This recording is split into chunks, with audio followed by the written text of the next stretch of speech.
Es freut mich, dass wir wieder so großen Zuspruch zum 22. Bayerischen Museumstag haben. Und es freut mich auch, dass wir jetzt als erstes Herrn Oberbürgermeister Eschenbacher von Freising und Staatsminister Blume zur Begrüßung bei uns haben werden. Und ich darf jetzt Herrn Oberbürgermeister Eschenbacher bitten, zu uns zu sprechen und damit auch den Bayerischen Museumstag im Grunde auch zu eröffnen.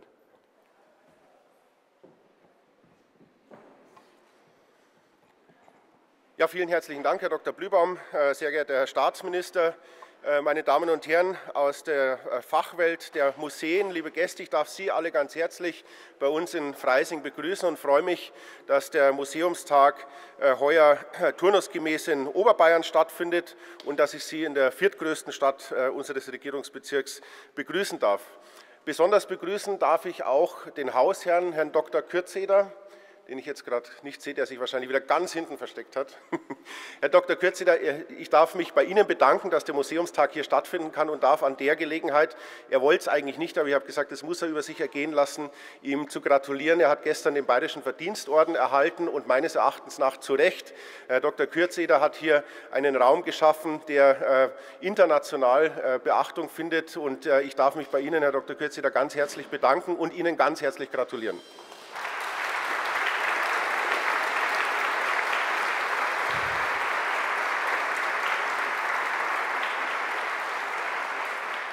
Ja, meine Damen und Herren, Sie haben es vielleicht mitbekommen, gestern, als Sie vielleicht durch die Stadt gegangen sind, dass in Freising, wie man auch hört, ein wenig Aufbruchsstimmung herrscht.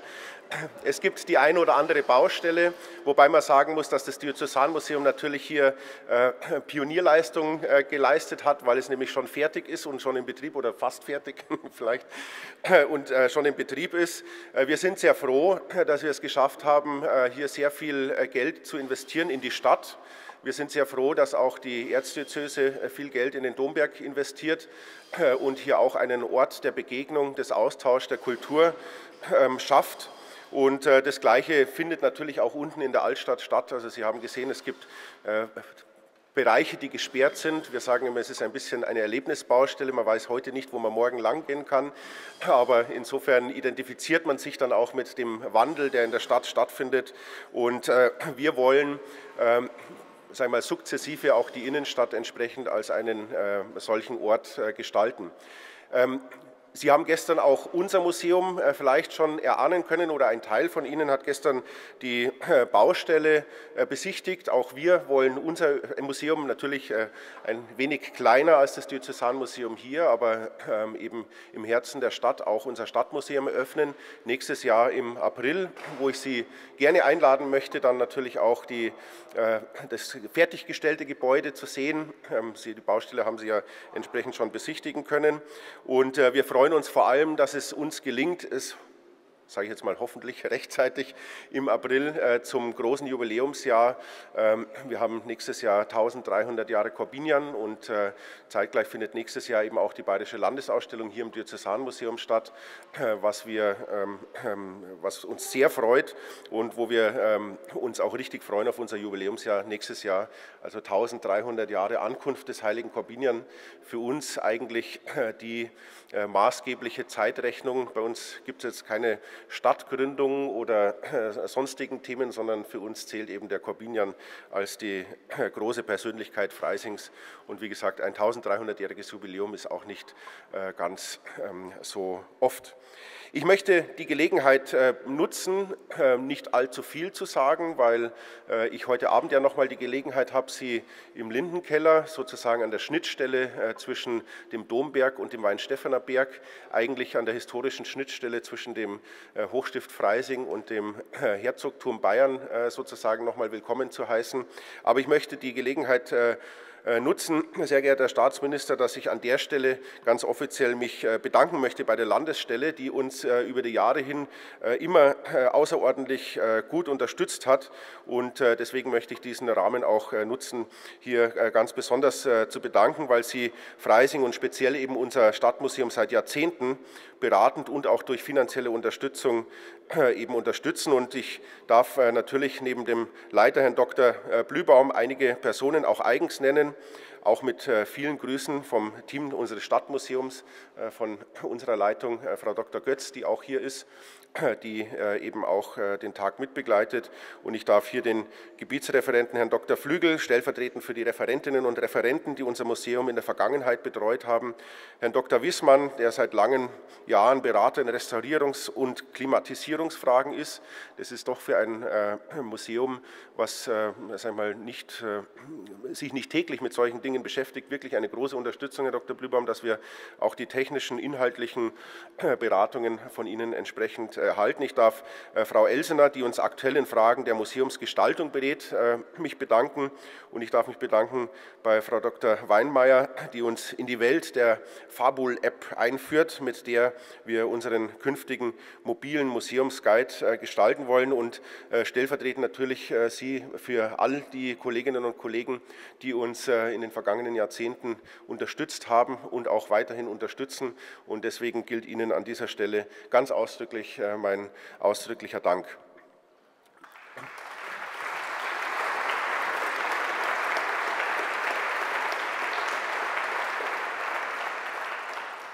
Abschließend möchte ich noch einmal sagen, dass ich hoffe, dass Sie sich wohlfühlen in Freising. Ich habe jetzt kein so schlechtes Gewissen, dass so viele Baustellen sind, denn Sie sind selbst eben Betreiberinnen, Betreiber oder Verantwortliche für Einrichtungen, für öffentliche Einrichtungen. Deswegen wissen Sie auch, was Baustellen bedeuten. Die bedeuten, dass sie auch irgendwann enden und dass man dann wirklich neue Dinge zeigen kann, dass man vielleicht auf aktuelle Gegebenheiten reagieren kann. Und deswegen haben wir gesagt, es ist in Ordnung, dass Sie Baustellen erleben, denn Sie dürfen sich mit uns freuen, dass es irgendwann auch endet, die Baustelle, und eben etwas Neues entsteht. Ich freue mich, Sie heute Abend bei unserem Empfang im Lindenkeller wiederzusehen und wünsche Ihnen eine spannende, erkenntnisreiche Tagung und einen schönen Tag. Vielen Dank.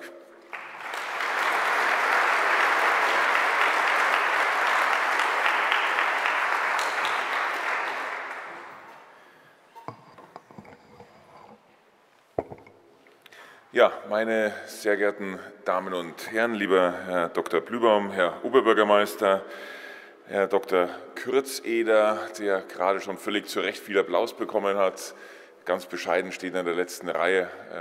Ich sehe den Verdienstorden noch gar nicht am Revers, oder? Ja? Braucht noch ein bisschen Übung. Ich darf Sie alle ganz herzlich begrüßen, meine Damen und Herren, werte Museumsschaffende in Bayern, so würde ich es jetzt mal probieren, alle zu erfassen. Es ist erkennbar Aufbruchsstimmung hier im Raum. Man kommt hier rein und es fühlt sich so an, als wenn hier 6, 7 Schulklassen beisammen wären. Man hat sich viel miteinander zu erzählen, zu teilen, und es zeigt irgendwie, dass wir jetzt gerade dabei sind, so eine neue Zeit zu gehen. Für mich ist es heute auch so ein bisschen wie erster Schultag, denn es ist auch mein erstes Mal mit Ihnen in diesem illustren Kreise. Es ist meine Premiere. Jetzt bin ich zwar schon fast 1,5 Jahre Kunstminister in Bayern, aber da der Museumstag nur alle 2 Jahre stattfindet, so eben auch heute dann mein erstes Mal mit Ihnen. Dieser Bayerische Museumstag, der 22. Es ist ein besonders guter Anlass an einem besonders spannenden Ort, das ist gerade schon gesagt worden. Das Diözesanmuseum Freising, meine Damen und Herren, lieber Dr. Kürzeder, steht für alles, was wir uns eigentlich von modernen Museen wünschen und erwarten. Baulich alles tippitoppi. Okay, ich habe jetzt verstanden, es ist nie ganz fertig. Sie haben extra pädagogisch wertvoll hier nochmal ein paar Bauarbeiter antreten lassen. Ist okay. Aber man merkt hier gerade an diesem Museum, wie mit einer neuen Ausstellungskonzeption Besucher erreicht werden können, wie auch Besucherschichten erschlossen werden können, die bisher um Museum vielleicht eher einen Bogen gemacht haben, die hier einen neuen Ort des Interesses und der Begegnung ganz aktiv aufsuchen wollen. Und sie machen das auch mit viel Mut. Ich denke allein an die hochgelobte Ausstellung Verdammte Lust, Kirche, Körper, Kunst, muss man sich erst mal trauen in dem Diözesanmuseum. Aber genau das ist, glaube ich, auch der richtige Weg und die richtige Antwort. Deswegen kann ich nur sagen und mich mit den Glückwünschen anschließen, lieber Herr Dr. Kürzeder, Sie haben hier was gewagt zusammen mit der Kirche und Sie haben gewonnen. Dazu herzlichen Glückwunsch zu diesem großartigen Konzept hier.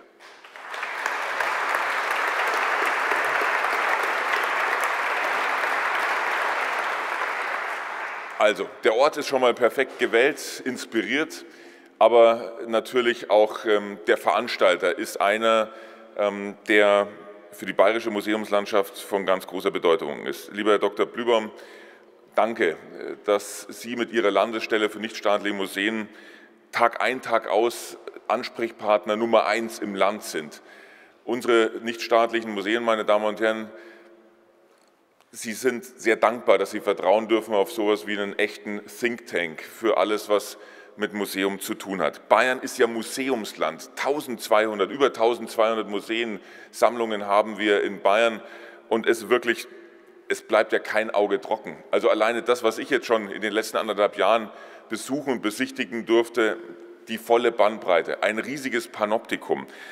Was meine Redenabteilung hier alleine ausgegraben hat, ich wusste es gar nicht, dass wir das in Bayern haben. Hüte haben wir im Hutmuseum Lindenberg. Karpfen, ein Karpfenmuseum, das finde ich auch spektakulär, in Neustadt an der Aisch und ein Knopfmuseum, wo es wirklich nur um Knöpfe geht. Jetzt sind es natürlich nur Metaphern oder Beispiele pars pro toto, aber es zeigt, meine Damen und Herren, wie vielfältig unsere Landschaft in Bayern ist. Aber diese Landschaft will natürlich auch gepflegt werden. Also ich brauche jemanden, der mit gärtnerischen Hinweisen dann manchmal zur Stelle ist, wo man ein bisschen düngen kann. Klar, da denken Sie ans Staatsministerium und fragen nach Geld, aber es geht ja häufiger auch um neue Konzeptionen. Und wenn wir jetzt sagen, wir leben eigentlich in der Zeit, meine Damen und Herren, wo sich so vieles verändert hat und die Welt nach Corona ist eine neue, dann glaube ich, ist es notwendig auch zu verstehen, dass jetzt auch der richtige Zeitpunkt gekommen ist, um wirklich neue Wege zu gehen. Ich habe festgestellt, das Publikumsverhalten hat sich natürlich verändert. Die Menschen kommen nicht mehr einfach aus Gewohnheit, sondern sie kommen, weil sie es interessiert, weil es was Besonderes ist, weil es ein Event ist. Und darauf muss man sich einstellen. Also nicht einfach darauf vertrauen, dass diejenigen, die schon seit 50 Jahren regelmäßig kommen, wiederkommen. Nicht alleine darauf vertrauen, dass Schülerinnen und Schüler mit ihren Schulklassen am Wandertag mehr oder weniger freiwillig oder nicht freiwillig vorbeikommen, sondern wirklich sich neu bemühen, aktiv bemühen, neue Wege zu gehen. Bei all diesem und noch viel mehr, da hilft unsere Landesstelle rat- und tatkräftig. Und deswegen darf ich heute anlässlich dieses Museumstags und der Eröffnung hier Ihnen, Herr Dr. Blühbaum, und Ihrem ganzen Team einfach mal ein herzliches bayerisches Vergelt's Gott sagen für diese großartige Arbeit. Herzliches Dankeschön.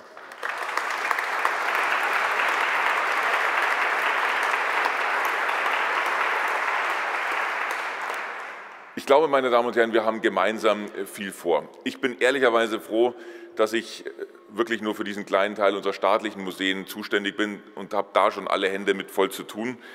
Aber umgekehrt ist mir umso wichtiger, dass wir gemeinsam auch sehen, welche große Aufgabe wir haben. Wir haben einen Riesenschatz in Bayern.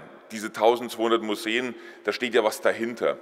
Und zu überlegen, wie wir das zeitgemäß präsentieren können, ist, glaube ich, die Aufgabe der Stunde. Da gibt es natürlich auch neue Wege, die man beschreiten muss. Aber das Schöne ist, wenn man es macht, dann funktioniert es. Ich muss gleich im Anschluss heute auf die Museumsinsel nach München, also es scheint mein Museumstag zu sein, weil das Deutsche Museum heute eine große Veranstaltung Festival der Zukunft veranstaltet. Auch das ein wichtiger Hinweis. Museen sind nicht nur Fenster in die Vergangenheit, es ist auch und gerade ein Fenster in die Zukunft. Also Lust zu machen auf das, was da kommt und wissen, was war und wo man herkommt und auf welchem Fundament man steht. Dass das mit neuen Konzeptionen gut funktioniert, man sieht es. Jetzt nehme ich mal das Deutsche Museum als eines der absoluten Flaggschiffe. Die erfolgreichsten Besuchermonate seiner Geschichte, zugegebenermaßen, der Realisierungsabschnitt war auch sehr teuer, genauso wie hier in Freising, aber das Konzept am Ende, es funktioniert. Das heißt, wenn man mit der Zeit geht, wenn man es interaktiv präsentiert, wenn man Lust macht auf das, was da alles da ist, dann verspreche ich Ihnen, dann werden Sie von Besucherinnen und Besuchern überrollt. Die Zahlen zum Glück zeigen nach Corona wieder nach oben. Wir sind noch nicht ganz da, wo wir waren, aber ich sehe überall im Land, dass der Pfeil jedenfalls stimmt. Das Thema dieses Museumstages, es ist ja eigentlich ein spezielles. Es ist nämlich der Teil, den die Besucher eher nicht sehen, nämlich die Abteilung Depot. Und trotzdem finde ich es wunderbar, dass man dieses Thema mal wieder zum Thema gemacht hat. Ehrlicherweise, es braucht auch ein dringendes Update. Ich glaube, es ist, lieber Herr Blühbaum, 27 Jahre her, dass zum letzten Mal Depot im Mittelpunkt des Museumstags oder der gemeinsamen Überlegungen stand. Also ist es wirklich Zeit für ein Update. Denn es hat sich ja viel getan, meine Damen und Herren. Erstens, wir haben da so ein kleines Thema mit der Sicherheit. Ich will jetzt keinen nervös machen, aber Sie sind wahrscheinlich alle schon selber nervös genug. Reicht es aus, was wir in Konzepten haben? Wir sehen, wir haben da ganz neue Herausforderungen, neue Tätergenerationen, neue Bedrohungslagen, auch Erscheinungsformen von Kriminalität, die auch vor größeren Dingen einfach nicht zurückschrecken. Deswegen müssen natürlich Sicherheitskonzepte auf den Prüfstand. Das ist vielleicht nicht der spannendste Teil, aber möglicherweise einer der wichtigsten Teile. Ich kann Ihnen an der Stelle nur sagen, wir versuchen Sie nach Kräften hier zu unterstützen. Ich freue mich sehr, dass es gemeinsam mit dem Bayerischen Landtag gelungen ist, dass wir im Rahmen des Kulturfonds Bayern hier investive Maßnahmen in diesem Jahr 2023 auch in besonderer Weise fördern. Ich möchte Sie wirklich ermutigen, hier Anträge zu stellen. Die Förderbedingungen sind, hoffe ich, einigermaßen attraktiv. 50% der zuwendungsfähigen Kosten können maximal übernommen werden. Und es gibt, anders als sonst beim Kulturfonds Bayern, keine Ausnahme, auch für München und Nürnberg. Das heißt, überall in Bayern können diese Maßnahmen gefördert werden. Ich freue mich sehr, dass die Landesstelle auch mit einer neuen Mitarbeiterin am Start ist bei diesem Thema, weil wir sehen, dass wir einfach für museale Sicherheit mehr tun müssen als bisher. Es ist aber nicht nur das Thema Sicherheit, was uns neu fordert, es ist auch das Thema Energie- und Klimaschutz. Auch hier gibt es neue Anforderungen. Wir müssen Klimaschutz und konservatorische Anforderungen zusammenbringen, eben auch im Depotbereich. Auch hier gibt es Geld. EFRE, das europäische Programm, ist hier ordentlich ausgestattet mit insgesamt 10 Millionen an EU-Fördermitteln. Und man hat mir eigens aufgeschrieben, wir haben noch einiges zur Verfügung. Ich darf das wirklich als Wort der Ermunterung an Sie formulieren. Ansonsten ist es ja eher so, dass man sagt, also da kann es Unterstützung geben, aber bitte nicht alle auf einmal. Hier ist es anders. Reichen Sie Ihre Anträge ein und lassen Sie uns schauen, dass wir gemeinsam uns hier auf den Weg machen, eben zu zeigen, dass Klimaschutz und konservatorische Anforderungen auch tatsächlich zusammengehen. Und es gibt auch hier neue Ansätze, ganz spannende Dinge, Niedrigenergiedepot und dergleichen mehr. Auch hier geht die Landesstelle mit gutem Beispiel voran und vor allem mit viel Expertise. Und zum Letzten ein Gedanke, meine Damen und Herren. Ich war jetzt schon in einigen Depots auch unterwegs und habe festgestellt, wie man sich Gedanken macht, wie man auch Depots erschließen kann. Manchmal ist es ja so, dass die spannendsten Dinge vielleicht sogar im Depot liegen und da schon seit Jahren oder Jahrzehnten schlummern. Also zu überlegen, wie man auch Depots vielleicht sogar erschließen kann. Ich habe da ganz spannende Konzepte gesehen, auch da kann ich Sie nur ermutigen zu sagen, wir sind auch bereit, was das Thema Depot angeht, neue Wege zu gehen. Meine Damen und Herren, jetzt will ich Sie nicht weiter mit meinen Gedanken belasten und möchte auch vor allem diesem weiteren Verlauf Ihrer Fachtagung, diesem Museumstag nicht im Wege stehen, ganz im Gegenteil. Es war als Ansporn gedacht, als Ermutigung, fordern Sie uns, wir fördern Sie umgekehrt sehr gerne im Rahmen unserer Möglichkeiten. Wir sind, das darf ich abschließend sagen, wirklich stolz auf unsere starke Museumslandschaft in Bayern und zwar vor allem stolz auf diese starke regionale Museumslandschaft in Bayern. Das zeichnet uns aus. Sie können überall in Bayern unterwegs sein und Sie finden spannende Orte, spannende Museen und Besucherinnen und Besucher, die diese spannenden Orte jeden Tag erkunden. So wünsche ich Ihnen einen wunderbaren Verlauf für diesen Museumstag, für diese Museumstage sind Sie eigentlich, wenn ich Ihr Mammutprogramm, lieber Dr. Blühbaum, anschaue, wünsche Ihnen gutes Durchhaltevermögen. Sie kommen ja aus dem Feiern hier gar nicht raus. Gestern Abend schon so ein bisschen vorglühen, habe ich verstanden. Dann heute Mittag Empfang des Freistaats Bayern. Ich glaube, ich hoffe, dass da auch für Kulinarik entsprechend gesorgt ist. Heute Abend dann Empfang und dazwischen halt noch ein bisschen Fachprogramm, was irgendwie wahrscheinlich auch wichtig ist. Meine Damen und Herren, Sie haben es verdient, sich auch ein bisschen feiern zu lassen, deswegen ist es alles voll in Ordnung. Ich wünsche Ihnen ein gutes Händchen beim Leiten Ihrer Einrichtungen. Ich freue mich jetzt auf die Rede vom Herrn Dr. Blühbaum und vor allem dann auf die Auszeichnung der Preisträger. Die haben es vor allem verdient. Herzliches Dankeschön, alles Gute.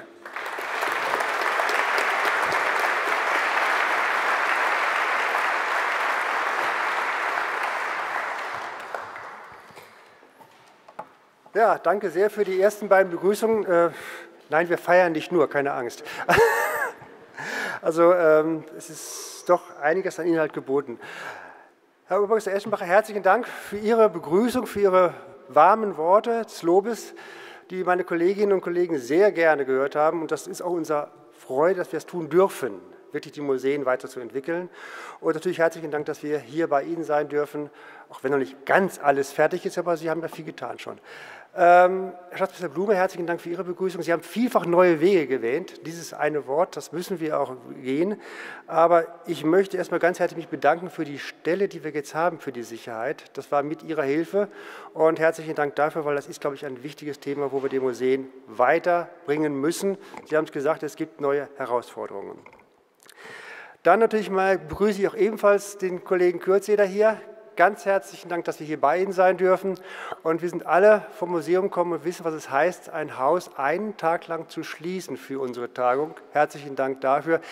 Dass Sie gerade umbauen, okay, ein bisschen Geräusch haben wir, aber dass Sie schließen für uns, ganz herzlichen Dank.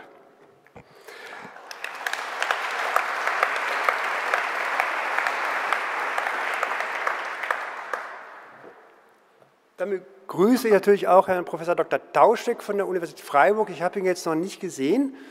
Ah, da, okay. Er wird gleich die Keynote zu uns sprechen und wahrscheinlich das Thema Depot bewahren von einer höheren Flughöhe aus betrachten. Und danach gibt es sozusagen in die Arbeitsvorträge. Und natürlich unsere beiden Auslober begrüße ich. Herrn Krenzler von der Versicherungskammer, Vorstandsmitglied von der Versicherungskammer, für den Museumspreis. Herzlichen Dank, dass Sie weiter an unserer Seite sind, um diesen Museumspreis ausloben zu können. Und Herrn Dr. Krüger von der Bayerischen Sparkassenstiftung, genau, so rum. Und dass wir mit Ihnen zusammen seit Jahren den Vermittlungspreis ausloben dürfen. Herzlichen Dank, dass wir auch dieses weiterhin fortsetzen können, dürfen und dann auch gleich die Preise verleihen dürfen.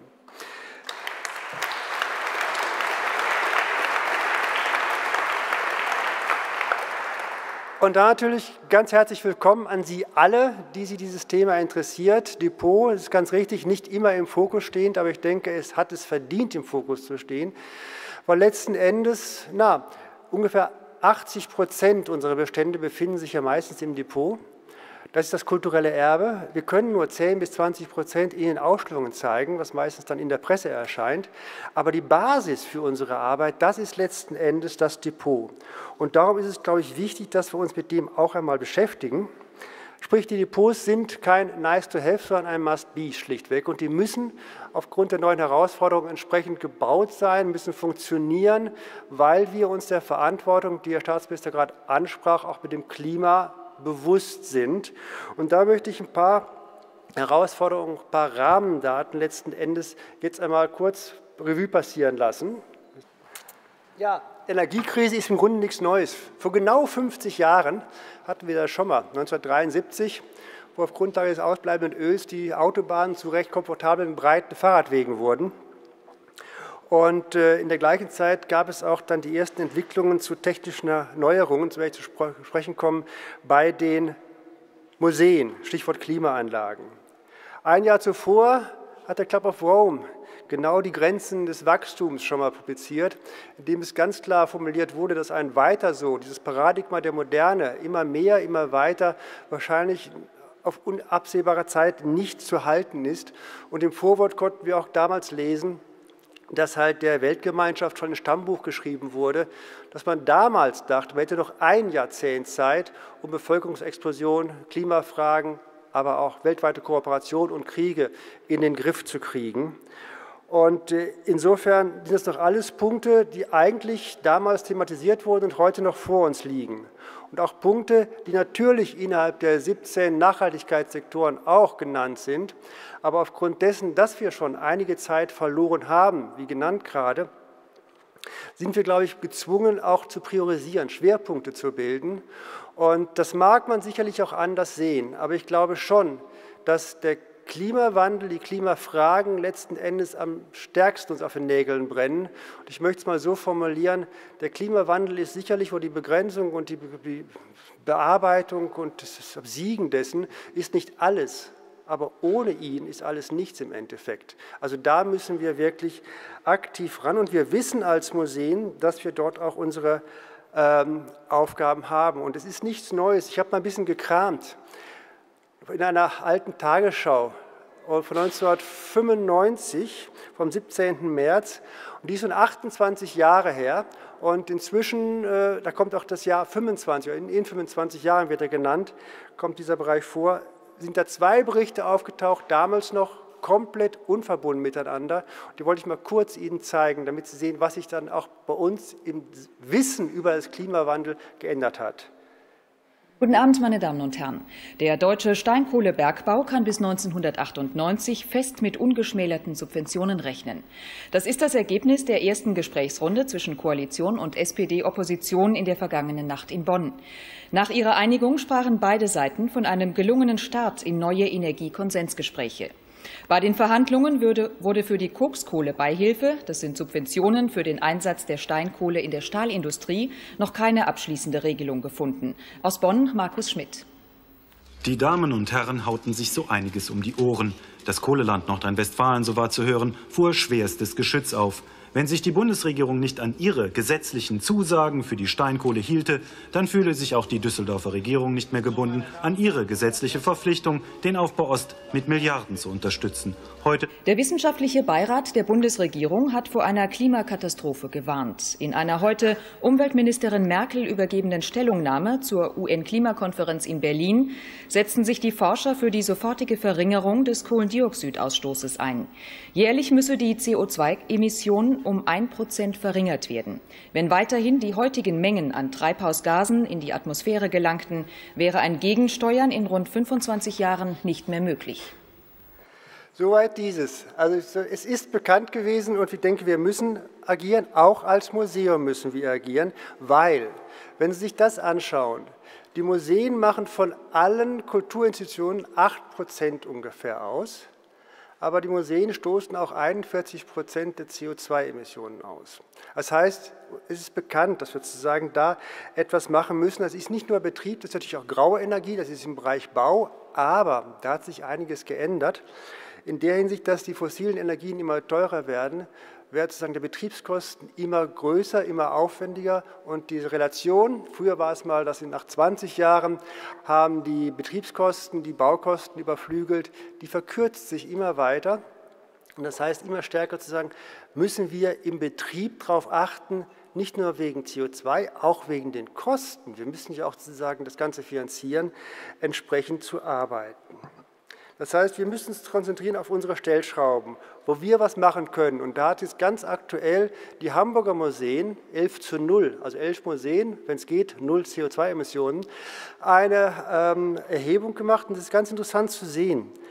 Es ist gar nicht der Leihverkehr, der internationale, der so auffällt, oder auch die Reisen der Mitarbeiter. Es ist in erster Linie die Primärenergie, sprich die Klimaanlage, Kühlung, Heizung, auch nicht die Beleuchtung. Die LEDs haben da viel schon geschafft und das fördern wir ja auch, das Umstellen auf LED zum Beispiel. Es sind 20% und die 80% ist Besuchermobilität und da wird es für uns natürlich schwierig. Das ist ein Punkt, der zu diskutieren ist, finde ich, weil wir können sehr, sehr wenig, gerade in der Region, auf die Mobilität der Besuchenden Einfluss nehmen. Wir wissen nicht, wie sie kommen können. Das ist in der Großstadt anders. Da kann man mit ÖPNV-Tickets locken, dann gibt es die halben Eintrittspreise im Endeffekt. Aber in der Region, wir sind morgen auf der Glendleiten, ist schwierig, würde ich sagen, mit ÖPNV dorthin zu kommen. Also da muss man noch drüber nachdenken, auf jeden Fall. Da können wir nicht 1:1 für verantwortlich gemacht werden. Aber wir wollen auf keinen Fall Kultur versus Klima ausspielen. Gar nicht. Es geht uns darum, uns mal bewusst zu werden. In der Pandemie konnte keiner in die Museen, aber je länger die Lockdowns dauerten, umso stärker wurde der Hunger nach Kunst und Kultur. Es wollte gesehen werden. Das heißt, für eine Gesellschaft, für eine funktionierende Gesellschaft ist Kunst und Kultur mehr als der Schmierstoff. Es ist wirklich essentiell. Und darum geht es darum, innerhalb eines funktionierenden Systems, das sind die von Staatsminister Blumenberg erwähnten neue Wege zu finden, um Kunst und Kultur weiterhin zu ermöglichen, aber in neuen Rahmenbedingungen. Und da sind wir dabei, auch neue Prozesse sozusagen zu überlegen, zu prüfen, wie können wir ihnen helfen. Denn bisher sah es ja so aus in den Depots, das kennen Sie vielleicht, der möglichst gerade Strich, 20 Grad, 50%, die Maschinen konnten es leisten. Aber brauchen wir es auch? Letztes Jahr wurde Stefan Siemer vom Radke-Institut, der heute Nachmittag auch zu uns sprechen wird, daraufhin vom NDR interviewt und er hat daraufhin geantwortet, ja, schauen Sie mal nach Venedig, in die Kirche Santa Maria Gloriosa dei Frari. Da hängt ein berühmter Tizian, schon seit 300 Jahren. Der hat natürlich auch Schäden, sicherlich. Aber die großen Verluste, die wir erleiden, die verleiden wir nicht durch luftklimatische Einflüsse, sondern es sind, wie er so schön sagt, 20 Millionen Objekte in Rio de Janeiro, wenn sie verbrennen. Es sind Erdbeben, Flutereignisse, Stichwort Ahrtal, Naturkatastrophen und der Krieg auch letzten Endes. Das heißt, wir müssen sozusagen auch in mehreren Ebenen denken. Und es ist nicht nur das Klima, was sicherlich auch bedrohlich sein kann, aber es ist es nicht alleine. Und wir haben das Problem eher, dass sogar bei den älteren Häusern wir weniger Probleme haben als bei den neuen, wo wir nur, weil sie sehr schnell sind, sehr nervös reagieren auf klimatische Veränderungen, mit viel Technik arbeiten können. Jetzt ist die Frage, welche Möglichkeiten gibt es dort, dass wir halt dort auch ihnen helfen können, anders und besser sich aufzustellen. Wo kommt das Ganze her? Im Grunde 1978 publizierte Gary Thompson sein Buch The Museum Environment, in dem er für die sogenannten Class I Museums weltweit, die großen Häuser, einfach weil es technisch möglich war damals, diese Daten, 20 Grad, 50% plus minus 2, als gegeben definierte. Die sind bis heute letzten Endes konservatorisch nicht hundertprozentig untermauert. Wir gehen davon aus, dass vielfaches Klima ist, aber es kann auch anderes sein. Es können chemische Prozesse sein, es können auch Bindungsprozesse sein, alles Mögliche. Aber dieses Buch war im Grunde die Bibel und seitdem gelten auch diese Werte. Und wie auch der zitierte Stefan Siemer immer sagt, 1968 war es die erste Klimaanlage in Deutschland. Vorher gab es die hier gar nicht und alle älteren Werke mussten ohne Klimaanlage auskommen.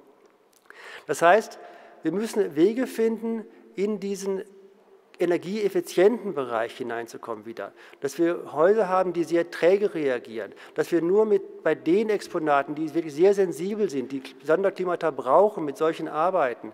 Dass wir uns genau überlegen, was ist wofür notwendig, wofür müssen wir unsere Energie und Kraft aufwenden, wo aber gewinnen wir im Endeffekt nichts, wenn wir mit viel Technik und viel Energieaufwand etwas einbauen, was das Exponat effektiv nicht in seinem Lebensdauer verlängert.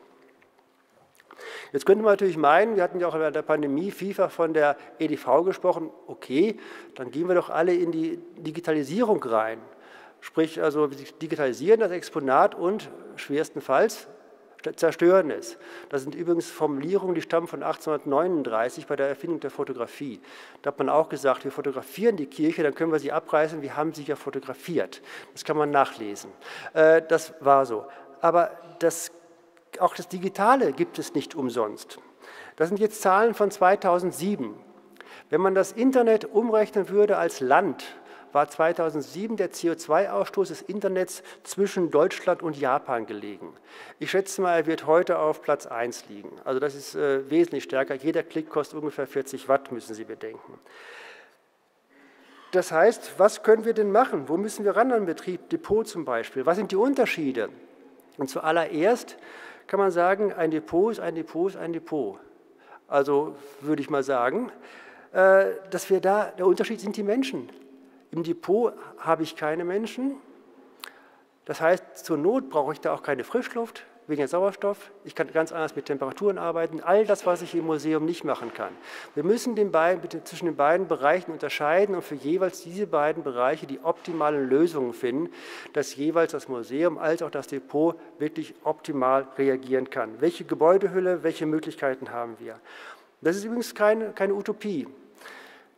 Diese Depots, wie Sie von Ihrer Seite aus auf der linken Seite sehen, die kennen Sie vielleicht auch, stammen aber nicht aus Bayern, keine Angst, ist ein Depot aus Dänemark.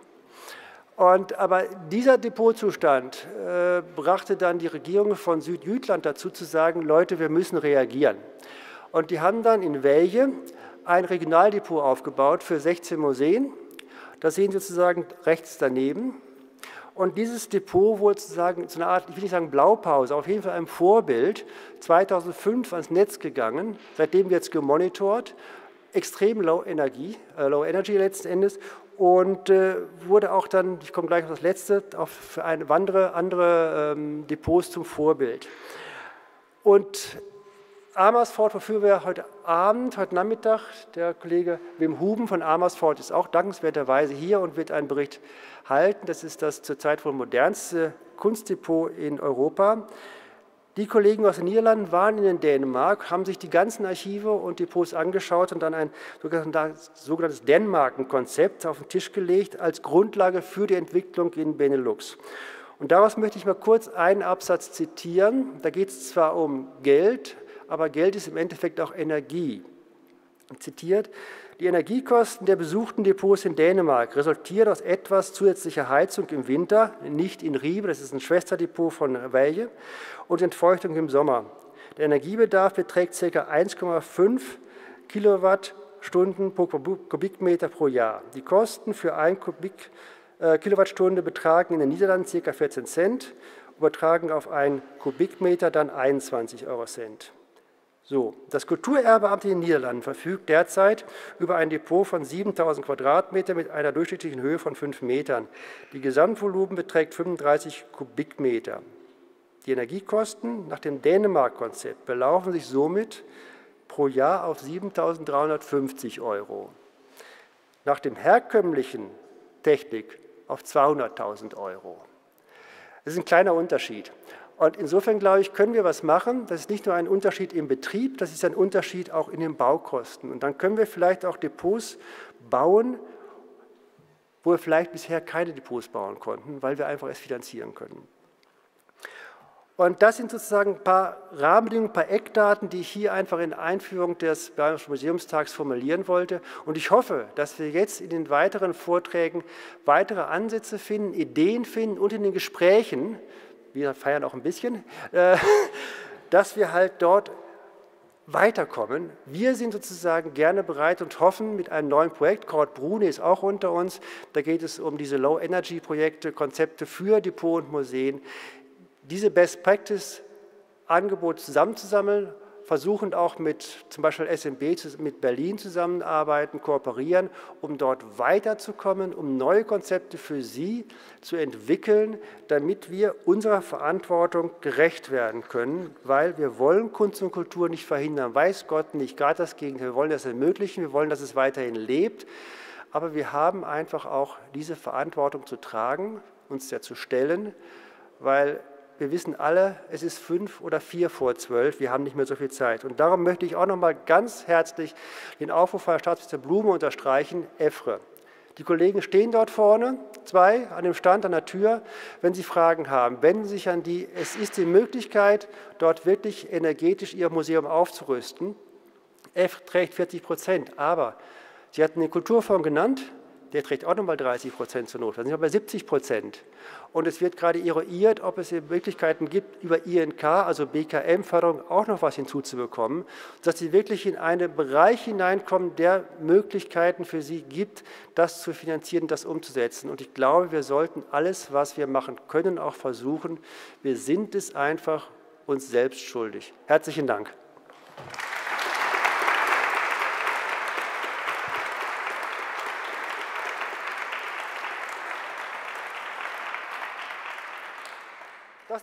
Das ist doch ein Blick auf Amersfoort, das kleine Depot, was Sie dort sehen.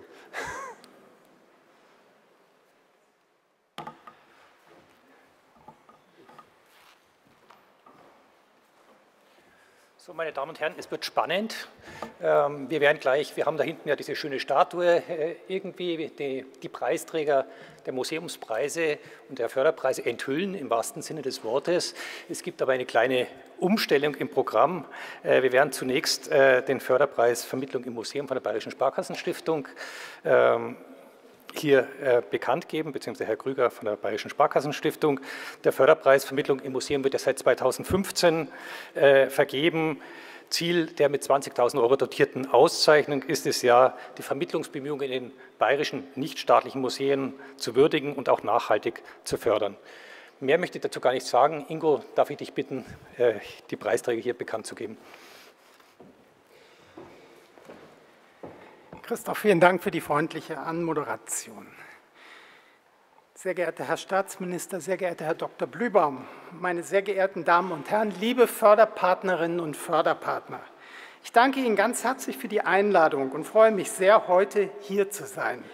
Denn diese Veranstaltung bietet eine wunderbare Gelegenheit, mit den Förderpartnern der bayerischen Sparkassen zusammenzukommen und über die Bedeutung frischer und pfiffiger Vermittlungskonzepte in Zeiten des Wandels von der Industrie zur Informationsgesellschaft zu sprechen. Museen stehen heute vor der Herausforderung, mit den zahlreichen digitalen Vermittlungs- und Interaktionsformaten zu konkurrieren, die virtuelle Erfahrungen bieten und oft die Grenzen zwischen Schein und Sein verschwimmen lassen. Doch lassen Sie mich mal eins klarstellen. Es geht nicht darum, diese neuen Erlebnisformen hier zu verteufeln, sondern vielmehr darum, sich mit ihnen auseinanderzusetzen und ihre Möglichkeiten produktiv zu nutzen. Museen haben einen bedeutenden Stellenwert in unserem Leben und sind lebendige Orte des gesellschaftlichen Austauschs. Sie ermöglichen uns, über gegenwärtige Entwicklungen und zukünftige Potenziale im lebhaften Diskurs zu informieren. Dabei spielen innovative Vermittlungsansätze, da sind wir uns als Bayerische Sparkassenstiftung ganz sicher, eine ganz entscheidende Rolle. Und so haben wir bereits vor vielen Jahren gemeinsam mit der Landesstelle für die nichtstaatlichen Museen in Bayern die ersten Smartphone-Applikationen im musealen Bereich entwickelt und eingesetzt. Das war zu der Zeit, als die ersten Smartphones überhaupt auf den Markt kamen und damals eigentlich ein ziemlich mutiges Projekt, was wir aufgesetzt haben. Diese Pionierarbeit war der Grundstein für das, was heute schon angesprochen wurde, FabuLab, den Baukasten für digitale Vermittlungs- und Interaktionsformate, der mittlerweile nicht nur national, sondern international Aufsehen erregt. Das steht Bayern gut zu Gesicht. Ich lade Sie ein, den Informationsstand im Messebereich zu besuchen und sich über die Möglichkeiten der digitalen Transformation für Ihr Museum zu informieren. Viele von Ihnen haben bereits von diesen Entwicklungen profitiert und das freut mich als Bayerische Sparkassenstiftung ganz besonders. Digitale Vermittlungsmethoden und Kommunikationskanäle sind aus unserer heutigen Welt nicht mehr wegzudenken. Und ich bin mir ganz sicher, dass die digitale und die analoge Welt immer mehr zu einer hybriden Wirklichkeit verschmelzen werden. Und doch gibt es weit mehr zu entdecken und auszuprobieren als die neuesten digitalen Technologien. Das zeigen die heutigen Gewinnerprojekte ganz besonders gut. Unser Vermittlungspreis ist keineswegs eine Technikmesse, sondern vielmehr eine Schatzkammer neuer Vermittlungsansätze, bei denen die Technik, wenn überhaupt, eine dienende, aber keine zentrale Rolle spielt. Dies ist das Ergebnis Ihrer zahlreichen originellen Ideen und Einfälle als Wettbewerbsteilnehmerinnen und Teilnehmer sowie der strengen Jury, die mit ihren hohen Ansprüchen und ihrem breiten Erfahrungshintergrund eine umfassende Bewertung vorgenommen hat. An dieser Stelle möchte ich mich ganz herzlich bei den Mitgliedern der Jury bedanken. An allererster Stelle bei Herrn Dr. Dirk Blühbaum, dem Leiter der Landesstelle für die nichtstaatlichen Museen in Bayern. Gemeinsam mit Frau Christine Schmidegger, Referatsleiterin für die Kommunikation in der Landesstelle für die nichtstaatlichen Museen in Bayern, Frau Petra Meid, der stellvertretenden Vorsitzenden des Landesverbands Museumspädagogik Bayern, Herrn Dr. Matthias Hamann, dem Direktor des Museumsdienstes Köln und dem stellvertretenden Vorsitzenden des Bundesverbands Museumspädagogik, Frau Prof. Dr. Gisela Weiß, Studiendekanin für den Masterstudiengang Museumspädagogik, Bildung und Vermittlung im Museum an der Hochschule für Technik, Wirtschaft und Kultur Leipzig und stellvertretende Sprecherin des Arbeitskreises Bildung und Vermittlung im Deutschen Museumsbund. Gleichzeitig möchte ich allen Wettbewerbsteilnehmerinnen und Wettbewerbsteilnehmern zu ihren überzeugenden Ideen gratulieren. Da sind wirklich viele ganz hervorragende Vorschläge dabei gewesen, hat uns die Arbeit nicht gerade leichter gemacht. Wir waren tief beeindruckt von den frischen und kreativen Vermittlungskonzepten, die uns erreicht haben. Und dank ihnen wird die Museumslandschaft in Bayern auch in Zukunft wegweisende Angebote bereithalten. Die Vermittlung im Museum ist unabhängig von der Technik immer eine Geschichte der Innovationen gewesen. Museen haben seit mehr als einem halben Jahrhundert ihren Bildungsauftrag stets neu und auch zeitgemäß interpretiert. Als außerschulische Lernorte haben Sie, die Museen, ja auch das Privileg, neue Lernformate und Formen der Partizipation auszuprobieren und anzubieten.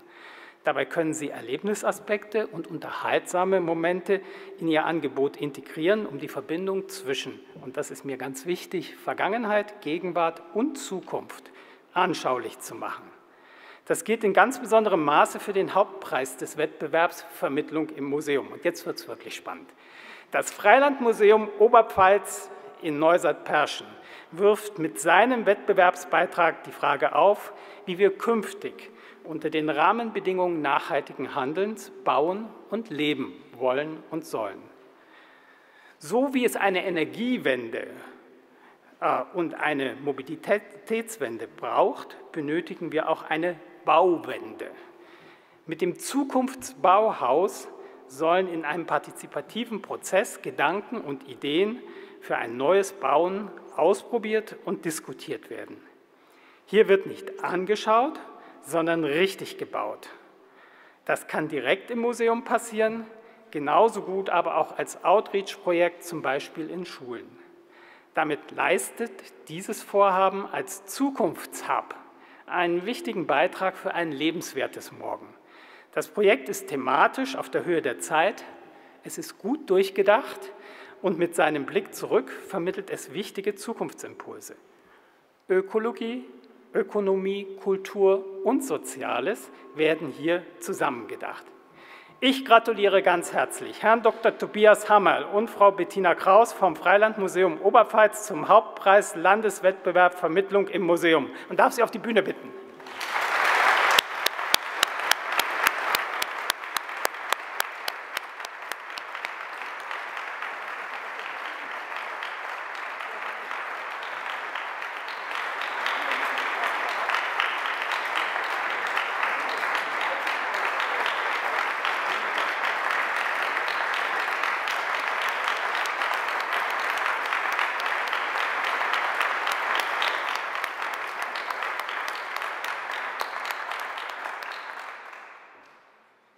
Wir haben noch 2 Nebenpreise zu vergeben. Der erste Nebenpreis greift das Thema Stadt der Zukunft auf, also was ganz Ähnliches, was Sie eigentlich auch gemacht haben, wählt aber einen ganz anderen Zugang und Vermittlungsansatz.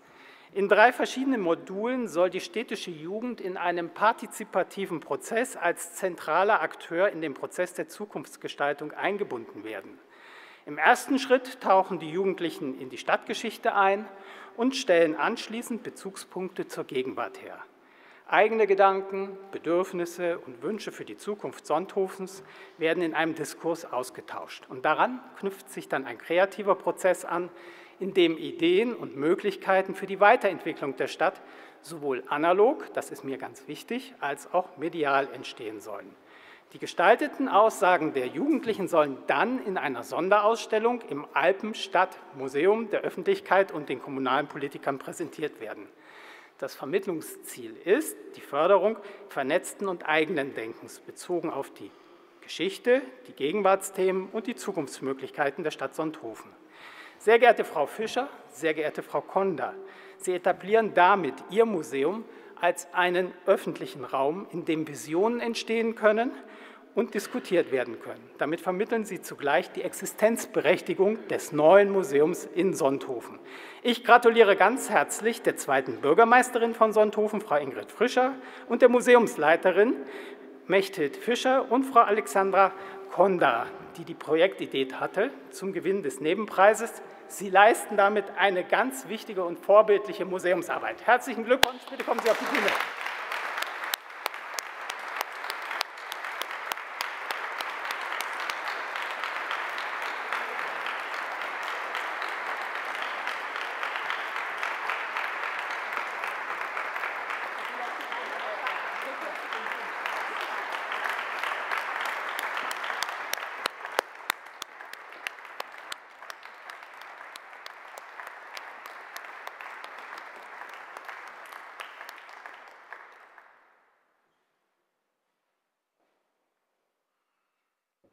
So, wenn es 2 Nebenpreise gibt, dann steht noch einer aus.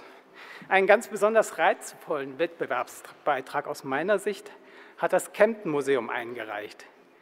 Es legt besonderen Wert auf die Inklusion von Menschen mit Demenz und erkennt damit die große Bedeutung, ihnen den Zugang auch zu kulturellen Angeboten zu ermöglichen. Dabei haben die Projektmacher 2 Zielgruppen im Fokus. Menschen mit Demenz, die noch mobil sind und zu Hause, und dann andere Menschen, die bereits in Einrichtungen betreut werden und fortgeschrittene Demenz haben und nicht mehr so mobil sind. Besonders hervorzuheben ist bei diesem Ansatz die Tatsache, dass mit der Fachstelle für Demenz und Pflege Schwaben und der Fakultät für Soziales und Gesundheit der Hochschule Kempten 2 Kompetenzpartner gewonnen werden konnten. Und mit entsprechenden Veranstaltungen soll jetzt die Zielgruppe die so wichtige Teilhabe am kulturellen und sozialen Leben ermöglicht werden. Das Kempten-Museum und der mit einbezogene Archäologiepark Campodunum bieten hierfür optimale Rahmenbedingungen.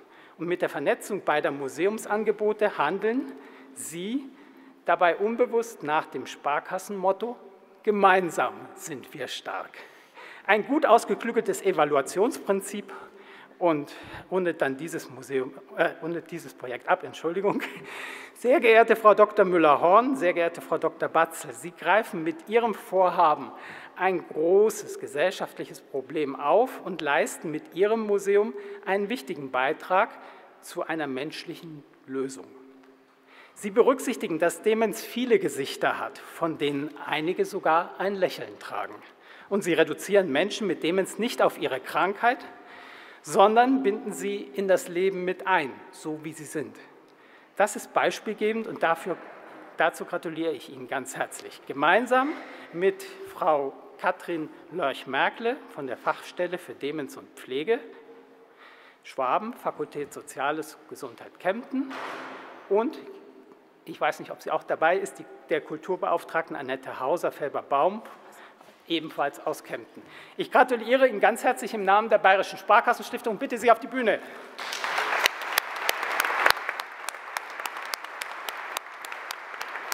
Herzlichen Glückwunsch.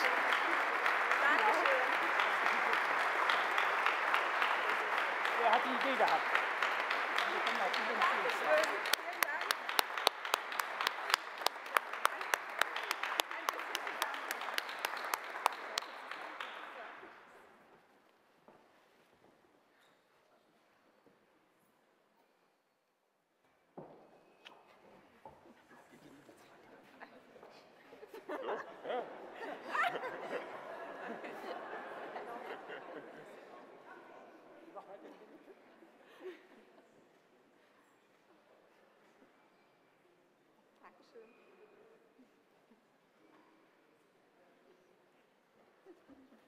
Herzlichen Glückwunsch. Ja. Herzlichen Dank. Dankeschön.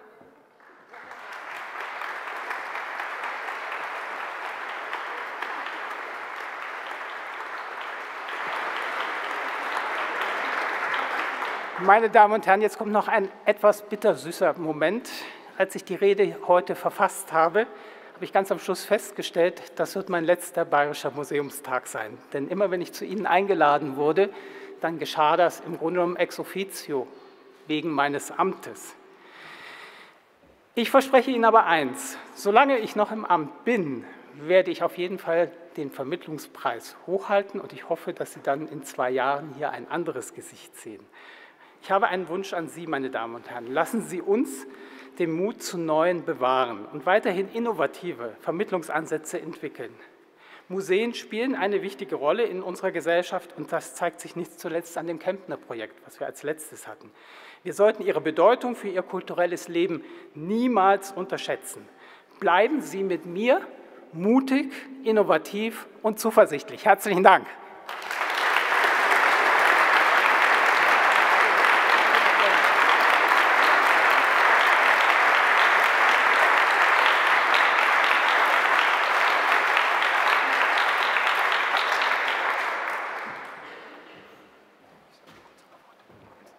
Sie können auch gleich anfangen, es geht nur ganz schnell. Es kommen jetzt zum zweiten Teil der Preisverleihung, und zwar Bayerischer Museumspreis. der von Versicherungskammer Bayern Kulturstiftung seit 1991 bereits ausgelobt wird, in 2 Kategorien, einmal hauptamtlich, nebenamtlich und ein ehrenamtlich geleitetes Museum, gehört mit zu den wichtigsten deutschen Museumspreisen. Mehr möchte ich dazu gar nicht sagen. Ich darf Herrn Grenzler von der Versicherungskammer Bayern bitten, hier die Preisträger bekannt zu geben.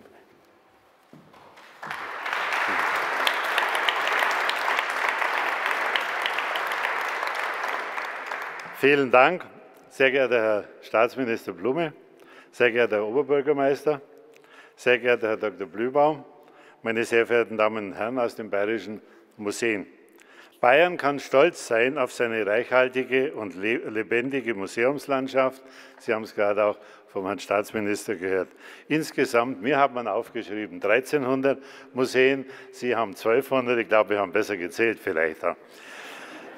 1300 Museen laden dazu ein, eine lokale Geschichte und Kultur, aber auch überregional bedeutende Sammlungen kennenzulernen. Die meisten dieser Museen befinden sich in nichtstaatlicher Trägerschaft, werden also durch Kommunen, Vereine, Glaubensgemeinschaften oder Privatpersonen betrieben. Sie pflegen, erhalten und vermitteln unser kulturelles bayerisches Erbe, zudem so unterschiedliche Dinge wie Dreschflegel und Dampflokomotiven, Maßkrüge und Mammuts, aber auch Klöppelspitzen und konkrete Kunst gehören. Die Versicherungskammer will die Museen bei dieser grundlegenden Kulturarbeit unterstützen und fördern. Dazu hat unsere Kulturstiftung den Bayerischen Museumspreis ausgelobt, vor 30 Jahren, im Jahr 1991 erstmals verliehen, ist er seither eine bundesweite, Sie haben es gerade erwähnt, renommierte Auszeichnung innerhalb der Kulturszene geworden. Vergeben wird er alle 2 Jahre im Rahmen des Bayerischen Museumstages an die bereits die genannten nichtstaatlichen Museen. Der Bayerische Museumspreis wird dabei in 2 Kategorien vergeben. Ein Preis, dotiert mit 20.000 € ergeht an ein Museum mit haupt- und nebenamtlichem wissenschaftlicher Leitung, sowie zweitens ein Preis, dotiert mit 10.000 € an ein ehrenamtlich geführtes Museum. In diesem Jahr haben sich, und darüber freuen wir uns, 30 Museen um den Preis in seinen beiden Kategorien beworben. Sie haben das mit neuen, spannenden und innovativen Ausstellungen, mit der Darstellung ihrer eigenen Museumsarbeit oder auch dem Verweis auf ihre Forschungsarbeit getan. Wir haben uns sehr über die qualitativ hochwertigen Bewerbungen gefreut. Ein herzlicher Dank geht daher an alle Museumsleiterinnen und Leiter und natürlich an alle, die sie unterstützen, ob haupt- oder ehrenamtlich engagiert. Sie leisten hier Tag für Tag Bemerkenswertes, der Herr Staatsminister hat es ausdrücklich hervorgehoben, und sehr viele der Museen, die sich für den Museumspreis beworben haben, wären zweifellos preiswürdig. Allerdings nur jeweils ein Museum der beiden Kategorien kann den Preis erhalten.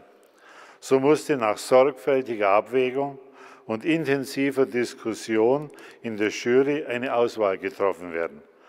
Das ist der Jury, so habe ich mir berichten lassen, nicht leicht gefallen. Denn die Jury hat sich nicht nur auf die Bewerbungsunterlagen verlassen, nach einer Vorauswahl hat sie für die finale Entscheidung die Museen, und zwar ohne Vorankündigung, besucht, um sich vor Ort selbst ein Bild zu verschaffen. Die Mitglieder der Jury waren der Leiter der Landesstelle für die nichtstaatlichen Museen, Herr Dr. Blühbaum, Frau Dr. Sanjela Sandner vom Bayerischen Landesverein für Heimatpflege, die Leiterin des 2021 ausgezeichneten Deutschen Medizinhistorischen Museums in Ingolstadt, Frau Professor Ruisinger, die Leiterin des 2019 ausgezeichneten Museums von Oberschönenfeld, Frau Dr. Spiegel, und die Kuratorin der Versicherungskammer Kulturstiftung, Frau Sieben.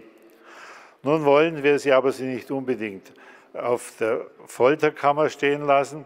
Wer die diesjährigen Preisträger sind, möchte ich Sie nur mal warten lassen. In der Kategorie der Haupt- und ehrenamtlichen wissenschaftlich geleiteten Museen gratuliere ich dem, ich hoffe, Sie sind jetzt mittlerweile angekommen, dem Holzknechte-Museum Ruhpolding ganz herzlich. Sie stecken noch im Stau oder zumindest waren vorher im Stau, aber Sie sind in Anmarsch, wie ich gehört habe. Die Jury begründet ihre Entscheidung folgendermaßen. Seit Sommer 2021 zeigt das Holzknecht-Museum Ruhpolding seine Dauerausstellung zur Sozial- und Wirtschaftsgeschichte der Waldarbeit in kompletter Neukonzeption.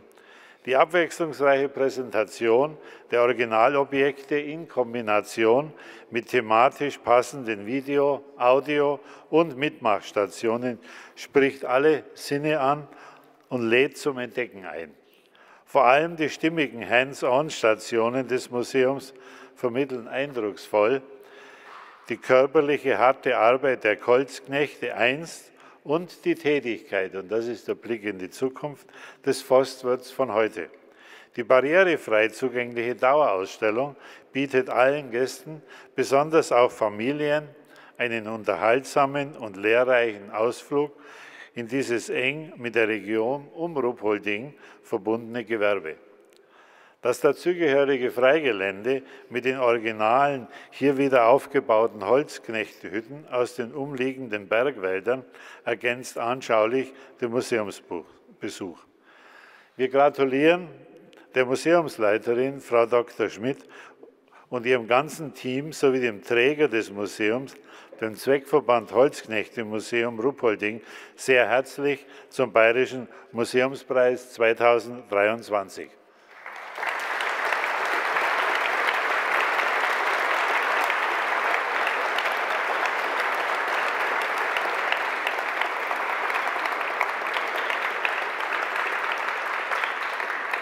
Nun zur Kategorie der ehrenamtlich geführten Museen.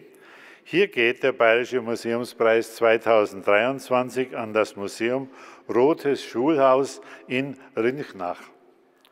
Das 1888 erbaute ehemalige Mädchenschulhaus in Rinchnach, aufgrund seiner Wände aus Sichtziegel auch Rotes Schulhaus genannt, wurde nach langem Leerstand komplett saniert und ist seit 2022 im Erdgeschoss als Museum Rotes Schulhaus wieder für die Öffentlichkeit zugänglich gemacht worden. Das im Obergeschoss wohnende Besitzerpaar will das Museum mit einem abwechslungsreichen Ausstellungs- und Aktionsprogramm als Kulturzentrum und Treffpunkt der unmittelbaren Umgebung, aber auch darüber hinaus etablieren. Die vorhandenen Sammlungen, die Objekte zur Schulgeschichte des Hauses wie auch Glasplattennegative einer Münchner Fotografin umfassen, sollen im Rahmen von Ausstellungen in wechselnden Zusammenhängen präsentiert werden. Um immer wieder neue Zugänge zu ermöglichen, besonders ist das Engagement zu würdigen, ein modernes Heimatmuseum zu etablieren, das als offenes Haus für nah und fern die Weiterentwicklung und Attraktivität des ländlichen Raums stärkt. Herzliche Gratulation im Namen der Versicherungskammer Kulturstiftung an Frau Dr. Schütz und Herrn Haslinger, die mit ihrem ehrenamtlichen Engagement dem Roten Schulhaus zu neuem kulturellem Leben verhelfen, sowie dem als Museumsträger fungierenden Verein Rotes Schulhaus e.V. Ich bitte noch um Ihren Applaus. Den haben Sie sich verdient.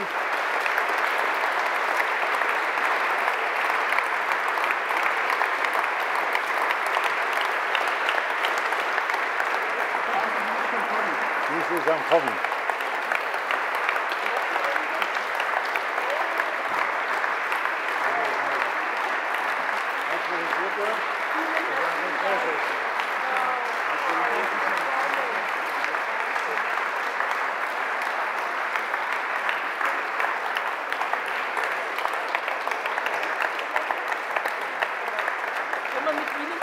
Ja. Mit meinem Staatsminister und einem Oberbürgermeister. Mit Herrn Blümbaum.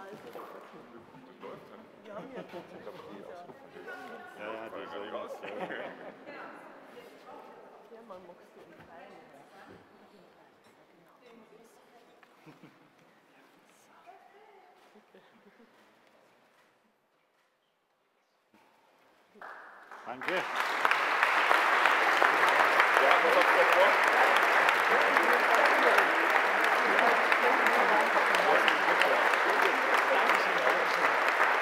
Danke. Dann dürfen Sie, Ruppolding ist da, habe ich gehört. Dann dürfen wir Sie bitten, Frau Dr. Schmidt und Frau Dr. Henny Holz und Herrn Neudert aus dem Gestaltungsteam sowie den ersten Bürgermeister von Ruppolding, Herrn Justus Pfeiffer.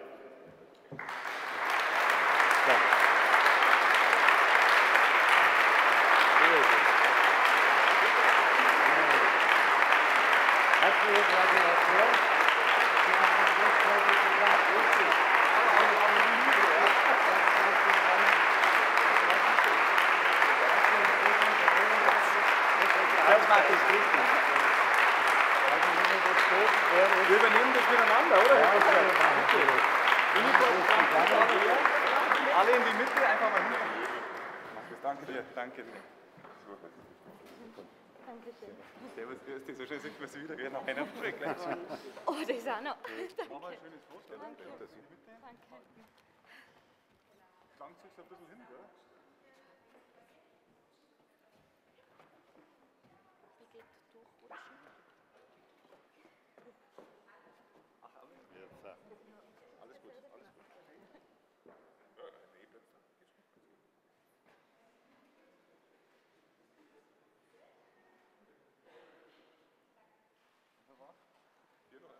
Wahnsinn, gewaltig.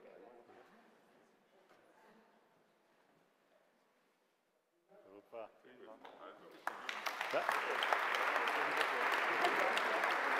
Sie sehen auch die bayerischen Museen. Doppelbild würde ich gerne noch. Bitte? Den Winch nachher noch mal auf die Bühne geht. Also, wenn sich die anderen noch mal kommen, dass man zusammen ein Foto noch macht. Gerne. Mit beiden Preisträgern. Sie sehen, dass auch die bayerischen Museen mit der Zeit gehen. Sie sind rechtzeitig gekommen, just in time für das Foto. Sie müssen vor.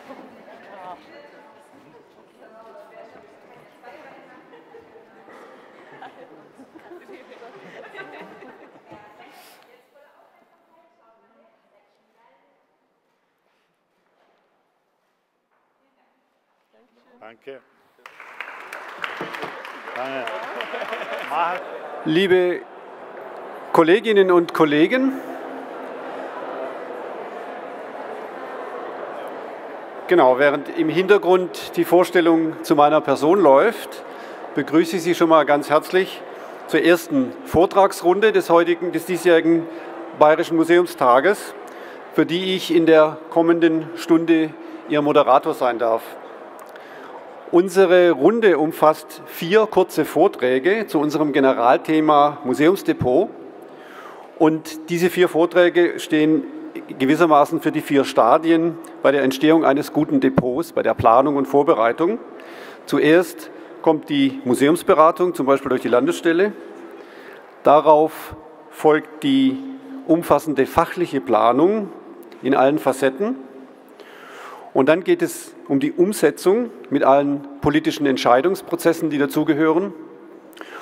Und nicht zuletzt bedarf es, insbesondere bei innovativen Projekten, auch einer wissenschaftlichen Begleitung. Wir haben im Vorbereitungsteam mit den Referenten vereinbart, dass wir die Referenten nur sehr kurz vorstellen. Das ist keine Unhöflichkeit, sondern soll sicherstellen, dass die knappe Zeit den Referenten zur Verfügung steht. Und wenn Sie sich für die Referentinnen und Referenten interessieren, und das sollten Sie unbedingt, dann finden Sie zudem in Ihrer Tagungsmappe Material zu den einzelnen Personen. Nicht zuletzt wollen wir auch noch ein bisschen Zeit haben für Fragen und Diskussion. Und im Hinblick darauf, wir hatten es gerade schon besprochen, bitte ich unsere 4 Referenten, dass sie sich bereithalten, dass sie nach dem 4. Vortrag zu mir auf die Bühne kommen. Und dann kommen wir, glaube ich, auf die Art und Weise ganz kurz und unkompliziert ins Gespräch. So, den ersten Referenten, meinen Kollegen Dr. Alexander Wissmann, muss ich den meisten von Ihnen gar nicht vorstellen.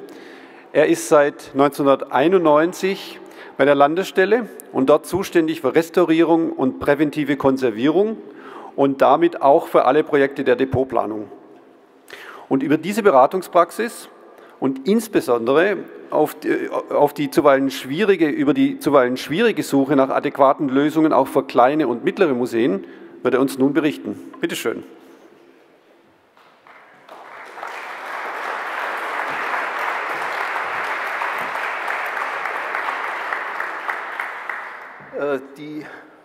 Die Bildqualität des Dias ist schlecht und ich kann nicht fotografieren, also da kommen dann zwei Sachen zusammen, die das nicht unbedingt zur Wonne werden lassen.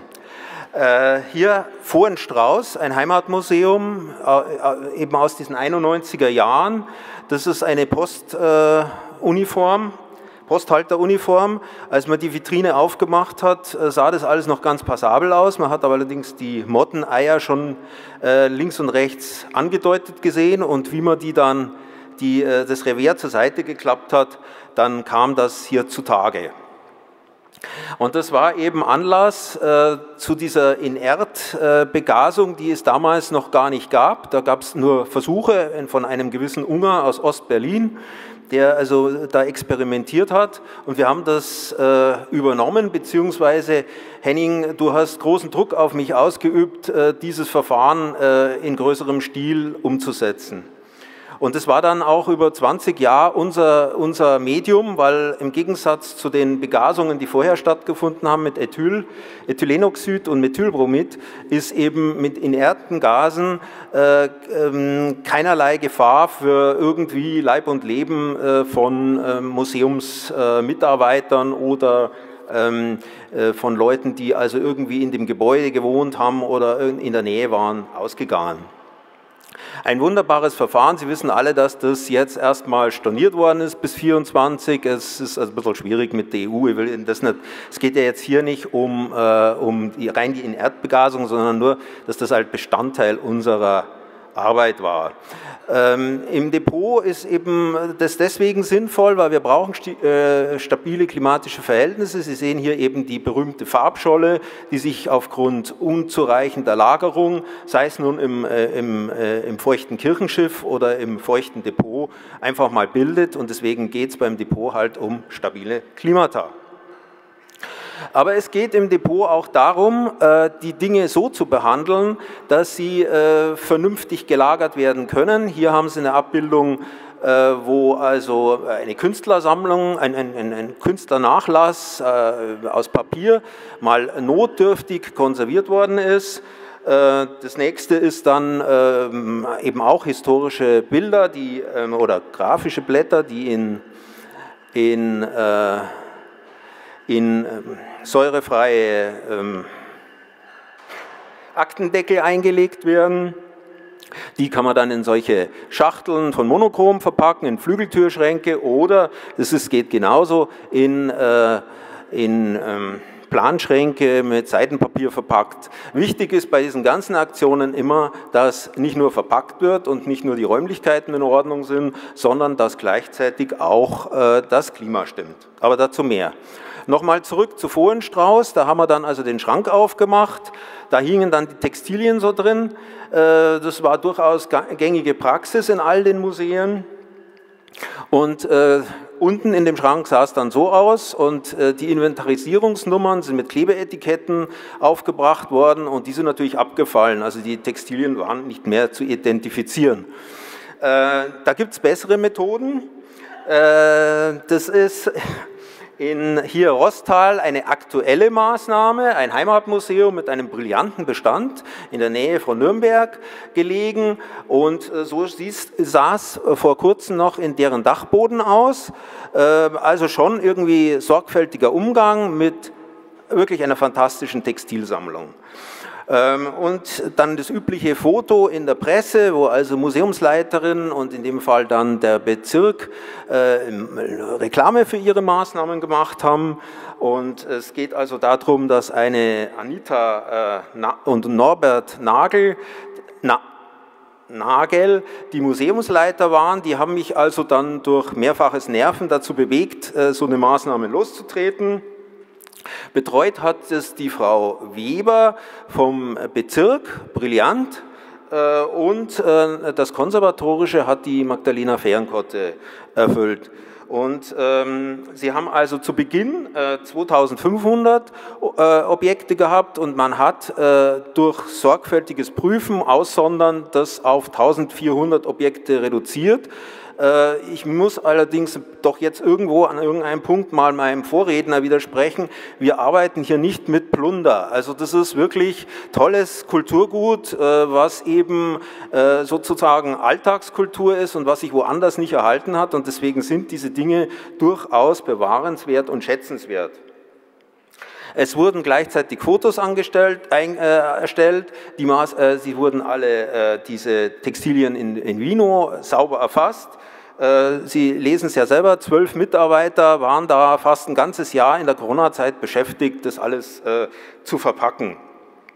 Also ein enormer Arbeitsaufwand. Das Ergebnis sieht dann so aus, also nicht mehr, wie Sie es gesehen haben, einfach so auf Kleiderbügeln, sondern es ist alles in säurefreien Kartons.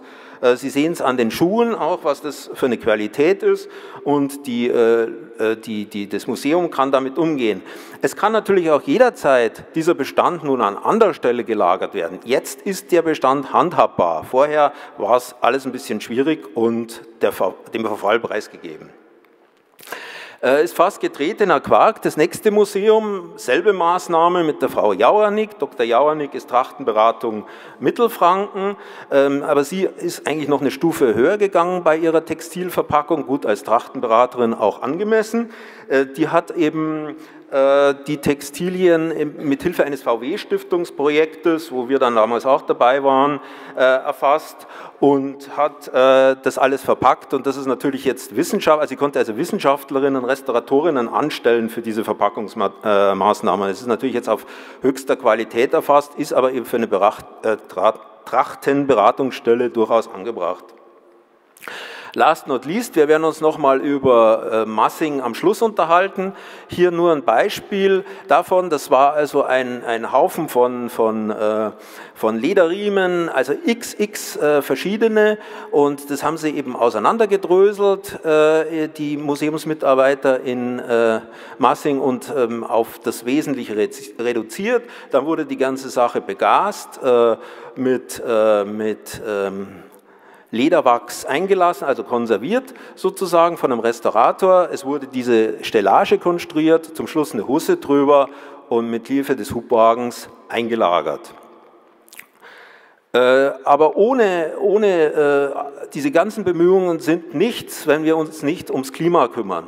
Und das ist eben eine vielschichtige Sache mit dem Klima.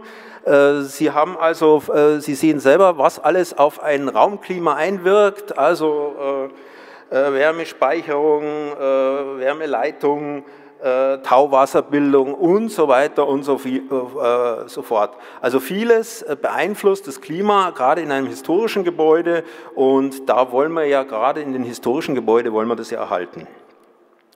Und deswegen versuchen wir eben, oder haben wir versucht, also das war schon immer ein Anliegen, auch vom Meister Großeschmidt und mir, also jetzt nicht immer irgendwelche Neubauten in die Landschaft zu zimmern, sondern einfach vorhandene Gebäude zu nutzen. Und da ist eben jetzt hier, das war vorher industriell genutzt und das Gebäude ist jetzt hier mit ganz einfachen Rohren klimastabilisiert und funktioniert. So Beispiele müssen Sie sich jetzt noch öfter anschauen. Und das, was dahinter steckt, ist eben das Großeschmidt-Verfahren, bis heute gerne angewandt. Eben innen sehen Sie diese zwei Rohre, die durch Auftrieb die Innenwand, das Innenraumklima stabilisieren. Ob das nun aufsteigende Feuchte ist oder Kondensation in den Ecken, ist eigentlich wurscht. Hauptsache, wir kriegen das weg. Und heutzutage geht das nicht mehr so wie früher, dass man also bedenkenlos die Temperierung machen kann. Man muss also jetzt an irgendeiner Stelle, sei es innen, sei es außen, eine Wärmedämmung anbringen. Sowas ist jüngst auch, also das ist jetzt kein historisches Beispiel, jüngst im Torwärterhaus in Kipfenberg durchgeführt worden.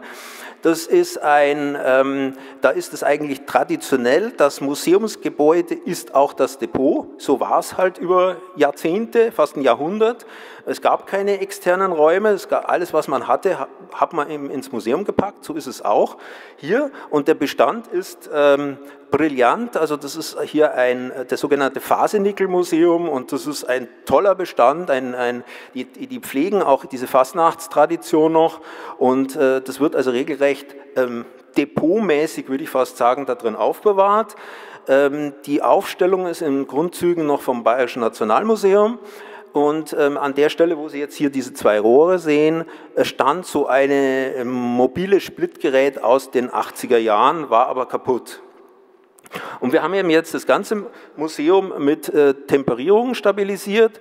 Das widerspricht jetzt dem, was ich vorhin gesagt habe, dass also hier gedämmt wurde. Das war nicht möglich, denn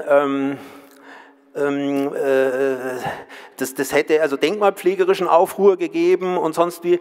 Also mit so einer Temperierung, wie Sie sie hier haben, dürfen Sie können, aber Sie dürfen nicht heizen, einfach aus energetischen Gründen. Das heißt also, Sie können nur eine Frostfreiheit gewährleisten, sei es bis zu 8 Grad, aber das hilft diesem kostbaren und interessanten Bestand gut zu überleben, erhält gleichzeitig noch das ganze Gebäude, also eigentlich eine schöne Sache. Weiters zum Thema Depot. Das ist das Rieskrater-Museum in Nördlingen. Im Gegensatz zu vielen unserer Museen ein Museum, das wirklich super besucht ist. Also da treten sich die Schulklassen auf die Füße. Das ist enorm, was da drin los ist. Und die müssen jetzt raus aus ihrem... haben in diesem Museum auch einen Depotbereich und das ist Sie müssen jetzt Ihren Sonderausstellungsbereich erweitern und deswegen mussten Sie Erweiterungsfläche suchen. Und da sehen Sie also sehen Sie diese Häuserzeile und die vorderste Häuserzeile ist jetzt unser neues Depot. Also die gehen sozusagen aus Ihrem Museum raus über den Platz und gehen in Ihr neues Depot. Und das sieht folgendermaßen aus. Von außen, das ist ein Gerberhaus und ist natürlich Fachwerkkonstruktion und Fachwerkkonstruktion ist also ziemlich das Windigste, was es gibt. Also das können Sie überhaupt nicht klimastabilisieren mehr, gerade wenn ein Haus derartig runtergewirtschaftet ist wie dieses. Ottmar Strauß, der Architekt der Stadt Bamberg, hat dieses Depot ausgebaut. Es ist da eben als Wärmedämmung innen eine Wand eingezogen worden, die einmal das statisch stabilisiert, aber auch energetisch das Gebäude. Dann ist eben eine Temperierschleife da drauf gekommen, wie Sie sehen, diese Röhrchen. Und vielleicht erwähnenswert auch noch die Simplizität der Dämmmaßnahme an den Fenstern. Also die alten Fenster hat man gelassen und hat einfach innen triviale, gut, man mag es nun kritisieren, Kunststofffenster, die aber super dicht sind und natürlich haben sie jetzt in diesem in diesem Raum optimale klimatische Bedingungen. Jetzt will ich Ihnen eine kleine Bildergeschichte erzählen über Baunach. Die haben ein Dienstenhofer Gebäude, ein Dienstenhofer Rathaus, das sie schon lange als Museum nutzen und das jetzt energetisch saniert werden soll. Aber wenn man ein Gebäude sanieren will, muss man ja sozusagen mit den Beständen erstmal raus und da geht man also raus aus dem historischen Rathaus über die Straße und dann gerät man in diesen Raum, den ich Ihnen hier zeige. Das sind die ehemaligen Werkstatträume des Bauhofs von Baunach. Das ging, wie Sie sehen, 2011 los und dann hat man also das Diskutieren angefangen. Sie sehen hier den kritischen Blick der dienstältesten Gebietsreferentin der Landesstelle, Frau Reindl. Weiß nicht, hat sie vielleicht auch nicht getraut, dass das Klima da drin gelingen wird. Zumindest es sieht kritisch aus. Sie sehen dann den Herrn Götz Franz, der ist der Mann, der doziert, das ist der Museumsleiter, im Hintergrund den Ekkehard Götz, den Ekkehard Heuer, den ist schon wieder an der Zeit. Oh weh, ich bin ja noch nicht mal am Anfang, aber gut. Dann brechen wir einfach, dann gibt es mir einfach ein Zeichen und dann hören wir auf. Also 2 Minuten noch, naja gut. Also das ist die Bildergeschichte, kann ich Ihnen noch fertig erzählen. Das ist der Ekkehard Heuer, der Ex-Bürgermeister, der das Ganze kritisch, aber auch fördernd begleitet hat. Und Sie sehen, etliche Jahre später, immer noch gleiche Situation, aber immerhin, wir haben jetzt schon einen Architekten an Bord, der Folgendes gemacht hat. Der hat also jetzt einen ordentlichen Fußboden da reingelegt, hat die Wände ordentlich behandelt und Sie sehen da unten in der Ecke auch wieder die bekannte große Schmidtsche Heizung, die das Ganze klimastabilisieren soll. Außerdem haben wir einfachste Lagertechnik, wo jetzt die beiden Museums, eben der Herr Frank und der Herr Sueda, sozusagen ihr Museum einräumen können. Und das ist der aktuelle Stand, so sieht es aus, 11 Jahre später. Und da möchte ich halt auch noch dazu sagen, denn das möchte ich noch loswerden, ein Museum ist weder schick noch schön noch irgendwas. Ein Museum ist ein Arbeitsbereich und die zwei Herrschaften, die kümmern sich halt jetzt gerade um den Bestand, erfassen den, reinigen den, überlegen natürlich auch, was von dem alles erhaltenswert ist, was man vielleicht nicht mehr braucht. Also das ist ein intensiver Arbeitsprozess, an dem die dran sind. Und deswegen kann es nicht schön sein, sondern das ist einfach ein langer Prozess, der dann irgendwann mal zum Ziel führt. Geht noch eins, geht noch. Dann das Foto habe ich deswegen reingenommen, um eben klarzumachen, die ganze Welt redet heute über Wärmepumpen. Die Wärmepumpe ist die Temperierung der einfachen Bauart und die Wärmepumpe, das geht nicht zusammen, weil die Temperierung, so wie Henning Großeschmidt sie eingebaut hat, hohe Vorlauftemperaturen erfordert, dass hinten noch was ankommt. Das heißt also, wenn man die aktualisieren will, die Temperierung, funktioniert die nach wie vor, aber man muss eben deutlich mehr Rohrverlauf machen, wie man es hier sieht. Das wird dann hernach verputzt. Das machen wir Bad Reichenhall noch fertig, dann ist Schluss. Das zeigt Bad Reichenhall, ein absolut übles Museum, wie wir das erste Mal betreten haben. Unglaubliche Gerüche, unglaublich Moderschimmel, also man kann es sich nicht vorstellen, wie es dazugegangen ist. Sie sehen die drei Röhrchen, die hier Abhilfe in allen Stockwerken gemacht haben. Heute ist das ein Museum, das könnte einen Designpreis gewinnen. Es ist tatsächlich, ich habe nochmal vor dem Vortrag angerufen, ist auch alles in Ordnung, ist noch alles weiß, ist alles gut. Das Museum sieht tatsächlich so aus, ist ein fantastisches Gebäude geworden mit interessantem Inhalt und die Probleme sind gelöst sozusagen. Ja, ich habe mir das vorgestellt, dass ich mehr sagen hätte dürfen, aber der Stefan schaut kritisch, dann brechen wir hier einfach mal ab und ich glaube, passt so. Ja?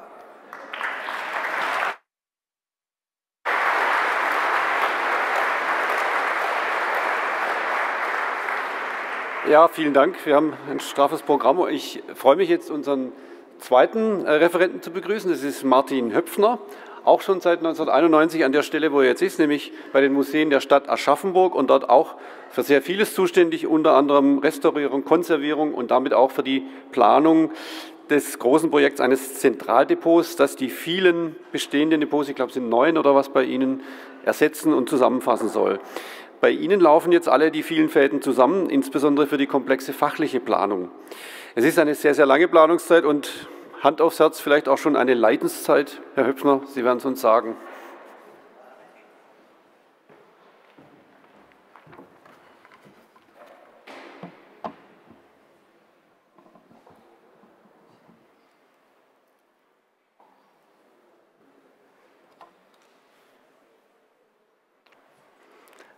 Meine sehr geehrten Damen und Herren, liebe Kolleginnen und Kollegen, ich grüße Sie alle sehr herzlich und möchte versuchen, in 10 Minuten Ihnen zu berichten über jahrzehntelanges Ringen um ein Zentraldepot in Aschaffenburg.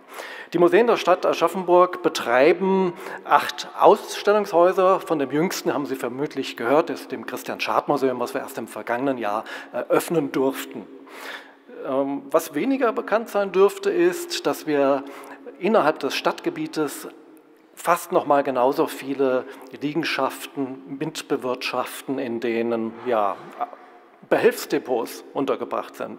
Als mehr kann man das ganz gewiss nicht bezeichnen. Ja, klappt. Ich habe mir mal so einen Kartenausschnitt genommen von Aschaffenburg, um eine Sache für uns zu visualisieren. Diese Behelfsdepots, die sind ja keinesfalls statisch, wenn man so viele hat, sondern da gibt es einen geschichtlichen Verlauf, und den möchte ich in ganz kurzer Zeit einmal abgehandelt wissen. Zur Orientierung, da außen rechts an der Mainschleife, da befindet sich das Schloss Johannesburg, was wahrscheinlich die meisten von Ihnen kennen. Jeder der folgenden Pfeile bedeutet eine Sammlungsverlagerung von, sagen wir mal, mindestens 100 bis 200 Euro-Paletten in der Größendimension. Und Sie sehen, wie sich das im Laufe der Zeit über das ganze Stadtgebiet ausbreitet. Die häufigen, viel kleineren Sammlungsverlagerungen, also nur ein LKW voll, das habe ich hier gar nicht berücksichtigt dabei.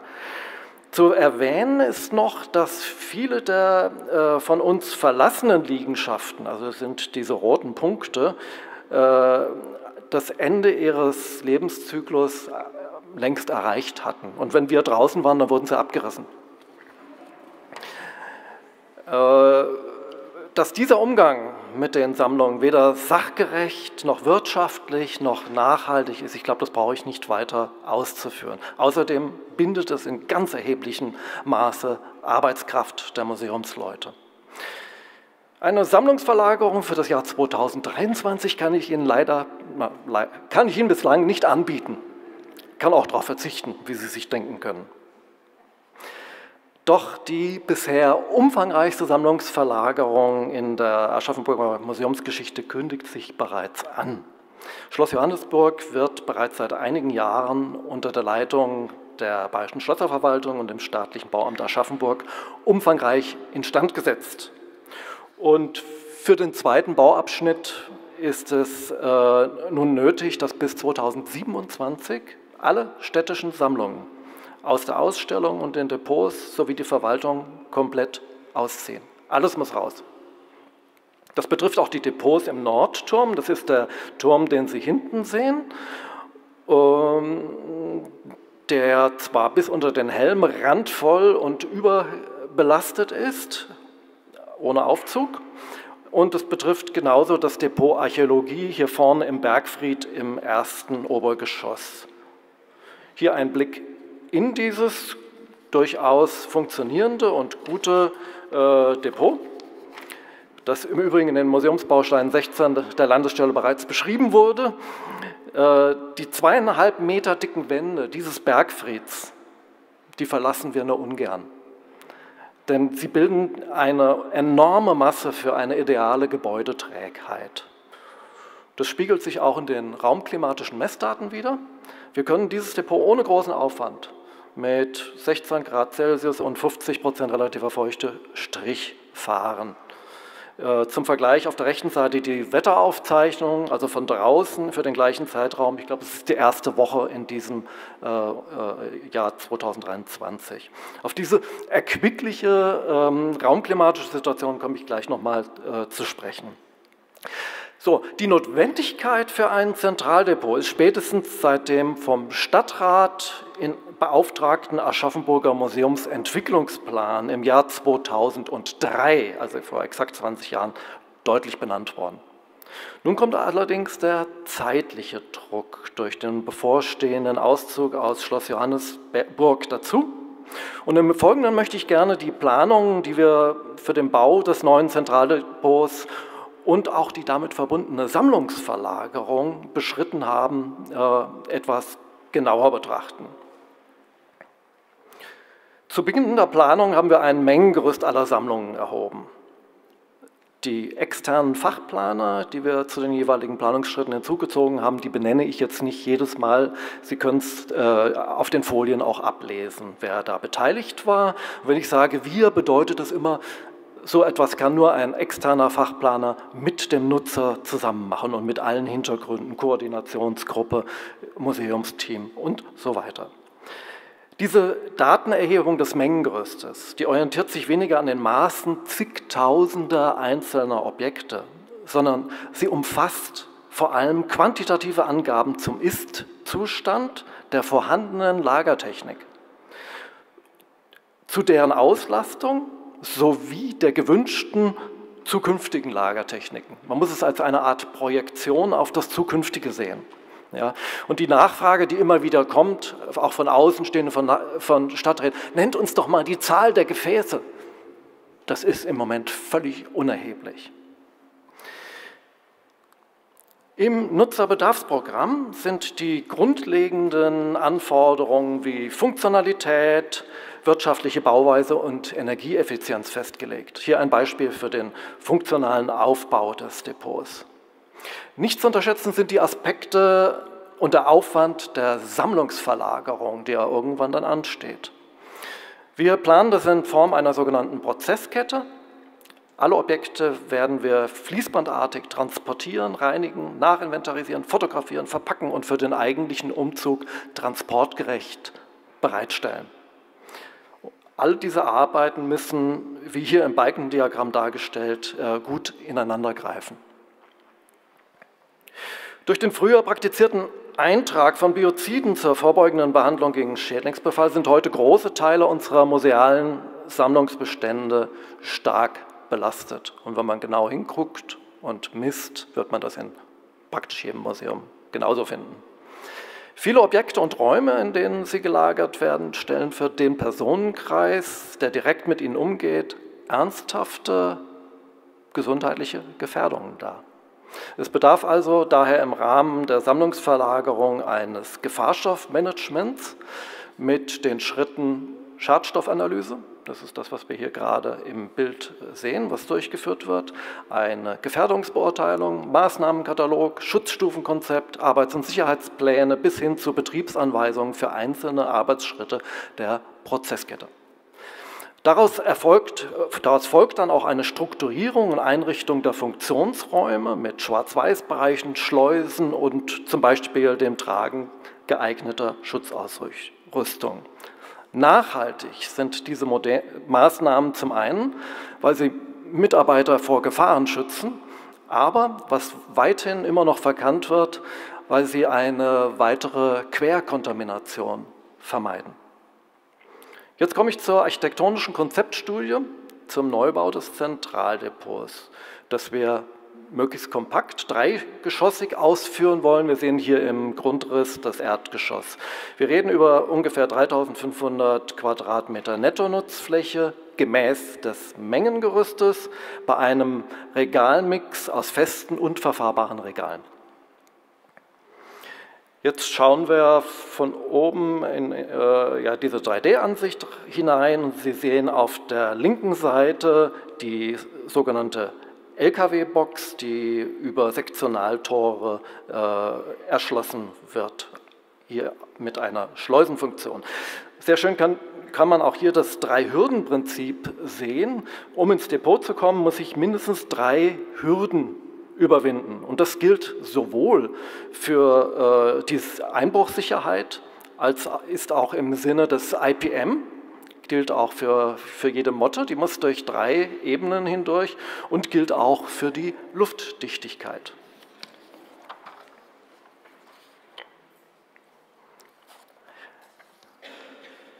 So, das wäre das zweite OG und das dritte und das die Gesamtansicht.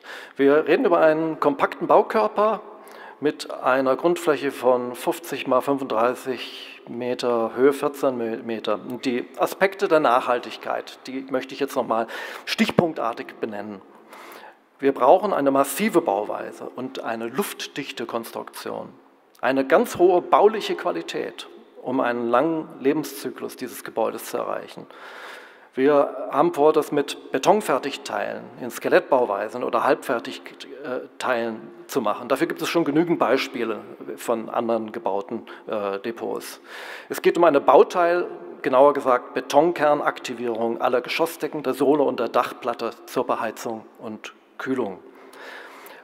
Geothermische Energieversorgung mit Grundwassernutzung und Wärmepumpen in Kombination mit der Bauteilaktivierung ist das Klimatisierungskonzept. Gemäß dem Gebäudeenergiegesetz 2020 kämen wir da in der Vorausrechnung und aufgrund vergleichbarer Depots an einen Gesamtenergieverbrauch von maximal 30 Kilowattstunden und das ist dann A+ gemäß des Gebäudeenergiegesetzes. Wir wollen auch, nebenbei gesagt, verzichten auf Farbanstriche, Epoxy-Beschichtung. Was mich beschäftigt, ist noch die Betrachtung der grauen Energie, denn wir arbeiten ja ganz massiv hier mit Beton.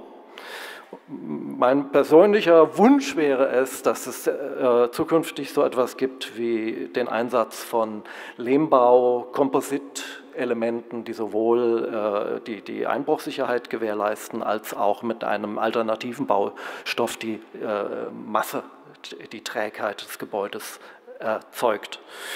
Das ist der Projektstrukturplan, in den alle Maßnahmen zusammen münden und der Koordination aller Aufgaben ermöglicht überhaupt. Ja, jetzt werden Sie sich zum Schluss fragen, wo ist denn dieses Depot? Ist das schon gebaut? Ist es noch im Bau? Ich kann Ihnen diese Frage nur beantworten mit einem Zeitungsartikel, jetzt aus dem März des vergangenen Jahres. Es ist ein bisschen frustrierend, diese Titelschleife zu lesen, wenn man sich 25 Jahre mit dieser Fragestellung beschäftigt hat und dafür gekämpft hat.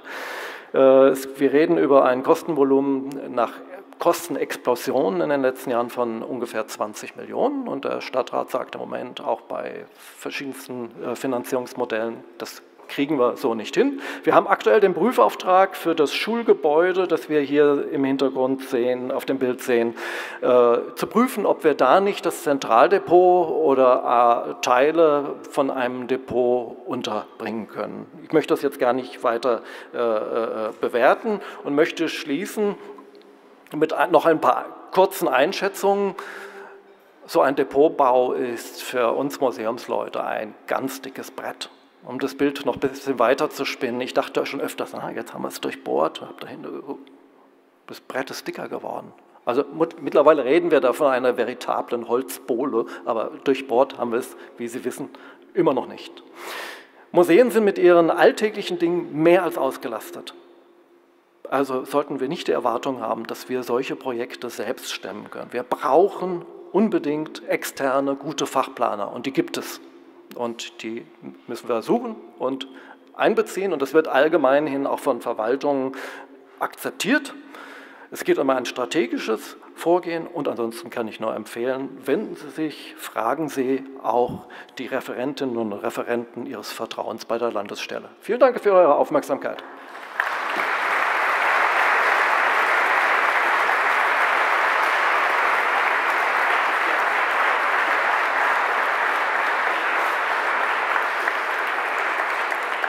Ja, Herr Höppner, ganz herzlichen Dank. Ja, es geht schon auch um Leidenszeit, aber ich fand Ihr Verlagerungsdiagramm, das Höpfnersche Verlagerungsdiagramm, das wird in die Geschichte eingehen.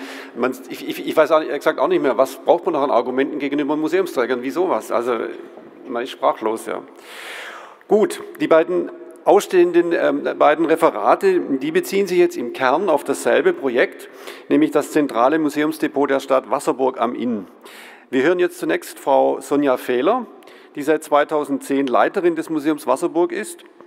Liebe Frau Fehler, Sie haben sich Gedanken gemacht über vieles, aber hier jetzt für den Vortrag hier besonders auch über den politischen Entscheidungsprozess, denn das ist ja wohl der Knackpunkt, also den politischen Entscheidungsprozess zu einem solchen Projekt und darauf sind wir jetzt ganz besonders gespannt.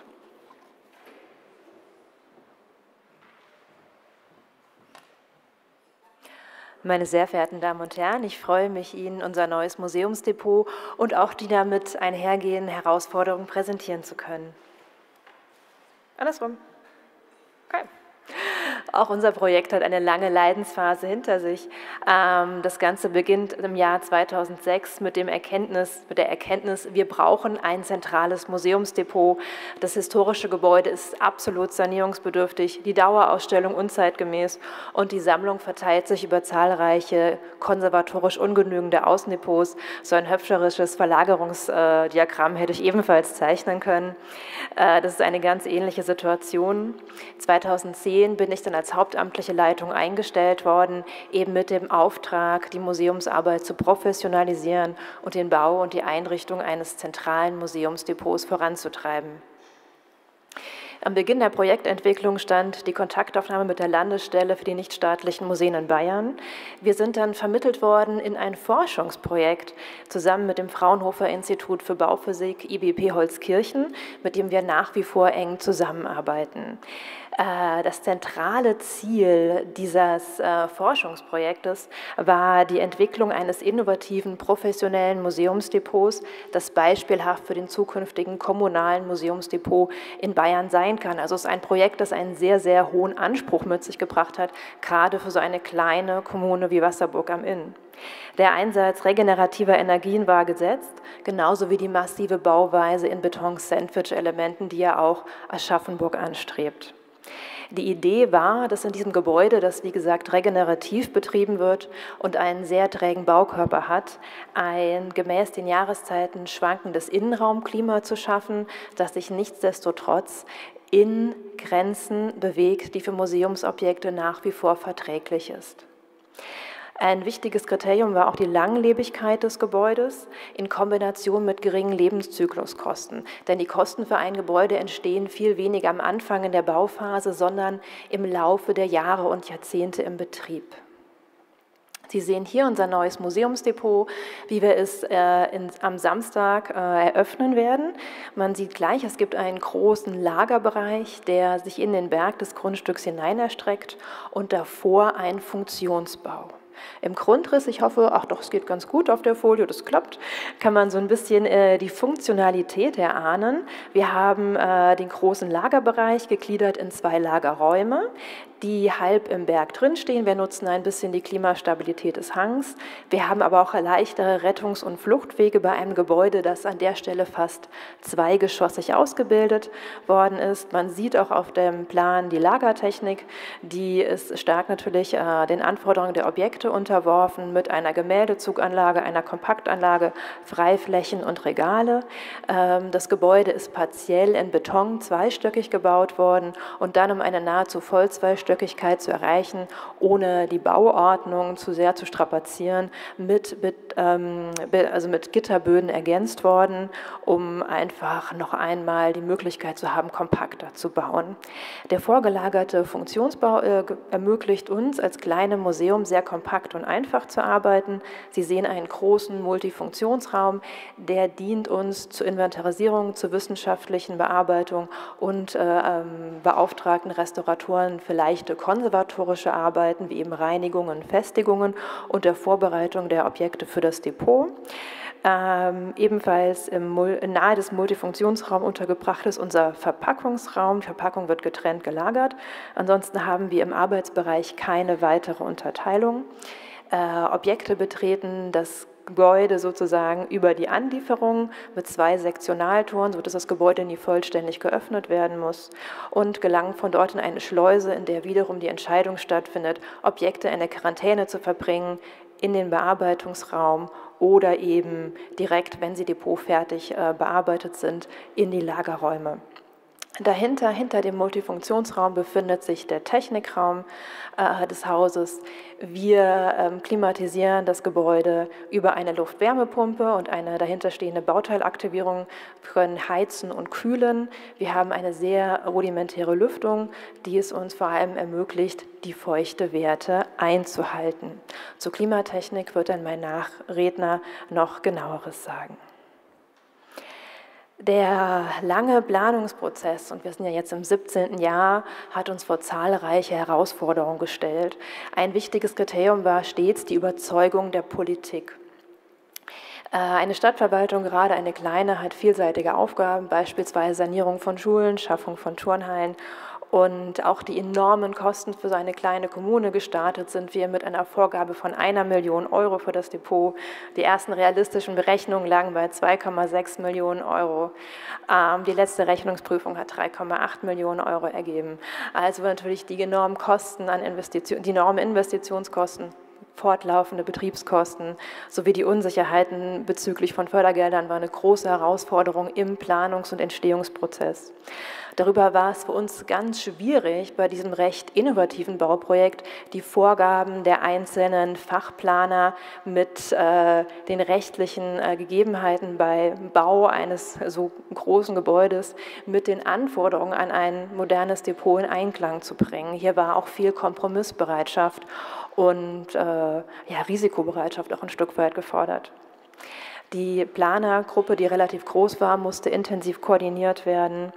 Der langwierige Planungsprozess hat zu zahlreichen notwendigen Umplanungen geführt, da neue Voraussetzungen im Brandschutz gegeben waren, weil technische Gebäudeausstattung, die verplant war, umgeplant werden musste, weil die Bauteile in der Form gar nicht mehr auf dem Markt verfügbar waren. Also hier waren auch eine Umplanung nötig, die dem Projekt auch nicht unbedingt immer gut getan haben. Der Einsatz neuer Bautechniken hat auch zu Unsicherheit bei politischen Entscheidungsträgern geführt und es war am Schluss eine ganz große Herausforderung, in Zeiten der Krise einfach die Qualität des Bauwerks zu sichern. Wir sind diese Herausforderung angegangen. Also eine wichtige Aufgabe von uns war die Überzeugungs- und die Öffentlichkeitsarbeit. Es war gar nicht so schwierig, die Wasserburger Stadtbevölkerung hinter uns zu bringen. Es war viel mehr nötig, die Politik zu überzeugen. Und da war es natürlich immer wieder auch nötig, die Öffentlichkeit hinter sich zu haben. Wir haben von Anfang an sehr intensiv über unsere Museumsarbeit gesprochen. Eine unserer ersten Ausstellungen 2011 war das Thema Museumsarbeit hinter dem Kulissen, bei der wir darauf eingegangen sind, was macht Museumsarbeit aus, welche Notwendigkeiten stehen eigentlich hinter unserer Arbeit, die in die Stadtgesellschaft hinein zu kommunizieren und durch Abstimmungsprozesse auch in der Ausstellung, was möchtet ihr sehen, woran soll das Museum arbeiten, die Bevölkerung auch teilhaben zu lassen. Wir haben immer wieder die Arbeit unserer Sammlung in unserer Öffentlichkeitsarbeit in den Vordergrund gestellt. Warum braucht unsere Sammlung diese Arbeit? Welche Arbeit leisten wir? Wir haben Projektberichte auch mit den örtlichen Medien gemacht und auch Objekte des Monats haben immer wieder die Arbeit an der Sammlung kommuniziert. Wir haben eigentlich seit 2011 auch immer wieder gemeinsam mit der Landesstelle Projekte gemacht zur konservatorischen Arbeit an der Sammlung, gegliedert nach Objektgattungen und diese Arbeit öffentlich dargestellt. Wir haben auch über den Zustand des Museumsgebäudes gesprochen. Wir haben aber auch die Arbeiten, die wir am Gebäude im Rahmen des Bauunterhalts geleistet haben, intensiv kommuniziert und auch die Ergebnisse der Bauforschung vorgestellt. Wir haben intensiv die Aktionstage wie Tag des offenen Denkmals oder den Internationalen Museumstag genutzt, um wiederum diese Themen nach vorne zu tragen, sodass es an der Politik nicht vorbeigehen konnte. Für die politische Arbeit war es für uns von besonderer Bedeutung, uns Mitstreiter zu suchen. Das waren zum einen die Kollegen in der Stadtverwaltung, da unter der schwierigen Situation des Museums eigentlich die komplette Stadtverwaltung vom Bauhof über die Liegenschaftsverwaltung bis zur Kindergärtnerin leidet. Und ich habe einfach meine öffentliche Betriebsversammlung genutzt, um all meinen Kollegen zu danken an der Stelle, an der sie uns unterstützt haben. Danach hatte ich Standing Ovations. Das war ein Gefühl, das trägt einen durch einige Stadtratssitzungen. Das hat aber auch den Bürgermeister genötigt, vor allen Kollegen die Zusage zu treffen, dass dieses Projekt jetzt gebaut wird. Wir haben bedeutende Bürger für uns sprechen lassen, die intensiv den Kontakt zu politischen Entscheidungsträgern gesucht haben, genauso wie den Heimatverein oder die Rückeinbindung der Landesstelle. Wir haben bei Kritikern immer wieder, sind auf ihre Argumente eingegangen, haben die Untersuchungen und Alternativplanungen aufgegriffen, die gefordert worden sind und das intensive persönliche Gespräch gesucht und immer wieder das Projekt auf die politische Tagesordnung gebracht. Scheitern gehört zum Leben, nicht alles hat funktioniert, auch bei dem politischen Managementprozess. Hier ist vor allem zu sagen, ein langer Planungsprozess führt eigentlich nicht unbedingt zu einer kostengünstigeren Planung.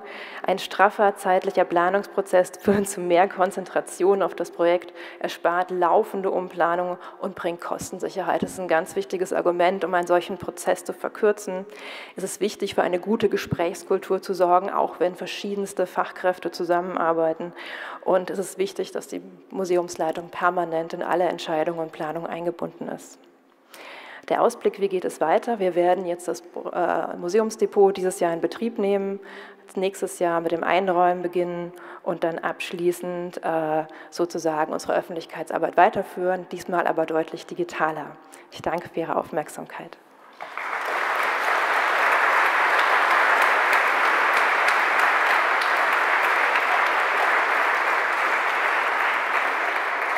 Ganz herzlichen Dank für diesen eindrucksvollen Bericht, auch zum Ja, wir haben jetzt noch 2 Referate oder Vorträge. Danach gibt es eine Kaffeepause. Vielleicht kann man das dann ja nachholen mit den Fragen. Genau. Ja, unser nächster Redner ist Hermann Neubert. Herr Neubert war bis 2022 Leiter der Museen in Miltenberg und hat dabei ein Projekt für ein Zentraldepot mitbegleitet für die Museen der Stadt und für das Stadtarchiv. Und dabei ist auch als Besonderheit ein Jugendhaus mit integriert worden. Und Herr Miltenberg wird uns jetzt vorstellen, wie man aus einem Zweckbau auch eine Chance für das Stadtbild generieren kann.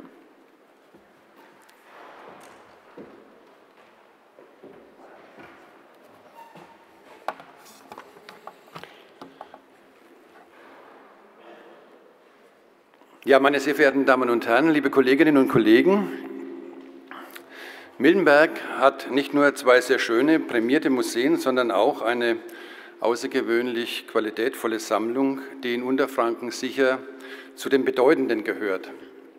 Als ich 1988 nach Miltenberg an den Untermain kam, stand die grundlegende Sanierung des Stadtmuseums an. Meine erste Aufgabe hieß, das Museum räumen, die Sammlung verpacken und umziehen. Für diesen Prozess mussten Depoträume außerhalb des Stadtmuseums gefunden werden. Der Landkreis bot Platz in der Kreisberufsschule an. Das Lager in der Kreisberufsschule reichte aber wie bei vielen Kolleginnen und Kollegen allerdings bei weitem nicht aus, was schließlich zu mehreren Außenlagern führte, die in keiner Weise musealen Ansprüchen genügten. Nach einer langen und aufwendigen Sanierung konnte 1996 der erste Abschnitt des Stadtmuseums eröffnet werden. 2006 folgte dann die Erweiterung um 2 anschließende historische Renaissancegebäude. 2011 kam mit der Miltenburg ein weiteres Museum hinzu. Alle Museen wurden eingerichtet nach neuen Konzepten mit sehr zurückhaltender Ausstellungstechnik. Das hieß auch, vieles, was im alten Heimatmuseum zu sehen war, blieb von da an im Depot. 2013 kündigte der Landkreis überraschend das Mietverhältnis Kreisberufsschule der Stadt Miltenberg auf. Das löste bei den Verantwortlichen einen milden Schock aus. Gleichzeitig wuchs nun die berechtigte Hoffnung, die über Jahre unbefriedigende Depotsituation endlich vernünftig lösen zu können.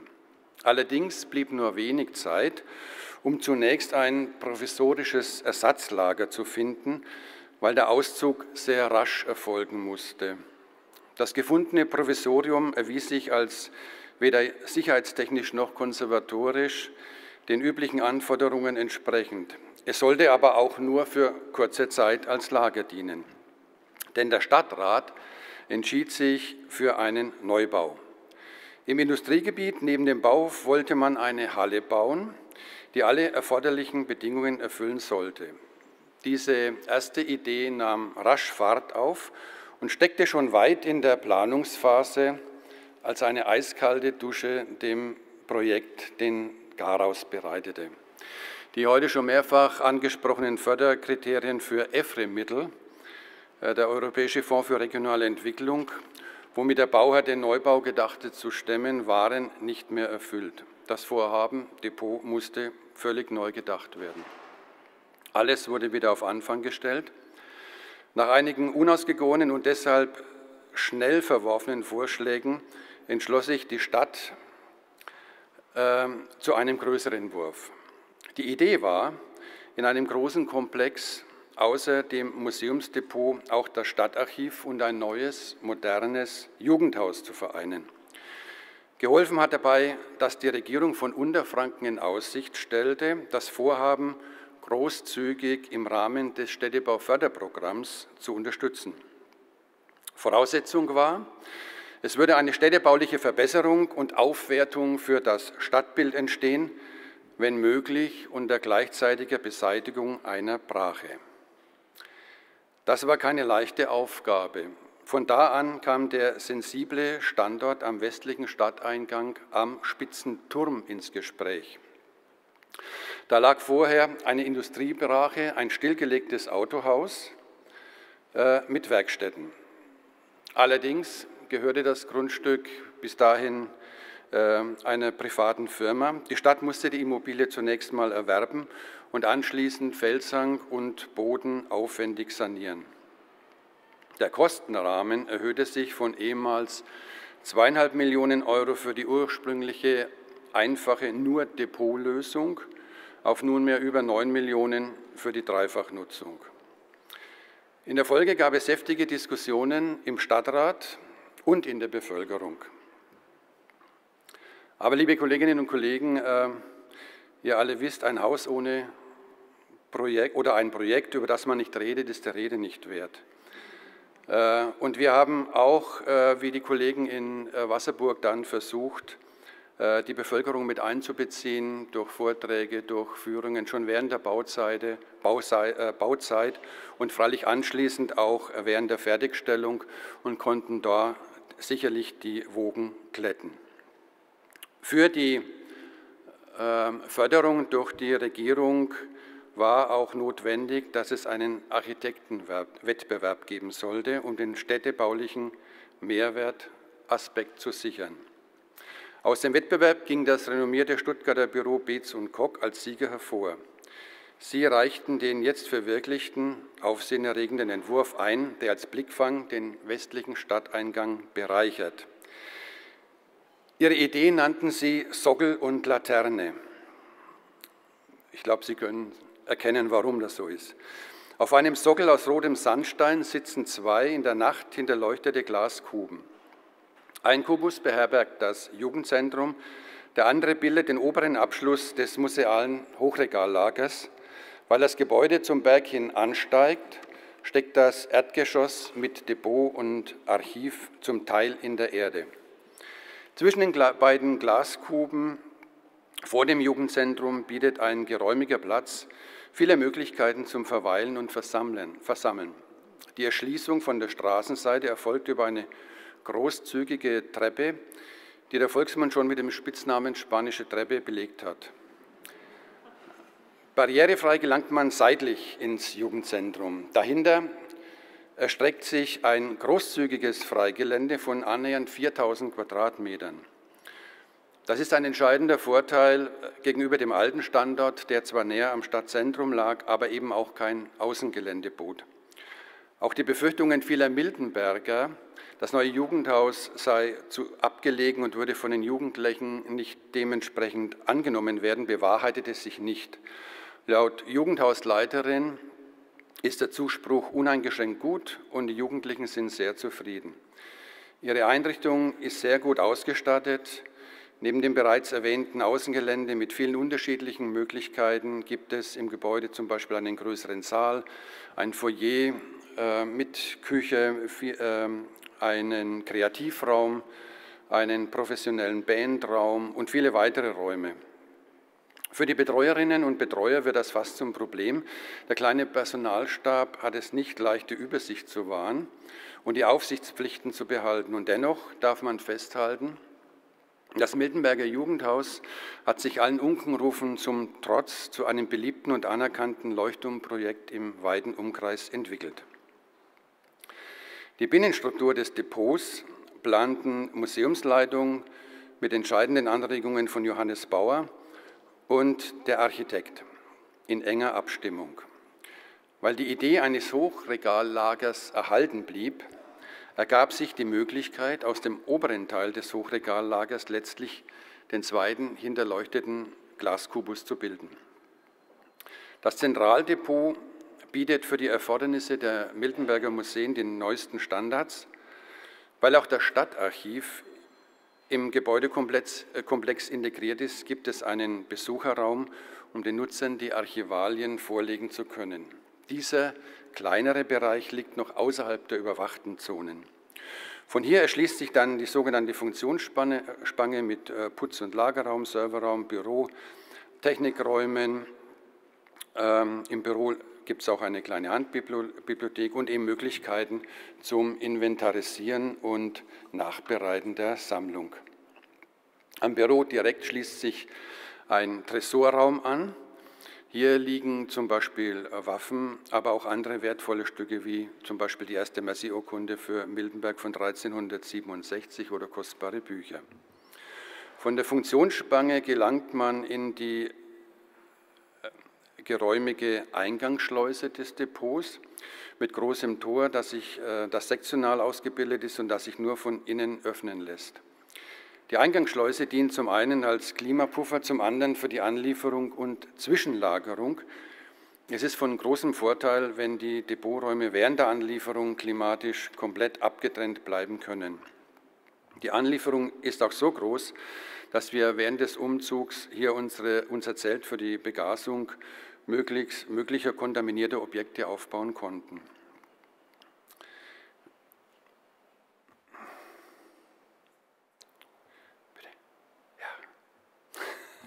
Der Quarantäneraum und die Werkstatt schließen direkt an. Sie ist so geräumig und entsprechend ausgestattet, dass Restauratoren auch kleinere Restaurierungen oder konservatorische Maßnahmen vor Ort durchführen können. Von der Eingangsschleuse geht es in Depot 1. In den Hochregalen liegen verschiedene Paletten. Hier zum Beispiel sehen Sie das Lapidarium. Auf Paletten sitzen die gereinigten und notwendig konservierten Steine. Mit einer Hubameise kann man die Paletten ins Regal einsetzen. Dort, wo die Objekte auf Palette sitzen, genügen Trägertraversen als Aufleger. Für kleinere Objekte oder Kartons empfehlen sich aber auch Stahlböden.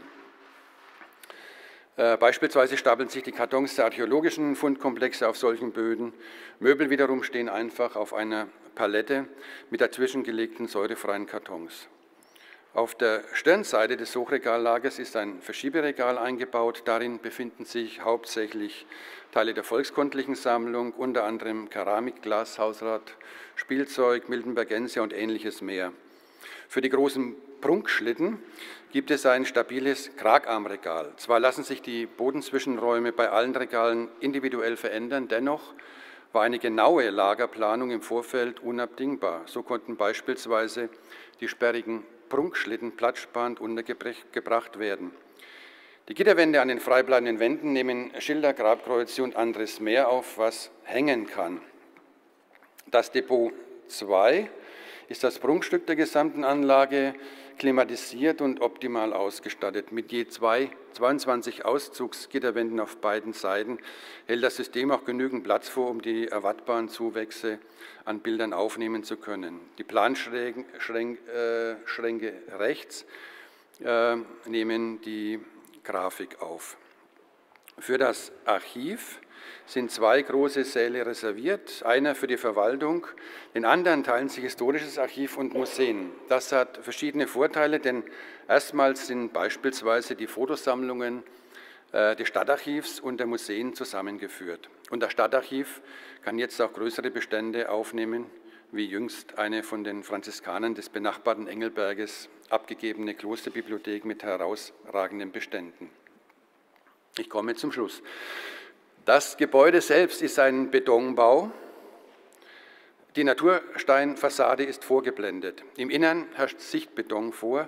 Nur innerhalb der Funktionsspange wurden die Wände geweißelt. Fenster gibt es lediglich in einigen Funktionsräumen, wie dem Besucherbereich oder dem Büro. Die Werkstatt besitzt ein Oberlicht. Der Fußboden besteht aus einem hochwertigen, hochdruckfesten, kunststoffversiegelten Hartstoff-Estrich. Besucherraum, Toilette, Büro sind mit Heizkörpern ausgestattet, aber nur da. Aufgrund des massiven Betonbaus genügt im übrigen Bereich die klassische Temperieranlage. Nur im Depot 2, vorgesehen für Gemälde, Grafik, Skulpturen etc., wurde eine ausgefeilte Klimaanlage für optimale Bedingungen installiert.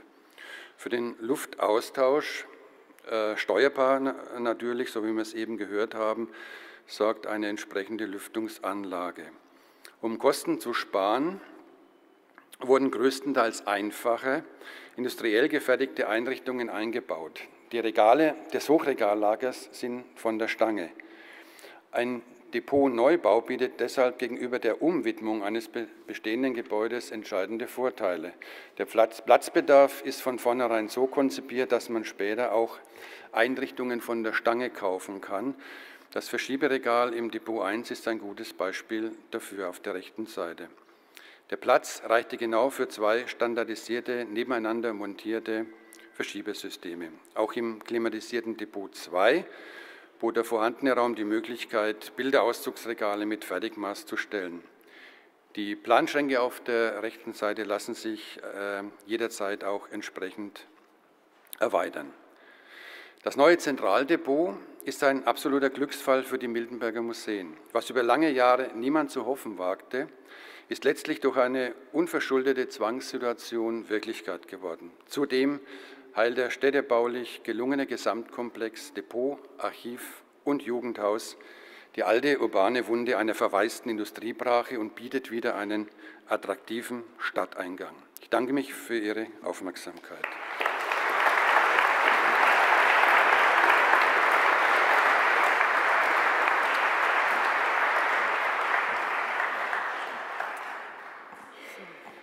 Vielen Dank, Herr Neubert, für diesen Einblick. Und ich würde sagen, wir machen auch direkt weiter mit dem nächsten Vortragspaar in diesem Fall.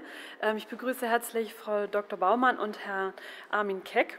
Frau Dr. Baumann ist seit 2016 Leiterin der Abteilung für Kunst- und Denkmalpflege der Diözese Regensburg und einer ihrer Hauptaufgabenschwerpunkte dabei ist die Vorbereitung des Umzugs in das neue Depot, was zukünftig von der Diözese und von den Museen der Stadt Regensburg genutzt werden wird. Und das hat sie zusammengebracht mit Armin Keck vom Architekturbüro MDP Zunner. Und was Sie dabei erlebt haben auf dem Weg dahin, werden Sie uns jetzt gemeinsam vorstellen.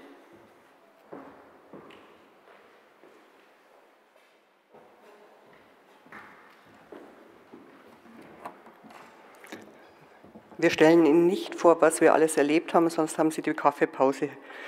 Sie können es vergessen.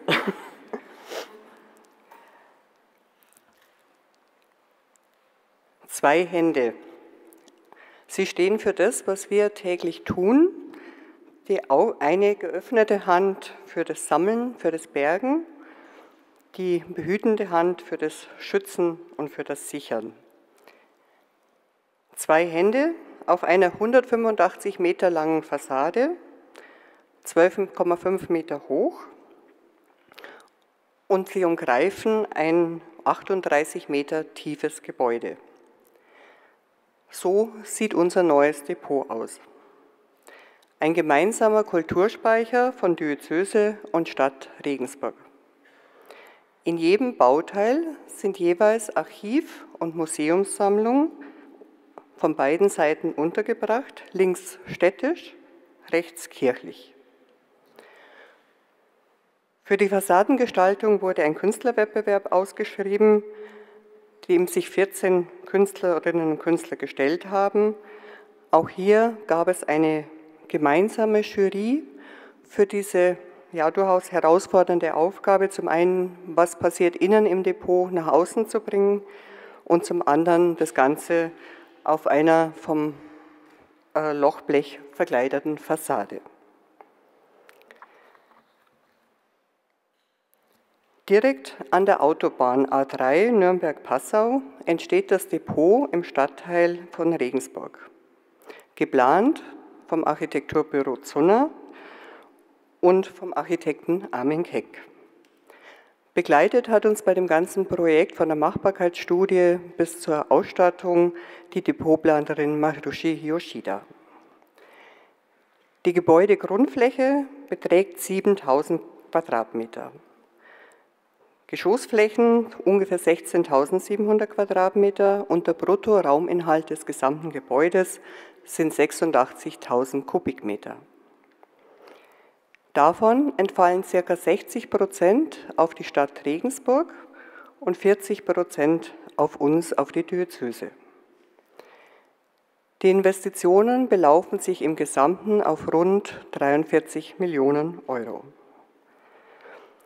Derzeit bewegen wir uns trotz der baukonjunkturellen Lage der vergangenen Jahre, die uns das Leben nicht leichter gemacht hat, noch relativ im Kostenrahmen, der vorgegeben war. Und wir werden voraussichtlich das Projekt mit einer Kostensteigerung von 6,8% abschließen. Im Moment sind 95% der Aufträge vergeben. Gefördert wird das Projekt als besonderes Projekt, weil zwei Bauherren gemeinsam bauen. Vom Kulturfonds Bayern, von der Landesstelle natürlich für nichtstaatliche Museen in Bayern, die uns auf dem ganzen langen Weg auch begleiten, und der Bayerischen Landesstiftung. Der Platzbedarf des Depots ist so geplant, dass wir die nächsten 30 Jahre damit auskommen sollten, wobei wir von Seiten der Diözese ganz ehrlich nicht wissen, was auf uns zukommt. Kirchenumnutzungen, Sie kennen alle die aktuelle Situation. Wie lange das Depot dann tatsächlich reichen wird, wissen wir nicht. Die Fläche für einen möglichen Anbau wurde von vornherein mit geplant. Am 11. September 2019 fand der Spatenstich statt. Im ersten Jahr wurden dann 421 Bohrpfähle zur Gründung gesetzt. Ein Jahr später wurde Corona-konform der Grundstein gelegt und am 27. Oktober 2021, also wieder ein Jahr später, dann das Richtfest. Die Aussicht ist gut und sie tut gut. Das Projekt Neubau des Depots würden wir heute in Zeiten begrenzter kommunaler und kirchlicher Mittel dieses Vorhaben beginnen, wohl, wenn überhaupt, nur sehr viel schwieriger umzusetzen. Die Planung reicht bis 2014 zurück. Die Entscheidung für einen neuen Kultur- und Wissenschaftsstandort der Stadt und der Diözese wurde 2018 getroffen. Bei der Stadt war die Motivation die schiere Raumnot. Bei der Diözese war es das einzige Mal in meinem ganzen beruflichen Leben, wo ich über den Brandschutz glücklich war, eine definitive Ansage, dass das bisherige Depotgebäude nicht mehr weiter genutzt werden darf. Erfreut darüber, weil wir bei der Raumnot natürlich auch absolut mit dabei sind. Noch lagern unsere Sammlungen in einem historisch wertvollen, aber für ein Depot denkbar ungeeigneten Gebäude, dem Ökonomiegebäude des Damenstifts Obermünster, ein spätmittelalterliches Gebäude, das im Kern bis in die karolingische Zeit zurückgeht. Die Bilder kennen Sie alle. In den bisherigen Depotflächen ist jeder Quadratmeter intensiv genutzt. Und nun beginnt natürlich durch die Umzugsvorbereitung die notwendige Inventur, beziehungsweise sind wir natürlich seit Jahren dabei. Es ist eine Mammutaufgabe, die aber auch neue Möglichkeiten eröffnet, auch zum Entsammeln. Der Bau der Diözese gliedert sich in 3 Bereiche auf. Der Zentralbereich mit der Anlieferungszone, Quarantäne- und Dekontaminationsräumen, Restaurierungswerkstätten und den Büros für Mitarbeiter und Forschungsgäste. Nach Osten schließt sich ebenfalls zweigeschossig das Depot der Kunstsammlungen des Bistums an und dann das bischöfliche Zentralarchiv mit 3 Ebenen. Fertigstellung und Probebetrieb wird noch in diesem Jahr sein, im Herbst, im 3. Quartal, und der Beginn des Umzugs ist für 2024 geplant. Das bedeutet für uns, dass wir im Moment dabei sind, rund 46.000 Objekte anzuschauen, zu sichern, zu verpacken, vom Heiligenbildchen bis zur Kirchenkanzel und von der Lichtmesskerze bis zur Lüpertz-Skulptur. Wie es auf städtischer Seite und technisch ausschaut, übergebe ich jetzt an Armin Keck.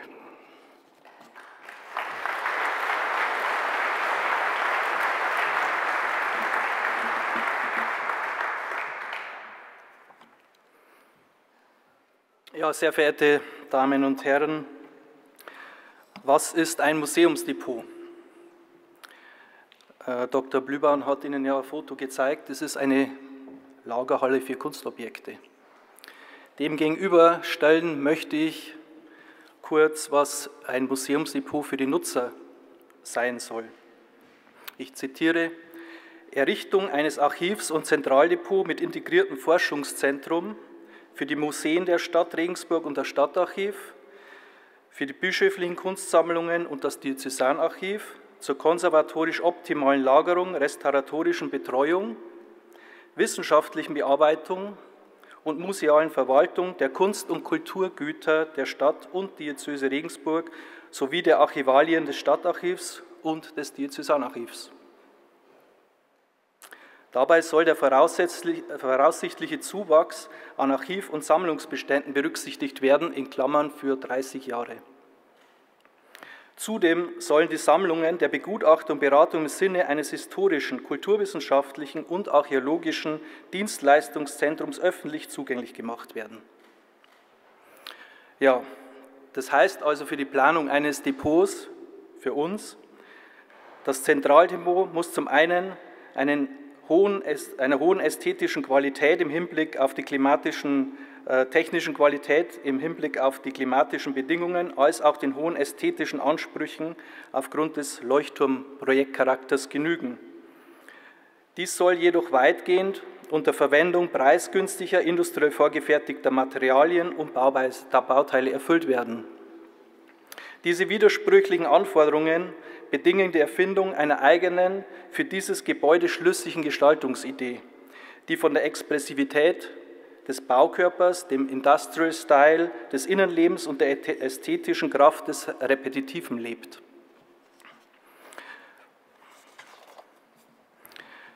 Bei der Projektsteuerung, die Frau Maria Baumann hat es schon angedeutet, gibt es die Besonderheit der zwei Bauherren, die ein Gebäude miteinander bauen. Deswegen der Vortrag aus 2x1. Aber diese zwei Auftraggeber haben jeweils zwei Nutzerämter, nämlich das Museum und das Archiv. Das heißt, wir haben also eigentlich 4 Bauherren. Und 4 Bauherren bei einem Projekt ist für jeden Architekten eine zunächst beängstigende Vorstellung. Aber in unserem Fall auch ein Glücksfall, denn das geballte Know-how von 4 Nutzergruppen mit ihrer Expertise als Museums- und Archivfachleuten ist für das Projekt ein Glücksfall. Ich werde jetzt aufgrund der knappen Zeit nicht auf die Konzeptionen, die vielfältig nötig sind, um so ein Projekt zu planen, eingehen. Ich möchte nur ein paar Schlaglichter werfen auf 3 Beispiele. Wir haben natürlich die Depotflächen und die Archivmagazine. Das ist die Hauptfläche von diesem Projekt. Und das Herzstück sind aber die zentralen Funktionsräume mit den Restaurierungswerkstätten. Soweit so normal. Auf Seiten der Stadt ist es allerdings so, dass beide Verwaltungen, sowohl des Stadtarchivs als auch der Museen, mit umziehen wollen. Und es gibt als Besonderheit einen öffentlichen Bereich mit Lesesaal, mit Vortragssaal, Foyer, Lounge und Cateringküche unter der Ägide des Stadtarchivs Regensburg. Und das ist ein schöner Synergieeffekt bei diesem Projekt, da dieser sogenannte Öffentlichkeitsbereich für alle 4 Nutzergruppen zur Verfügung gestellt wird. Das zweite Beispiel betrifft die Dekontamination der Objekte. Das spielt ja eine wichtige Rolle, wie wir heute schon gehört haben. Auf Seiten der Stadt hat man sich für eine Stickstoffanlage entschieden und auf Seiten der Diözese für eine ICM-Anlage, sprich eine Klimakammer mit feuchtegeführter Temperaturerhöhung zur Schädlingsbekämpfung. Der Vorteil der zweiteren Anlage besteht darin, dass auch eine Schadstoffabreicherung dadurch möglich ist. Wir haben heute im Publikum die Frau Petra Bausch sitzen von den Museen der Diözese, die Spezialistin inzwischen auf diesem Gebiet geworden ist und die steht Ihnen sicherlich für Fragen im Laufe des Abends zur Verfügung gerne. Des Weiteren möchte ich noch herausgreifen die Fassadengestaltung. Die Frau Maria Baumann hat es ja schon erwähnt, das Büro Lutzenberger und Lutzenberger hat den Wettbewerb gewonnen. Uns war von Anfang an klar, dass wir für diesen Zentralgebäudekomplex Kunst am Bau kein Kunstwerk wollten, das irgendwie dabei steht, sondern es sollte integraler Bestandteil, in unserem Fall der Fassade werden. Und die Fassade besteht aus gefalteten Alublechen, perforiert, und das bot dem Künstler, der damit auch den Wettbewerb gewonnen hat, natürlich die einmalige Chance, über Tausende von Nieten, die genau in diesen bereits vorhandenen perforierten Fassadenelementen vorhanden waren, ein Kunstwerk, das den ganzen Gebäudekomplex umspannt, zu schaffen.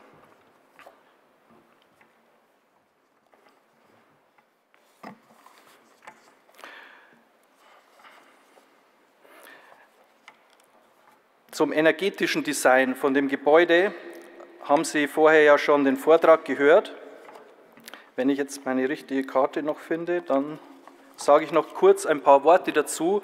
Nur so viel: Der Grundsatz ist die Minimierung der Wärmeverluste des Gebäudes und dann die Deckung des verbleibenden minimierten Energiebedarfs aus regenerativen Quellen und in Kombination mit dem Aktivieren der inneren Speichermassen.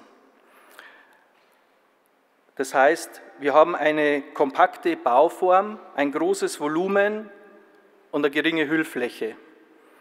Wir haben starke Dämmung außen, damit die Wärmeverluste verringert werden. Wir haben eine vorgehängte, hinterlüftete Fassade und begrünte Dächer, um den Wärmeeintrag zu vermeiden. Wir haben massive Stahlbeton- und Mauerwerkswände innen, das enorm zur Klimastabilität beiträgt. Und auf Seiten der Gebäudetechnik gibt es eine Lüftung mit Wärmerückgewinnung, und um die Lüftungswärmeverluste zu minimieren. Und die Heizwärme wird von Wärmepumpen zur Verfügung gestellt, sprich Nutzung von Umweltwärme, gleichzeitig auch für die Kühlung. Und die massiven Decken bis zu 40 cm werden temperiert. Das hat den Vorteil, dass ich mit sehr geringen Temperaturdifferenzen fahren kann, weil ich diese enormen Flächen zur Verfügung habe. Ergänzt wird das Ganze durch eine Photovoltaikanlage für Eigenstromnutzung und eine Gebäudeautomation, die eine intelligente Steuerung der Haustechnikkomponenten ermöglicht. Ja, das als kurzer Überblick zum Bauwerk, und da möchte ich nochmal an die Maria übergeben.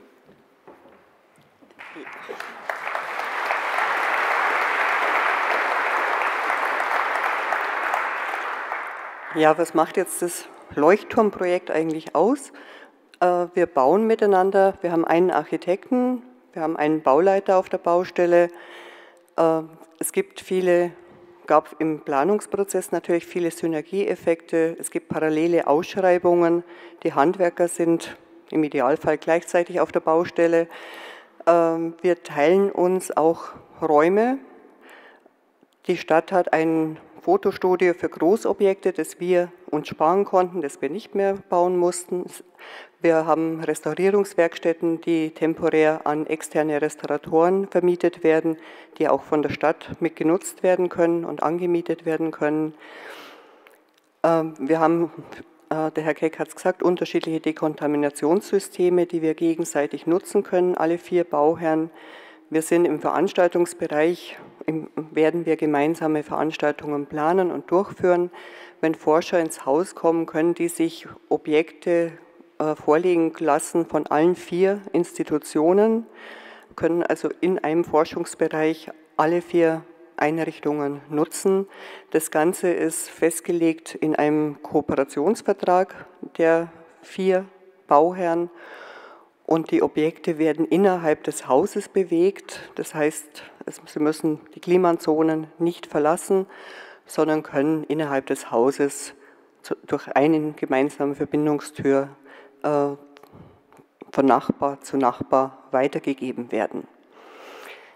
Also ein Projekt, das uns allen sehr viel Freude gemacht hat, viele Nerven gekostet hat, aber eben auch sehr, sehr spannend ist.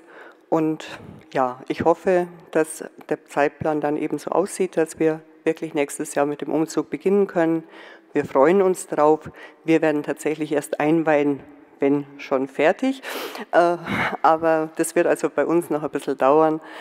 Aber wir freuen uns jetzt einfach, dass wir wirklich endlich ein gutes Depot haben und wir hoffen, dass wir bis dahin dann auch alle Wirrungen einer solchen Großbaustelle hinter uns haben. Vielen Dank fürs Zuhören.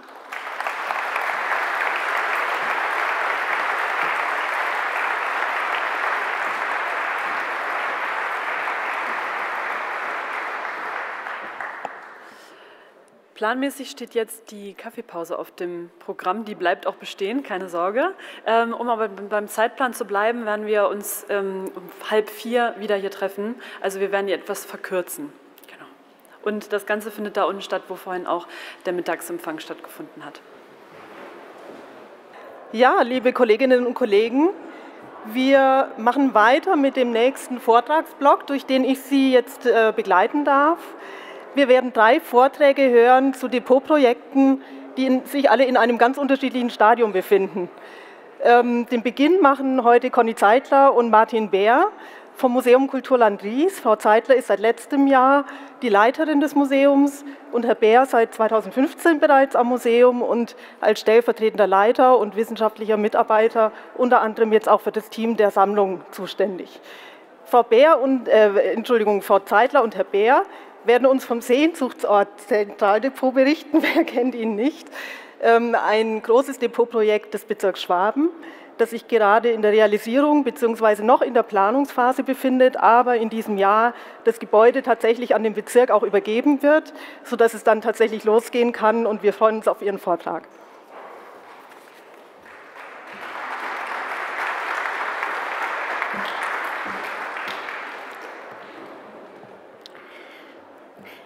Sehr verehrte Damen und Herren, liebe Kolleginnen und Kollegen, im nächsten Jahr feiert das Museum Kulturland Ries nicht nur sein 40-jähriges Bestehen, sondern hofft auch, am Sehnsuchtsort Zentraldepot anzukommen. Die Lage des Zielortes ist inzwischen gewiss. Und nun befinden wir uns am Ende der Planungs- und am Beginn der Realisierungsphase dieses Großprojektes. Bis es soweit aber war, vergingen viele lange Jahre. Das Hoffen auf und schließlich das Bangen um ein Zentraldepot haben wir bei Dienstantritt quasi sozusagen schon geerbt. Gerne berichten wir heute kurz, an welchem Punkt wir uns derzeit befinden. Dabei möchten wir einen Blick zurück auf das Zustandekommen der aktuellen Depotsituation werfen und kurz die nächsten Schritte skizzieren auf unserem langen Weg zur Sammlungszusammenführung im Industriebau.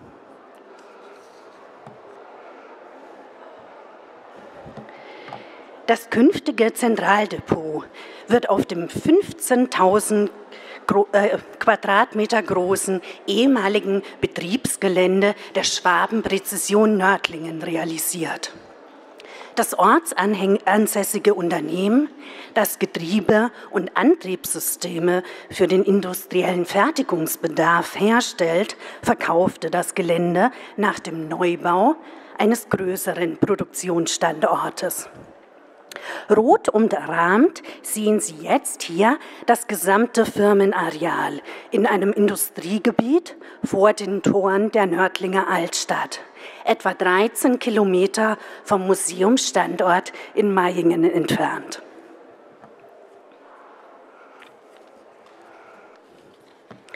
Blau markiert ist jetzt auf der Folie der Gebäudeabschnitt, in den eine Fläche von ca. 3.800 Quadratmeter für das künftige Depot- und Sammlungszentrum seitens des Bezirks Schwabens angemietet wird.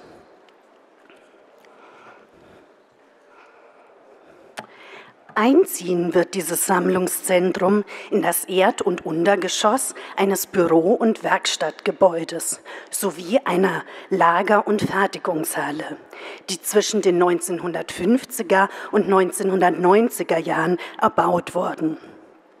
Zu sehen ist rechts die künftige Ladezone, mittig das zusammen mit anderen Mietparteien zu nutzende Treppenhaus und ganz links die künftigen Funktionsräume wie Büros im Erdgeschoss und die Museumswerkstatt im Untergeschoss.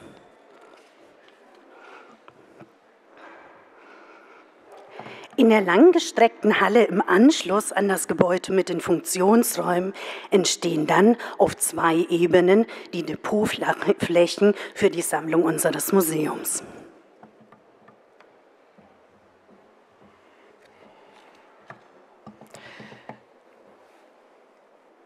Noch, liebe Kolleginnen und Kollegen, ist die Sammlung auf Depotflächen in den beiden Museumsgebäuden, in einem Außendepot und 6 weiteren Lagern und Scheunen in Maihingen und 4 umliegenden Orten untergebracht.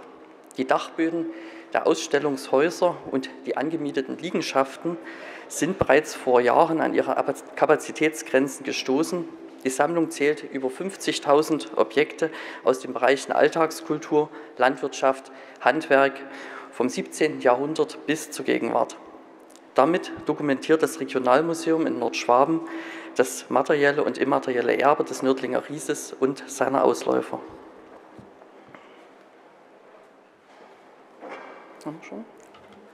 Ja. Die Anfänge der Sammlung liegen bei dem 1973 gegründeten Verein Rieser Bauernmuseum, der 1984 erste Teile des Museums eröffnete und es ein Jahr darauf in die Trägerschaft des Bezirks Schwaben übergab. Nach und nach wurden mit steigendem Platzbedarf Räumlichkeiten in den Gebäuden eingerichtet, Depotflächen bisweilen improvisiert und weitere Liegenschaften hinzugemietet. Das haben wir heute schon häufig gehört, das geht vielen genauso. Die Bedingungen auf den einzelnen Depot- und Lagerflächen unterscheiden sich jedoch stark, was Auswirkungen auf den Zustand der Objekte hat. Der kleinere Teil der Sammlung ist in isolierten, temperierten und abgeschlossenen Bereichen untergebracht. Das Gros jedoch lagert an kaum isolierten, nicht temperierten Standorten. Ein Teil der Lagerflächen unterliegt gar der gemeinsamen Nutzung mit dem Vermieter. Manche Standorte dienen neben der Sammlungsunterbringung aber auch zum Lagern von Ausstellungsarchitektur, Veranstaltungsequipment, Vorführgeräten und Betriebsmitteln. Weitere Teile der Sammlung sind dadurch schlecht bis gar nicht zugänglich. Hinzu kommt das Fehlen von Arbeitsräumen zur Bearbeitung der Sammlung und eine Restaurierungswerkstatt. Die Notwendigkeit zur Schaffung eines zentralen Depots, das die Sammlung adäquat und zeitgemäß unterbringt, ist deshalb seit vielen Jahren Konsens. Konkret wurde das Vorhaben dann 2017 mit der Erstellung eines Mengengerüsts für die Sammlungen der beiden Bezirksmuseen Oberschönenfeld und Maihingen. Eine Machbarkeitsstudie ermittelte in der Folge einen Kostenrahmen für einen Depotneubau am Standort Maihingen von bis zu 12 Millionen Euro. Während die Planungen voranschritten, wurden jedoch Überlegungen zur Anmietung eines Bestandsgebäudes angestellt und die politische Entscheidung hierfür fiel dann 2021.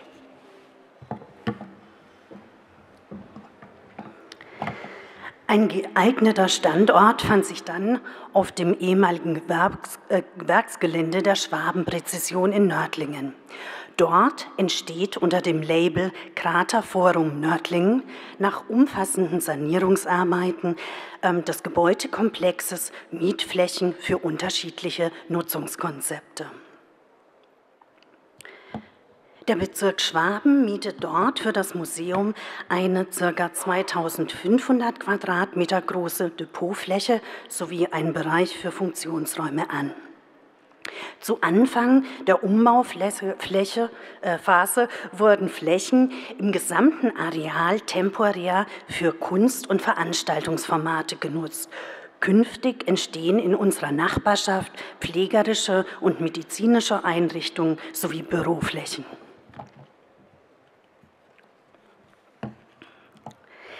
Die vermieterseitige Sanierung unserer künftigen Flächen beinhaltet unter anderem die Dämmung der Außenhülle, die Erneuerung des Daches, die Entfernung der Fenster auf den Depotflächen und die Erneuerung dieser in den Arbeitsräumen. Zudem erfolgt eine Anbindung an die Fernwärmeversorgung.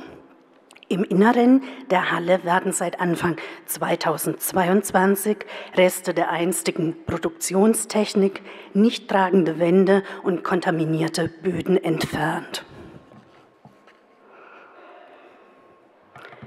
Hier sehen Sie den Baufortschritt auf der Untergeschossebene. Die umlaufende Sockeltemperierung wurde inzwischen installiert und eine Grundbeleuchtung eingebaut.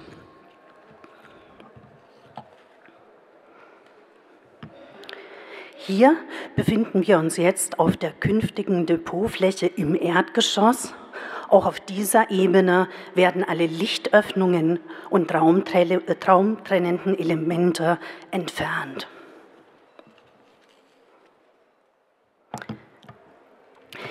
Mit der Sanierung wurde auch ein neuer Boden eingebracht, die Halle mit einem neuen Dach und Rauchabzügen versehen, sowie auch hier eine Sockeltemperierung installiert.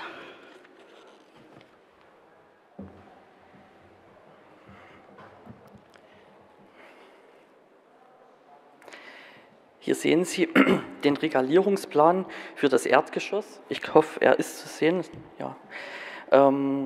Der auf Basis des Mengengerüsts zusammen mit Dr. Joachim Huber erarbeitet wurde. Geplant sind Rollregalanlagen, einzelne Fixregale sowie eine Gemäldezuganlage.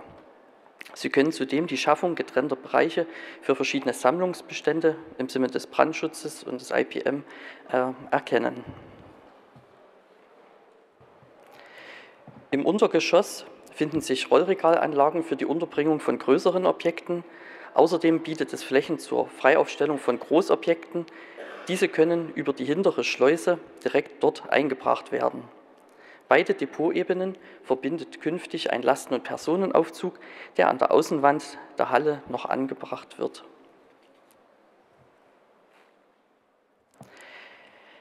Neben den Depotflächen entstehen im Erdgeschoss Funktionsräume für den Bereich Sammlung und Restaurierung. Im Untergeschoss werden die Museumswerkstatt sowie Lagerflächen für Ausstellungsarchitektur und Veranstaltungsequipment Platz finden. Der Umzug in das neue Depot nach Nördlingen wird in den nächsten Jahren stufenweise erfolgen. Die bestehenden Depots und Lager werden dabei nach und nach aufgelöst. Für den Umzug werden auf 2 Jahre befristete Projektstellen geschaffen, was eine grundlegende Revision zur Qualifizierung der Sammlung möglich macht.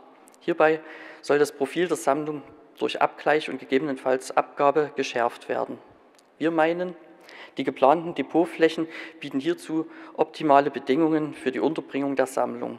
In Verbindung mit den Funktionsräumen, mit den wirklich großzügigen Funktionsräumen, die ein professionelles Arbeitsumfeld schaffen, ergibt sich ein Depot- und Sammlungszentrum, um das kulturelle Erbe der Region nachhaltig zu bewahren, zugänglich zu machen und sichtbar zu machen für die Zukunft. Und da freuen wir uns natürlich drauf. Ganz herzlichen Dank für Ihre Aufmerksamkeit.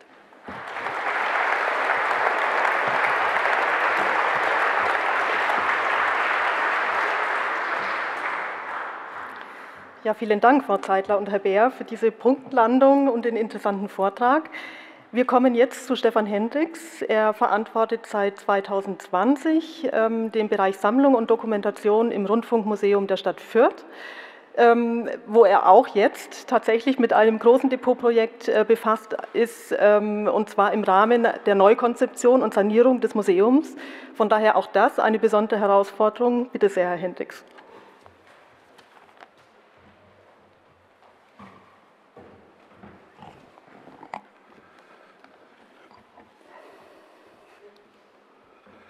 Ja, liebe Frau Hahn, danke schön für die freundliche Vorstellung.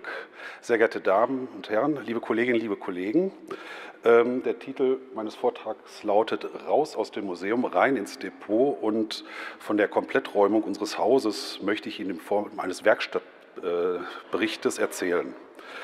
Wie bereits gerade erwähnt, bin ich seit Januar 2020 im Rundfunkmuseum Fürth für die Sammlung und Dokumentation verantwortlich. Kurz nach meiner Arbeitsaufnahme dort kam nicht nur Corona, dazu gleich an passender Stelle mehr, sondern auch der Beschluss des Stadtrats der Stadt Fürth, das Rundfunkmuseum an seinem Standort in der alten Grundig-Direktion im historischen Verwaltungsgebäude der ehemaligen Grundig AG komplett zu sanieren und mit einem Anbau zu versehen sowie museal neu zu gestalten. Dabei wird inhaltlich das Profil hin zur kulturhistorischen Perspektive des Hörens geschärft. Kurz zur Ausgangslage.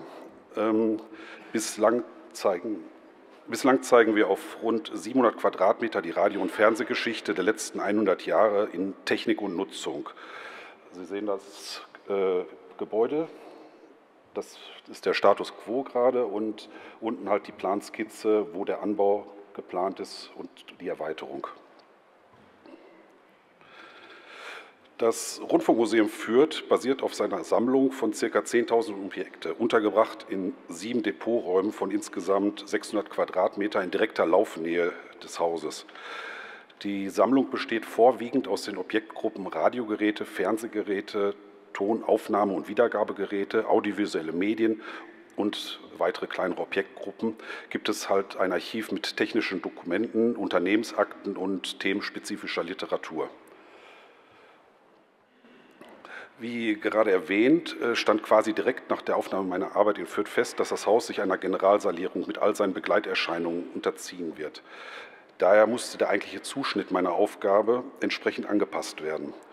Damals gab es im Haus keine fachlich entsprechend organisierte Inventarisierung und nach einem Beginn nach Maßgaben des Museumsbundes musste ziemlich schnell auf einen Um- bzw. Auszugsmodus umgeschaltet werden. So unschön die Umstände sind, kamen uns dabei doch die behördlich angeordneten Schließungen im Zuge der Corona-Maßnahmen zugute. Also ich bezeichne uns fast im Scherz immer als Corona-Gewinnler, so schlimm das ist. Aber die Kollegen und Kolleginnen aus dem musealen Tagesbetrieb waren bereit, uns dann halt bei der Basisinventarisierung zu unterstützen.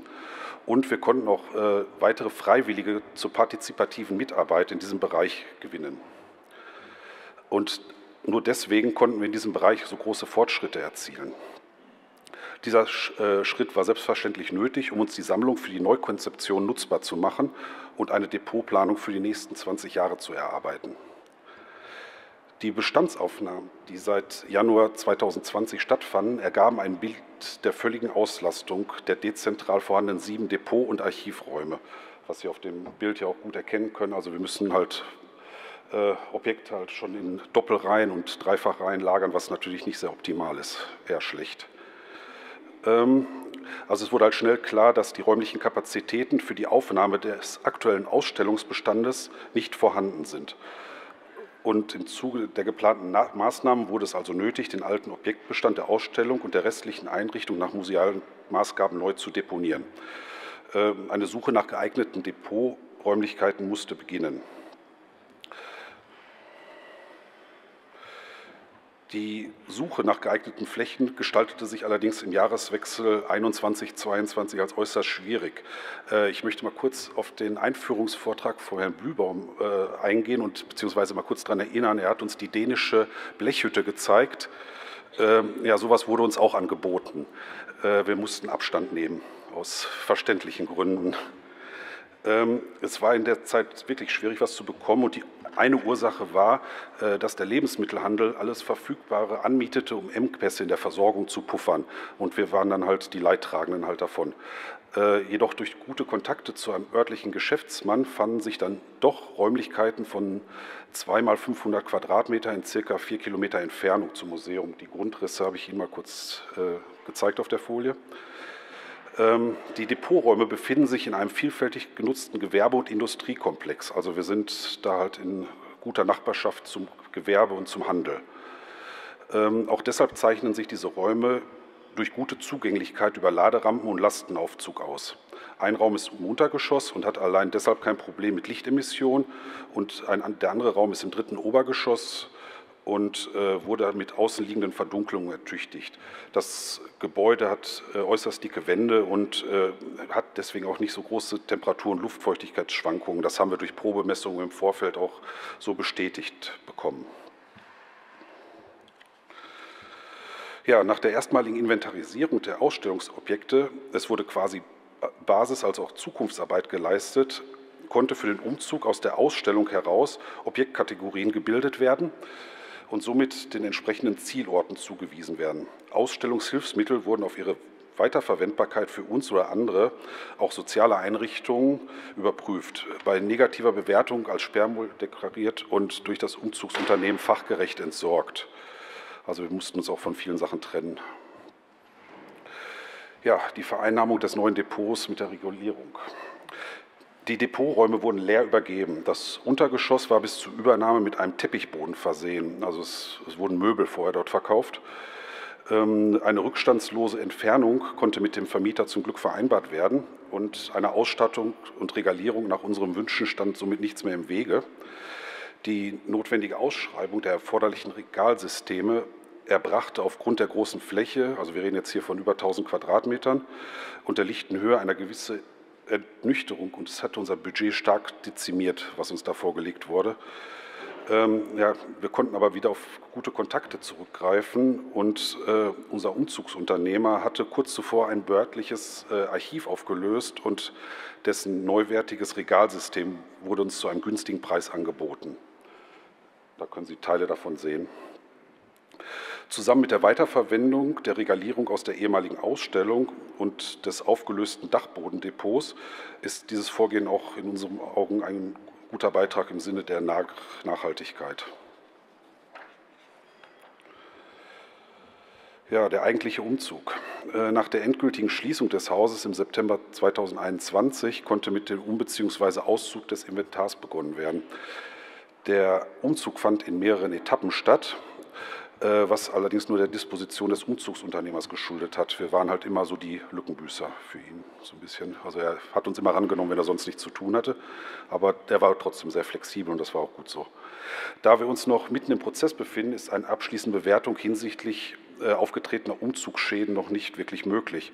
Aber aufgrund der Sorgfalt der Mitarbeiter lässt sich eine geringe Anzahl der Beschädigungen erwarten. Bislang ist nur ein Schaden bekannt geworden. Das ist leider bei unserem Röhren-Saber-Merseburg, ist die Fernbedienung leider beschädigt worden und der Knopf ist weg. Und ich dachte eigentlich, dass man das durch unsere bekannten Kanäle schnell ersetzen konnte, damit wir auch diesen Versicherungsfall endlich abwickeln können.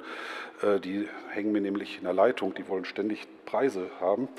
Haben wir aber leider nicht den Preis dafür. Das kauft man ja nicht beim Saturn, so ein Teil. Also wenn jemand eine Fernbedienung für den Saber-Mersburg irgendwo hat, wir würden gerne. Ja. Die Probleme der Auslagerung ist ja allgemein das Gleiche wie überall auch, ist weiter die dezentrale Lagerung unserer Sammlung. Also wir haben auch einen Sehnsuchtsort. Nun kommt neuerlich hinzu, dass die neuen Depoträume nur mit Kfz oder Lastenrad erreichbar sind. Auch dass wir lediglich zur Miete deponieren, führt zur Abhängigkeit von Vertragslaufzeiten und Absprachen mit den Vermietern. Bislang haben wir aber ausschließlich nur gute Erfahrungen gemacht. Also ich weiß jetzt nicht, ob die Sorge berechtigt ist, aber es klappt halt gerade so. Ja, der hinzugewonnene Lagerplatz ermöglicht uns perspektivisch eine Entzerrung der Depotverhältnisse in den alten Depoträumen und auch weitere Flächen zur sachgemäßen Inventarisierung, gegebenenfalls Restaurierung, sind jetzt nun vorhanden. Damit wird eine Ausgestaltung einzelner Sammlungsbereiche zu einem Schaudepot und aber auch partizipative Inventarisierung planbar. Auch ein Bereich zur Lagerung des museumspädagogischen Materials ist nun besser gegeben. Wir sind jetzt auch in die Möglichkeit, dass wir eine etwas größere Sammlung noch übernehmen können, direkt aus dem Umfeld von Max Grundig, also seine eigengenutzten Objekte und seine Prototypen können wir jetzt übernehmen und haben dafür auch die Möglichkeiten. Also das bereichert unsere Sammlung dann doch enorm noch weiter. Ja, und wir haben auch Platz für Inventarisierungsstellen, also da sehen Sie halt auch Work in Progress. Wir können dann halt im neuen Bereich auch ein bisschen besser arbeiten, ein bisschen Luft und eventuell sogar Möglichkeiten für unseren Förderverein, eine Werkstatt einzurichten, was inzwischen auch nicht wirklich mehr möglich war. Ja, wenn Sie richtig zusammengezählt haben, haben wir gerade 9 Depots. Wir sind weit entfernt von einem Zentraldepot. Ich glaube, wir werden uns jetzt erstmal um die Neugestaltung unseres Museums kümmern und das wir bald eröffnen können. Das ist, glaube ich, erstmal nachgelagert, dass wir uns auch auf den langen Weg eines Zentraldepots machen. Vielen Dank für Ihre Aufmerksamkeit.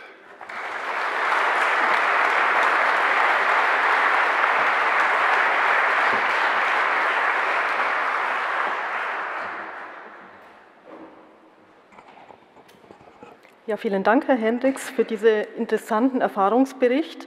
Auch das Stichwort partizipative Inventarisierung finde ich sehr interessant. Vielleicht können wir da gleich in der anschließenden Diskussion noch mal ein bisschen genauer drauf eingehen. Zunächst aber ein Beitrag noch von Michaela Herrmann. Michaela Herrmann ist seit den 1990er Jahren für die Stadtarchäologie in Augsburg tätig und ist derzeit als Leiter des Fund- und Dokumentationsarchivs der Stadtarchäologie verantwortlich für die Strukturierung des neuen Depots und die Organisation der Arbeitsabläufe. Das heißt, Frau Herrmann hat auch diesen Prozess des Zentraldepots tatsächlich schon bis zur Umsetzung erlebt und wird uns jetzt einen Erfahrungsbericht aus den letzten 6 Jahren seit der Inbetriebnahme des Depots geben.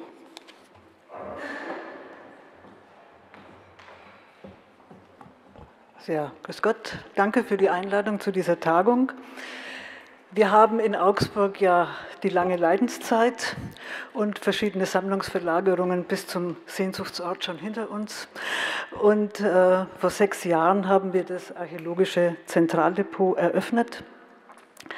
Und nach den paar Jahren Umzug gehen wir langsam in eine Dauerphase über. Das muss ich hier drücken. Genau. Das Archäologische Zentraldepot wurde eingerichtet in einem alten Produktionsgebäude der ehemaligen Augsburger Kammgarnspinnerei. Sie sehen hier ein Luftbild von etwa um 2008. Das ist so die Zwischenphase zwischen der Insolvenz dieser Fabrik und der Neugestaltung des gesamten Textilviertels in Augsburg im Rahmen eines Bebauungsplans. Die Nordwestschätze, ich habe da einen roten Kringel rumgemacht, waren vorgesehen als sogenannter Kulturblock für das staatliche Textil- und Industriemuseum, das Stadtarchiv und die Stadtarchäologie. Vielleicht noch zur Geschichte. Die ganze Fabrik wurde im Krieg fast komplett zerstört, um Ende der 40er, Anfang der 50er Jahre wieder aufgebaut. Es gibt noch ein paar Teile, die stehen geblieben sind. Eines davon nutzen wir jetzt als Schaudepot, da kommen wir gleich drauf. Hier ein Grundriss unseres Gebäudeteils. Wir haben insgesamt 4.100 Quadratmeter Nutzfläche. Davon entfallen 2.500 Quadratmeter auf die Depots. Zu diesen 2.500 Quadratmetern gehören auch etwa 800 Quadratmeter im Keller. Dort ist das Lapidarium, sonst ist das Gebäude nicht komplett unterkellert, beziehungsweise die Räume werden für die Technik benutzt.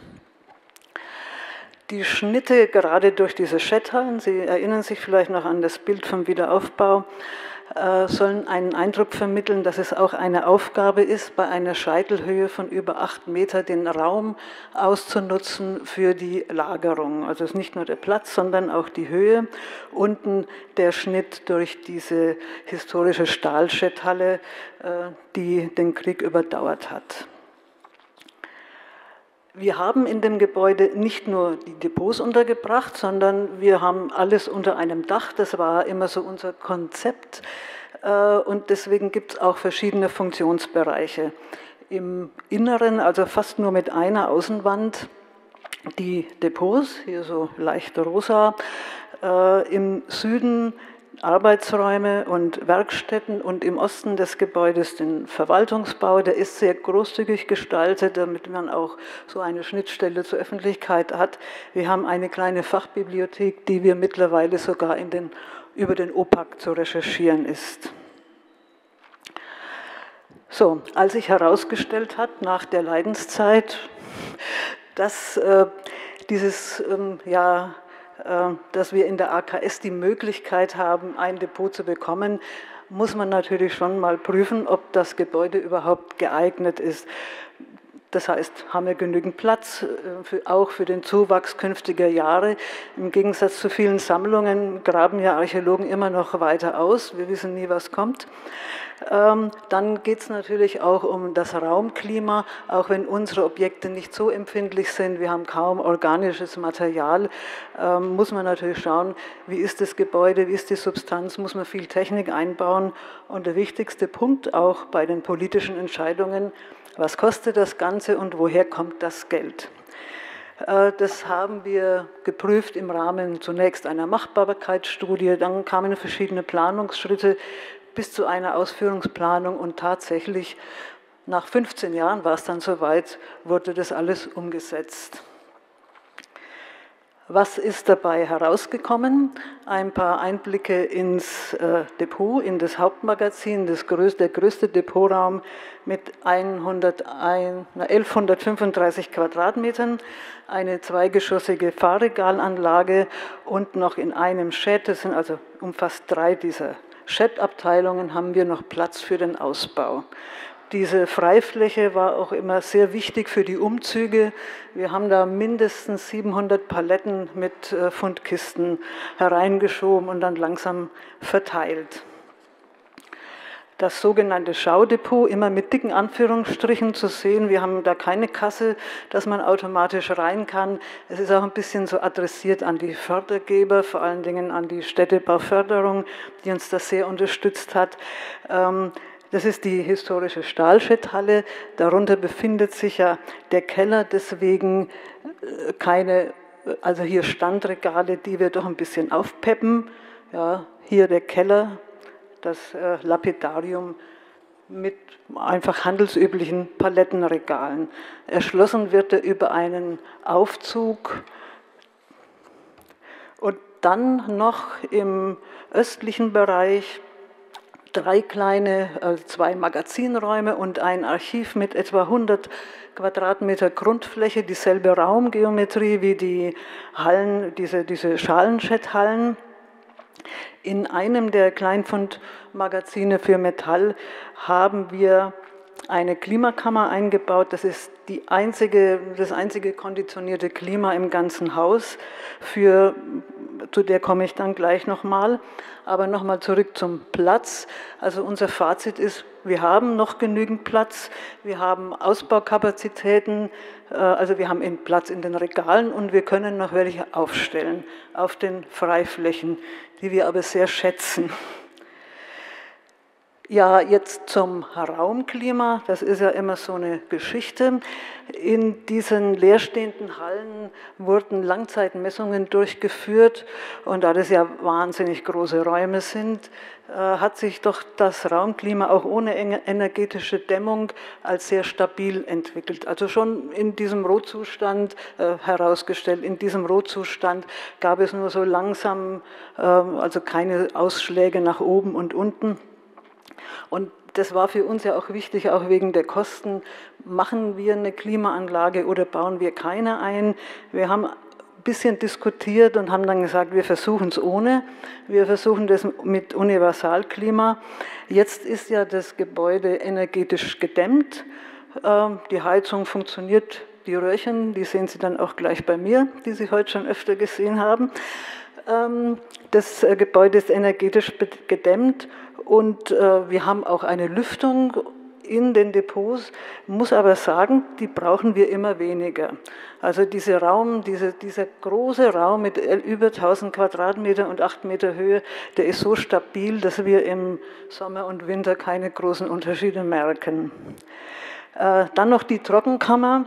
Dieser konditionierte Bereich, das ist was Spezielles für die Archäologie, dieses archäologische Eisen, das ja bergfrisch, wenn es mit Sauerstoff in Kontakt kommt und zu warm wird, eigentlich vollkommen zerfällt oder relativ schnell, nicht so.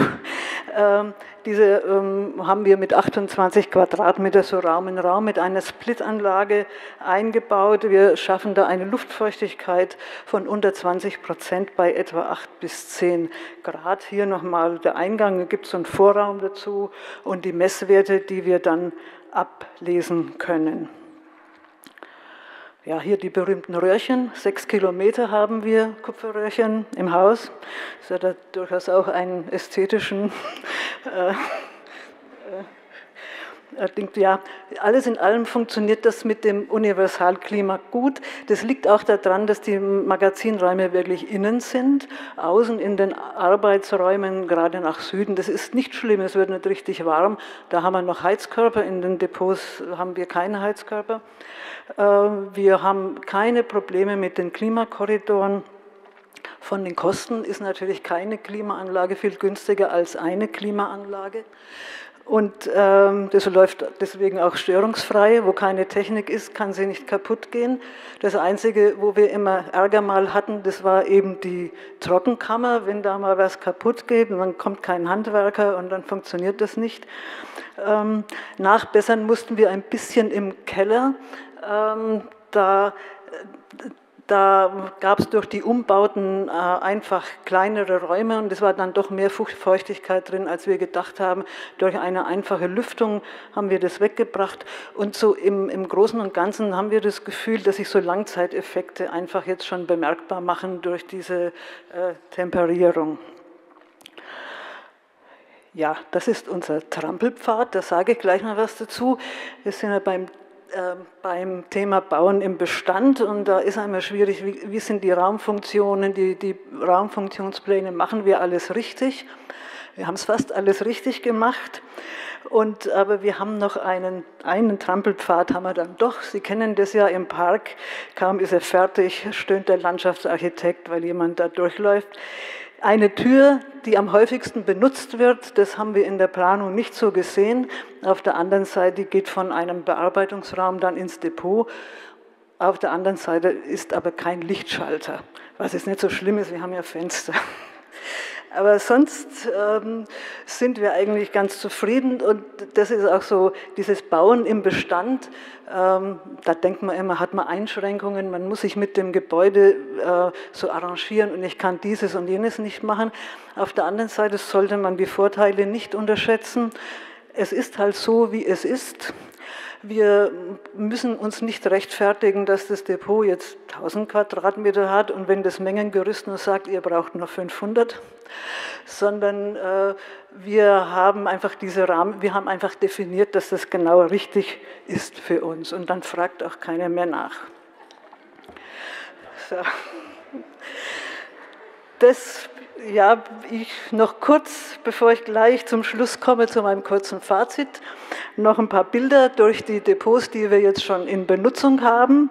Das Hauptmagazin mit unseren Fundkisten, früher Holzkisten, jetzt haben wir Plastikkisten, also Euronorm-Boxen, das Lapidarium, ja, dann das sogenannte Schaudepot, in dem wir unsere Altsammlung untergebracht haben. Also das ist ja eine Sammlung, die bis ins 19. Jahrhundert zurückgeht. Die archäologische Sammlung in Augsburg, sehr antiquarisch, mit vielen ganzen Objekten, bin gleich fertig, in Schubladen. Dann das Magazin für Kleinfunde, das Archiv für Grabungsdokumentation und hier noch ein Blick in unseren Fundeingang. Und ja, die letzte Folie, mein Fazit. Wir sind eigentlich sehr zufrieden. Wir haben effizientere Arbeitsabläufe geschaffen. Wir haben bisher die Aufgaben, das funktioniert, das flutscht jetzt einfach. Wir haben andere Aufgaben, die hinzugekommen sind, viele Auswertungsprojekte, wissenschaftliche Auswertungsprojekte, Leihverkehr und. Und ich denke auch, dass die Leute, die in der Stadtarchäologie jetzt arbeiten, wirklich sehr motiviert sind, weil wir müssen da jetzt nicht mehr diese Bewirtschaftung von dezentralen Magazinen machen. Und Grundlagenarbeit für Museumskonzept. Es ist nicht ganz ausgeschlossen, dass es vielleicht in Augsburg irgendwann mal wieder ein römisches oder archäologisches Museum gibt. Und wir haben die Sammlung, wir haben die Grundlagenarbeit gemacht, dass man sowas ausstellen kann. Also ich denke, wir funktionieren und das Depot ist auch flexibel für zukünftige Aufgaben. So, und das war's. Dankeschön fürs Zuhören.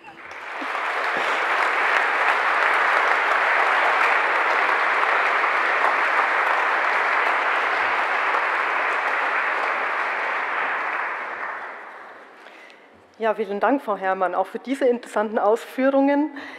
Ich möchte Ihnen das Wort geben. Gibt es Rückfragen zu den 3 Vorträgen? Wir hätten noch etwas Zeit, also von daher, wenn es Verständnisfragen gibt, da hinten ist eine, wenn eine Kollegin mit einem Mikrofon kommt und Sie vielleicht zu mir vor aufs Podium, dann können Sie gleich hier jeweils antworten.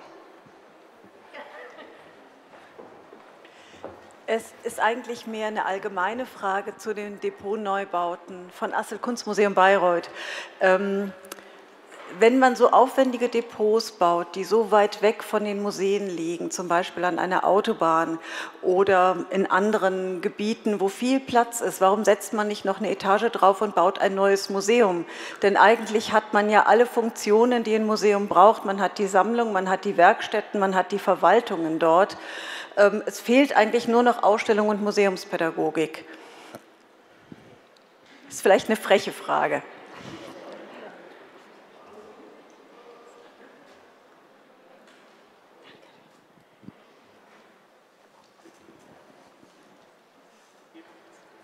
Test, Test. An wen richtet sich die Frage? Wir haben ja eigentlich jetzt keinen Neubau, deswegen kann ich jetzt nicht direkt darauf antworten. Wir können nicht wirklich was aufstocken bei uns. Nee, es ist eine allgemeine Frage. Es geht nicht nur an die Kollegen, die gerade gesprochen haben. Ich denke, was macht ein Museum letztendlich dann aus? Vielleicht mal ganz allgemein gesprochen darauf. Das war ja gerade gesagt, das Depot an der Autobahn. Das macht keinen Sinn, das Museum an die Autobahn zu legen. Die Depots gehen ja gerade aus den 1A-Lagen raus, weil das einfach zu teuer ist. Es ist wichtig sozusagen, dass die Depots, dass die Museen, also von den Immobilien her gesehen, 1A-Lagen bleiben, also im Stadtzentrum dort erreicht werden können von den Interessierten, sei es von Touristen oder sei es dort Einwohnende. Und dass, wenn wir sozusagen dann die Depots dort nicht unterbringen können, dann können die eher sozusagen nach außen gegeben werden. Aber die museale Funktion auch nach außen zu geben, hieße auch das Museum an den Rand zu stellen. Und ich glaube, das wäre nicht im Sinne des Museums. Wir sollten dann schon mit unseren musealen Abteilungen dort bleiben, wo auch die meisten Menschen sich umtreiben. Aber fast alle Funktionen sind ja dann ausgelagert, darum ging es mir ja. Und was das Museum hat dann eine enorme Bewegung zwischen Museum und Depot, wenn man Objekte braucht. In der Regel sind nur die Funktionen Restaurierung ausgelagert. Und Verwaltung? Nein, in der Regel ist Restaurierung. Es gibt ganz selten welche, die sozusagen auch Verwaltung oder dann auch sogar die Wissenschaftler mit rausnehmen, weil die Wissenschaftler sollten sich nicht nur um ihre Exponate bemühen, sondern auch um die Menschen bemühen, die Exponate sehen wollen letzten Endes. Und insofern sollten die eher dort sein und nicht sozusagen sich hinter den Exponaten, Entschuldigung, in Anführungsstrichen vergraben. Die gehören wirklich ins Museum. Und ich glaube, das Museum sollte dann auch im Zentrum weiterhin bleiben. Bei den Depots, wie gesagt, weil wir uns teilweise die Kommunen, die Träger, die Grundstücke nicht leisten können, da ist es verständlich, wenn man sagt, okay, wir gehen halt in den Außenbereich. Das machen auch viele Großstädte, wenn ich das sehe. Und wir werden ja gleich, Amersfoort, Stichwort, auch ein Beispiel sehen, sozusagen, wo weit ins Ausland falsch in die Region gegangen worden ist. Oder auch meinetwegen Louvre hat bei Lille halt ein Depot aufgebaut, weil es dort auch weitergeht. Also wie gesagt, das ist ein Unterschied, ob ich Museum oder Depot verlagere.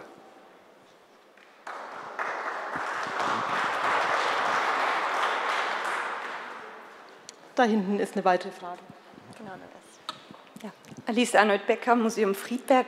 Eine kleine Frage zur Sektion vorher. Sie haben meistens Solaranlagen auf dem Dach. Das ist natürlich sehr effektiv, finde ich gut.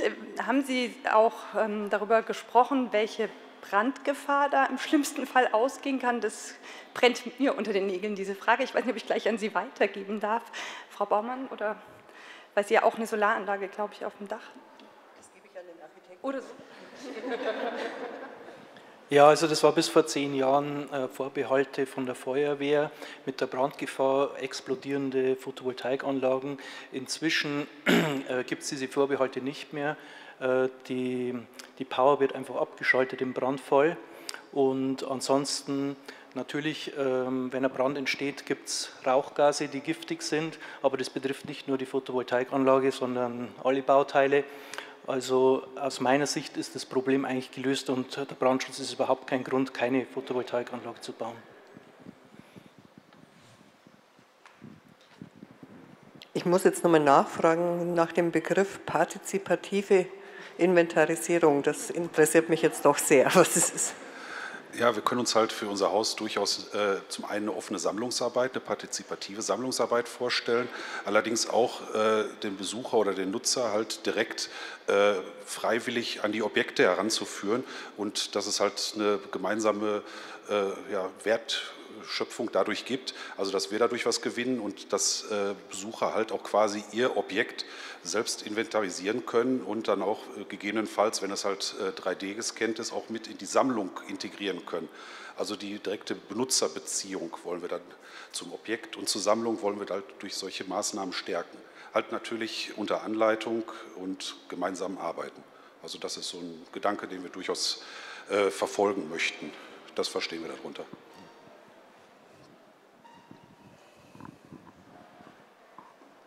Gibt es noch weitere Fragen? Ich würde einen Punkt noch ganz kurz anbringen, nur mit einer Rückfrage in Bezug auf die angemieteten Depots, was vielleicht hier auch viele Kollegen noch interessiert. Wie gehen die Träger denn damit um, mit der entsprechenden Laufzeit? Also in unserem Fall haben wir bei den 7 Bestandsdepots eine langfristige Anmietung, also eine unbefristete. Das ist jetzt auch soweit akzeptiert vom Kostenträger. Es ist halt noch nicht wirklich, also es ist vermutlich wirtschaftlicher auf lange Sicht halt mal was Neues zu bauen und auch was Eigenes zu haben, aber momentan hat man noch nicht so die Notwendigkeit oder den Kostendruck erkannt dahingehend. Also das ist vermutlich dann ein politisches Thema, was dann halt irgendwann mal doch auf die Agenda kommen wird. Unser Ersatzdepot ist halt jetzt doch noch befristet, allerdings die normative Kraft des Faktischen, also wir haben die Objekte jetzt nun mal da drin und die kann man halt schlecht jetzt noch woanders wieder reinpressen, also das wird nicht funktionieren und wir müssten da vermutlich bleiben. Also, und deswegen müssen wir da auch langfristig dran denken, dass wir dort Anmieter sein werden. Also im Grunde sind wir auch ganz zufrieden mit der Situation, die wir da gerade haben. Also es ist für uns nicht unbedingt ein Sehnsuchtsort, ein Zentraldepot zu haben. Es klappt gerade auch einigermaßen so mit der Fläche, die wir jetzt haben. Gut. Frau Zeitler, haben Sie eine Ergänzung? Ja, also wir haben jetzt für 20 Jahre eine feste Laufzeit für die Flächenanmietung im Kraterforum und danach optional 2x5 und danach mit einem normalen Kündigungsende zum Jahresende jeweils. Wir setzen jetzt erstmal auf 30 Jahre und schauen dann weiter. Gut, vielen Dank. Dann beschließen wir diesen Block und übergeben an die Kollegin Isabel Reindl.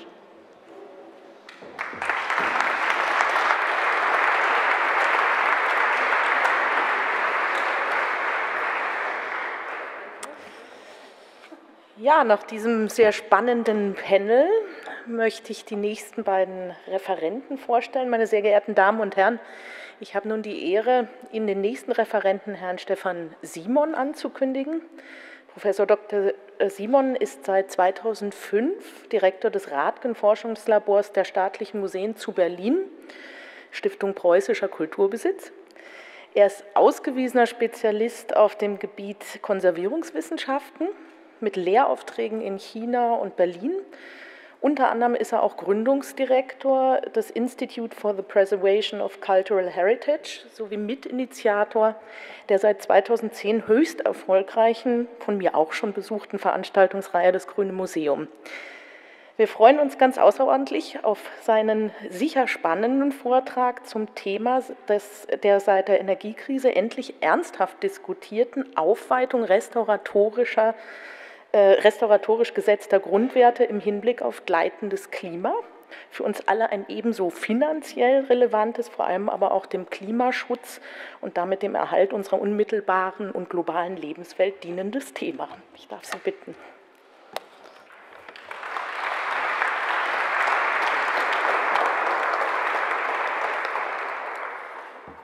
Ganz herzlichen Dank für die nette Einführung. Ich habe den Titel ein bisschen variiert, weil mir das irgendwie zu langweilig erscheint, immer nur die Aufweitung der Klimakorridore. Wissen Sie, das mache ich jetzt seit 15 Jahren.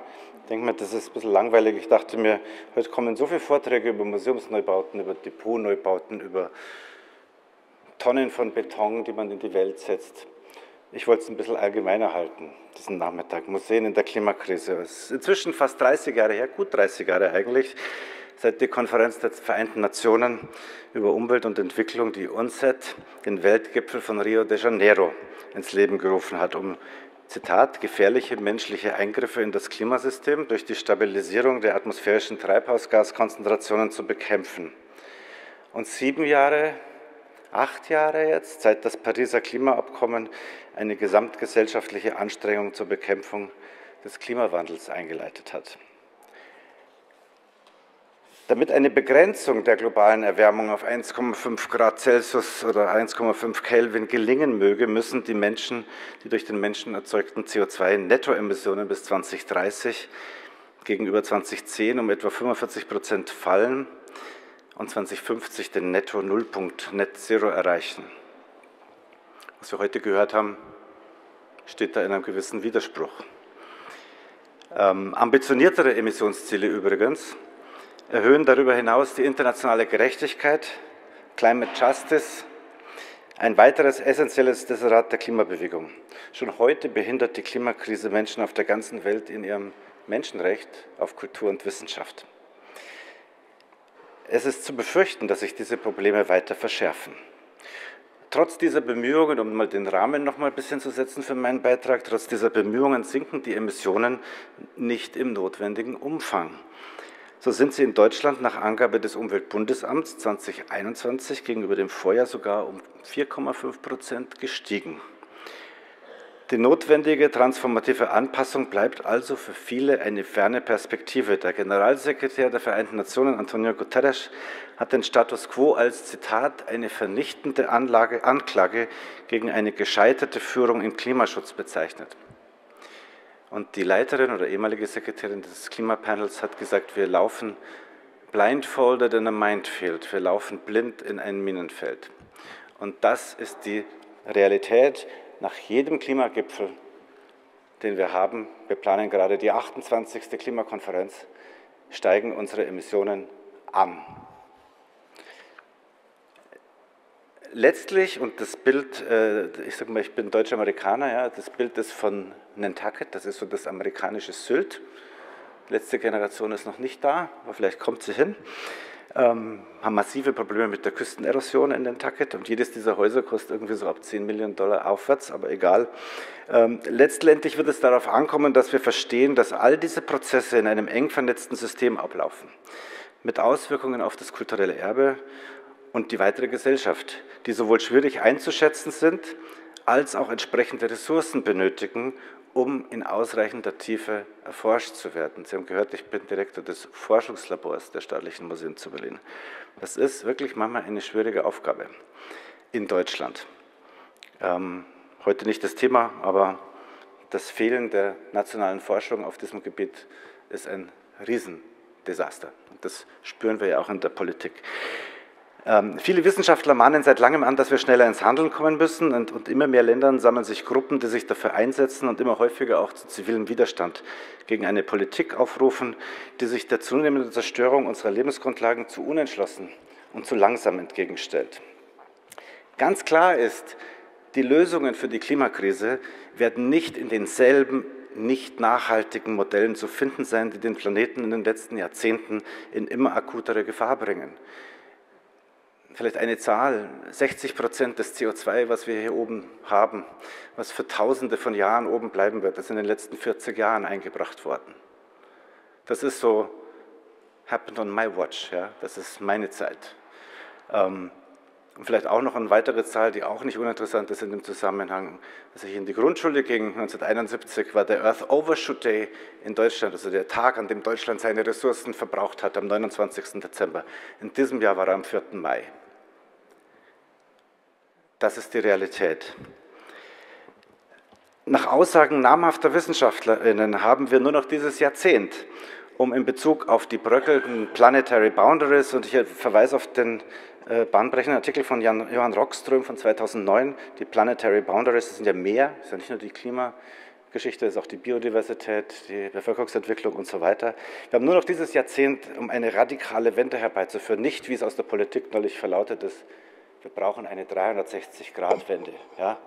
Weil dann sind all die, die mal in Mathematik aufgepasst haben, immer am selben Ort, wo sie vorher schon waren. Das brauchen wir nicht. Wie können wir im Bereich der Museen diese wenigen Jahre nutzen, die uns noch bleiben, um unseren Anteil am Kampf gegen die Klimakrise zu leisten? Und wir müssen dafür ein paar Dinge verstehen. 4 Dinge. Die Klimakrise ist real. Sie hat in vielen Teilen der Welt bereits begonnen und fordert auch heute schon Opfer. Menschen, die verhungern, die unter Krieg und Konflikt leiden.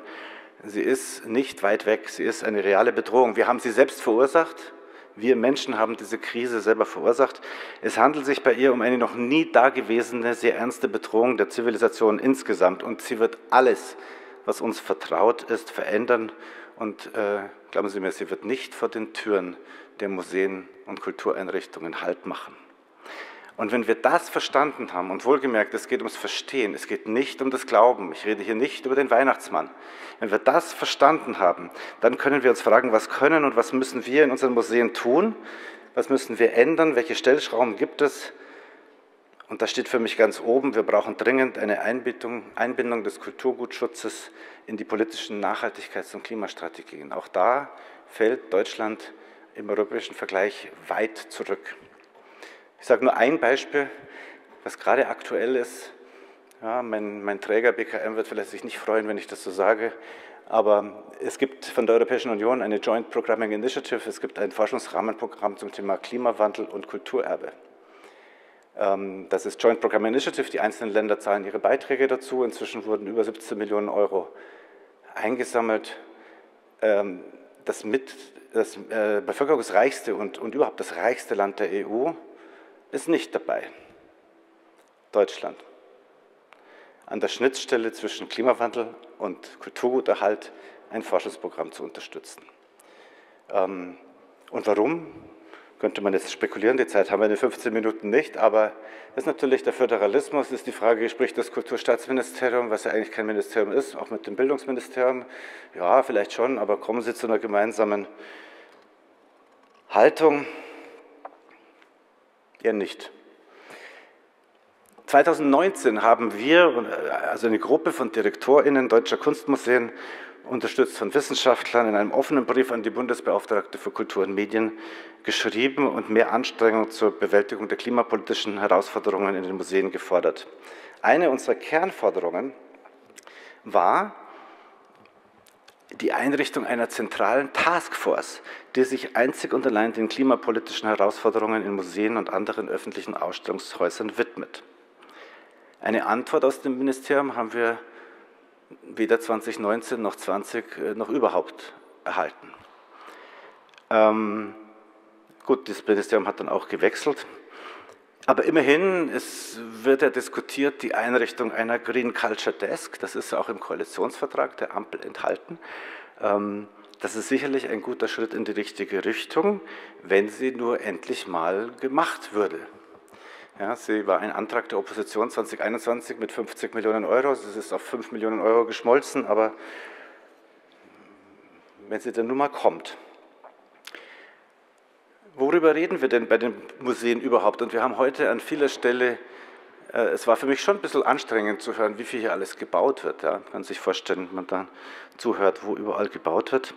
Aber das ist natürlich ein globaler Trend. Also Waldemar Januszczak, der Kunstkritiker, hat mal gesagt, der Museumsneubau ist kein Boom, es ist eine Orgie. Offensichtlich wurden im noch jungen 21. Jahrhundert mehr Museen errichtet als im gesamten 19. und 20. Jahrhundert zusammen. Jedes Jahr entstehen in China ungefähr 700 neue Museen. Und wenn Sie dann noch wissen, das wäre Zement ein Land, wäre es auf der Position 3 in der Emissionsranking hinter der USA und China. In China wurden in 3 Jahren, 2013 bis 2015, wurde mehr Zement verbraucht als in den USA im gesamten 20. Jahrhundert. Das sind so ein bisschen die Rahmenbedingungen, unter denen wir hier stehen.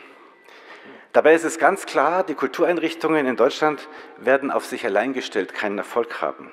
Es braucht neben dem Capacity Building, diese Green Culture Desk, die ich vorhin erwähnt habe, Capacity Building zum Nachhaltigkeitsreporting, es braucht auch massiv verstärkte Anstrengungen in der Forschung.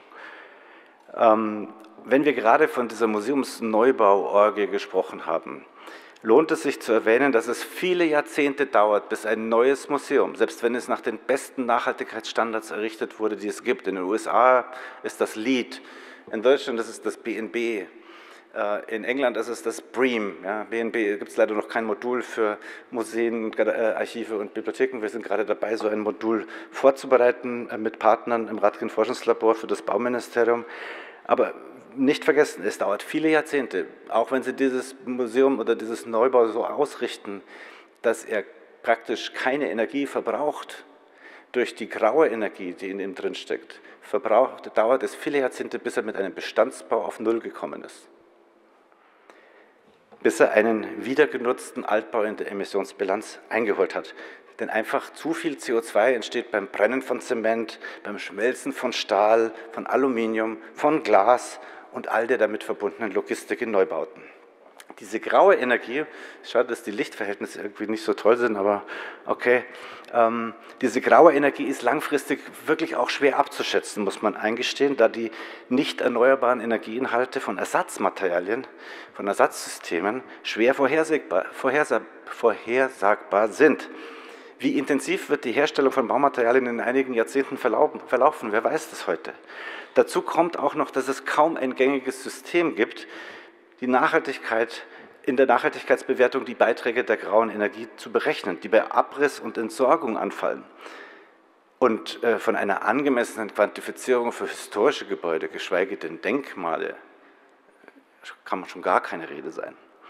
Mit zunehmender Nutzungsdauer gewinnt die Betriebsenergie an Gewicht.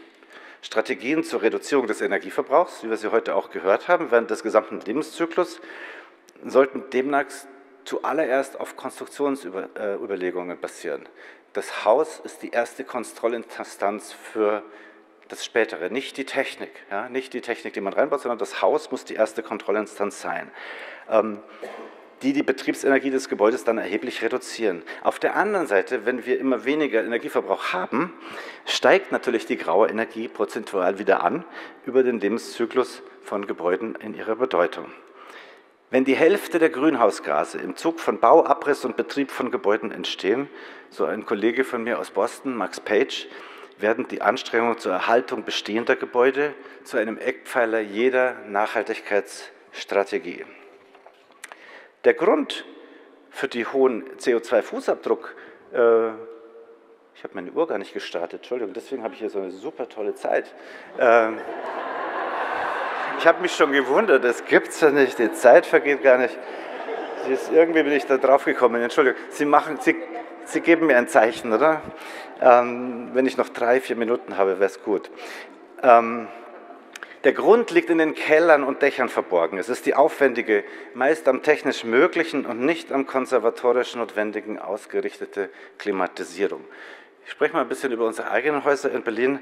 Unser Energieverbrauch liegt bei 70 Millionen Kilowattstunden pro Jahr. Über die letzten Jahre weitgehend konstant, also nicht so, wie Paris das eigentlich vorsieht und nicht so, wie unser Klimaschutzgesetz das eigentlich vorsieht. Wir bleiben relativ konstant. Wir steigen sogar in manchen Einrichtungen an.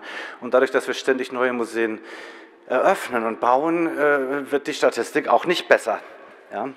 Das ist unsere Statistik in Berlin.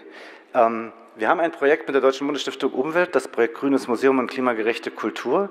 Darin machen wir ein Benchmarking, also eine Bestandsaufnahme zur nationalen und internationalen Diskussion vom Grünen Museum. Wir haben eine Datenbank mit inzwischen über 150 Museen, Depots und Archiven, was die Energieverbräuche angeht. Da sehen Sie einen Plot, dank der Zuarbeit vieler Häuser, übrigens auch aus Bayern. Ganz herzlichen Dank dafür. Diese Teilnahme an diesem Benchmarking, was das BKM explizit fördert, auch bei uns fördert am Haus, ermöglicht es Ihnen eben, Ihren Museen einen ökologischen Fußabdruck im nationalen und internationalen Bereich zuzuordnen. Selbstverständlich sichern wir Vertraulichkeit für die Daten zu, weil Sie wollen vielleicht nicht ganz rechts in diesem Diagramm auftauchen, sondern lieber links. Aber ich kann Ihnen sagen, vor 2 Wochen hat mir jemand geschrieben aus Frankreich, der tauchte ganz weit rechts auf und hat gesagt, Herr Simon, vielen Dank, das konnte ich meinem Rathaus vorlegen und jetzt habe ich ein Förderprogramm bekommen, weil ich möchte nächstes Jahr hier ein bisschen weiter nach links rutschen. Ganz links übrigens das Depot in Weile in Dänemark mit 8 Kilowattstunden pro Quadratmeter. Und ja, es gibt schon bessere, aber auch viele schlechtere. Gut, Die neue Nationalgalerie Mies van der Rohe, Berlin, verbraucht, das ist auch eine wichtige Information zum Teilen, die ist ja instand gesetzt worden, David Chipperfield Architects in den letzten Jahren. Sie verbraucht 2021, also nach ihrer Instandsetzung für Wärme und Lüftung, ca. 30% mehr Energie als vor ihrer Instandsetzung. Der Kälteverbrauch am Kulturforum hat sich 2021 um fast 50% erhöht durch dieses eine Haus. Klar müssen diese Zahlen validiert werden, überprüft werden, aber auf unserem gemeinsamen Weg in Richtung klimaneutraler Museen erscheinen sie wie ein Menetekel. Man kann der Nationalgalerie, der neuen Nationalgalerie natürlich zugutehalten, dass sie 1969 eröffnet wurde, also 3 Jahre vor dem ersten Bericht des Club of Rome, 4 Jahre vor der ersten Ölkrise. Damals hielt man den grenzenlosen Ressourcenverbrauch für eine tragfähige und gute Option. Heute tut man das nicht mehr, aber was hat sich denn wirklich geändert?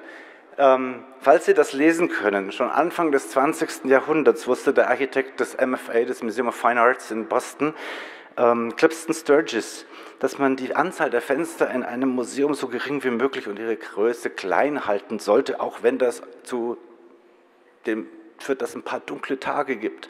Ja. 1969 war diese Erkenntnis vergessen. Und so wirken viele Museumsneubauten auf der ganzen Welt, nicht nur bei uns in Berlin, seltsam aus der Zeit gefallen. Den Charme eines Haarsprays mit FCKW aus den 70er Jahren hat die Wochenzeitung Der Freitag diesem ja, inzwischen klimafeindlichsten Gebäude unserer Geschichte, klimafeindlichsten Bauprojekt der Staatlichen Museen zu Berlin am Kulturforum gewidmet. Ich bin, und das wird Sie jetzt nicht mehr überraschen, davon überzeugt, dass das beste Museum, das man heute in Deutschland bauen kann, meine Damen und Herren, das ist, auf dessen Bau Sie verzichten. Wir machen neben dem Energiemonitoring noch auch das Klimamonitoring. Wir bieten also für BKM, Museen, Depots, Archiven, Bibliotheken auch an, ihr Klima einzustufen nach verschiedenen Standards, realen Standards von ASHRAE, das ist der amerikanische Klimaingenieurstandards, aber auch von den Empfehlungen des Deutschen Museumsbunds vom letzten September oder den Empfehlungen der BISO-Gruppe von 2014. Wenn Sie uns Ihre Daten schicken, wir werten das aus. Es gibt auch spezielle DIN-Normen für Archive, die sind noch strenger. Ich gehe mal ein bisschen schneller. Ich kann vielleicht schon ein bisschen Einblick als Work in Progress in die Auswertung geben. Wir haben 40 Häuser inzwischen in unserer Datenbank drin.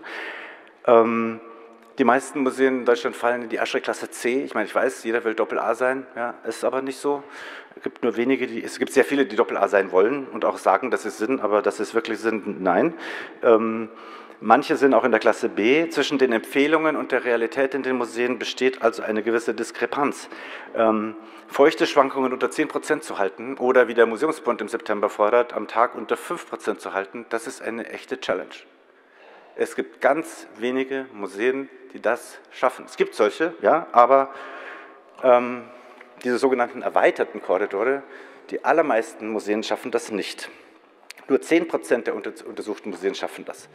Und deswegen, ganz aktuell nach dem Sturm am vorletzten Montag in Berlin, der in fast einem Dutzend unserer Museen und Institute der Stiftung Preußischer Kulturbesitz, und ich habe gar noch nicht alle Daten, ja, wir haben die Taskforce Risikomanagement, die Daten kommen so rein, das ist jetzt hier vom Dienstag, 11 Museen hatten mit Schäden, vor allem mit Wasserschäden zu rechnen. Wir hatten sehr hohe Niederschläge, 40 Liter pro Quadratmeter in wenigen Minuten. Vielleicht sollten wir uns langsam auch in den Museen fragen, was ist schlimmer für uns in den Museen, Klimaaktivismus oder Klimawandel, waren auch Leihgaben betroffen. Und das ist mein letztes Slide. Danke.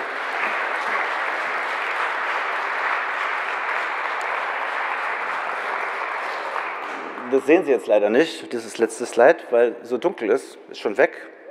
Ist auch schon weg. Schade. Nee, da ist es nochmal. Ja, es ist dunkel. Das sollte auch dunkel sein. Das ist ein Bild einer dunklen Landstraße. Da ist ein bisschen, also es ist schon was drauf, also wirklich. Wenn man, es ist, und das ist der Abschluss für mich. Also auf vielen Ebenen unserer Gesellschaft spiegelt sich eine Ignoranz, die immer mehr Aktivisten auf die Straßen und in den zivilen Widerstand treibt. Eine Ignoranz und auch eine Verantwortungslosigkeit, für die unsere Kinder und Enkel einen sehr hohen Preis zahlen müssen. Johann Rockström, den ich vorher schon mal erwähnt habe, vom Klimafolgeninstitut in Potsdam, vergleicht die Krise mit dem Autofahren auf einer kurvigen Landstraße in absoluter Dunkelheit. Wissenschaft und Forschung sind die Scheinwerfer in ihrem Auto. Ohne Wissenschaft und Forschung haben wir keine Chance, da sicher durchzukommen. Und das ist mein Plädoyer, wenn Sie mit der Politik sprechen. Es ist viel Kapazität da, es gibt Forschung, es gibt keine Forschungsmittel.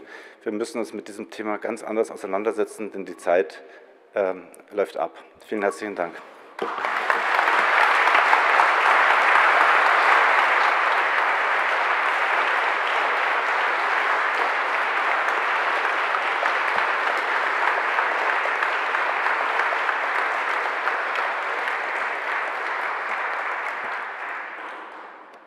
Ja, vielen Dank für diesen mahnenden und engagierten Vortrag. Ich glaube, wir hätten alle durchaus gern noch weiter zugehört.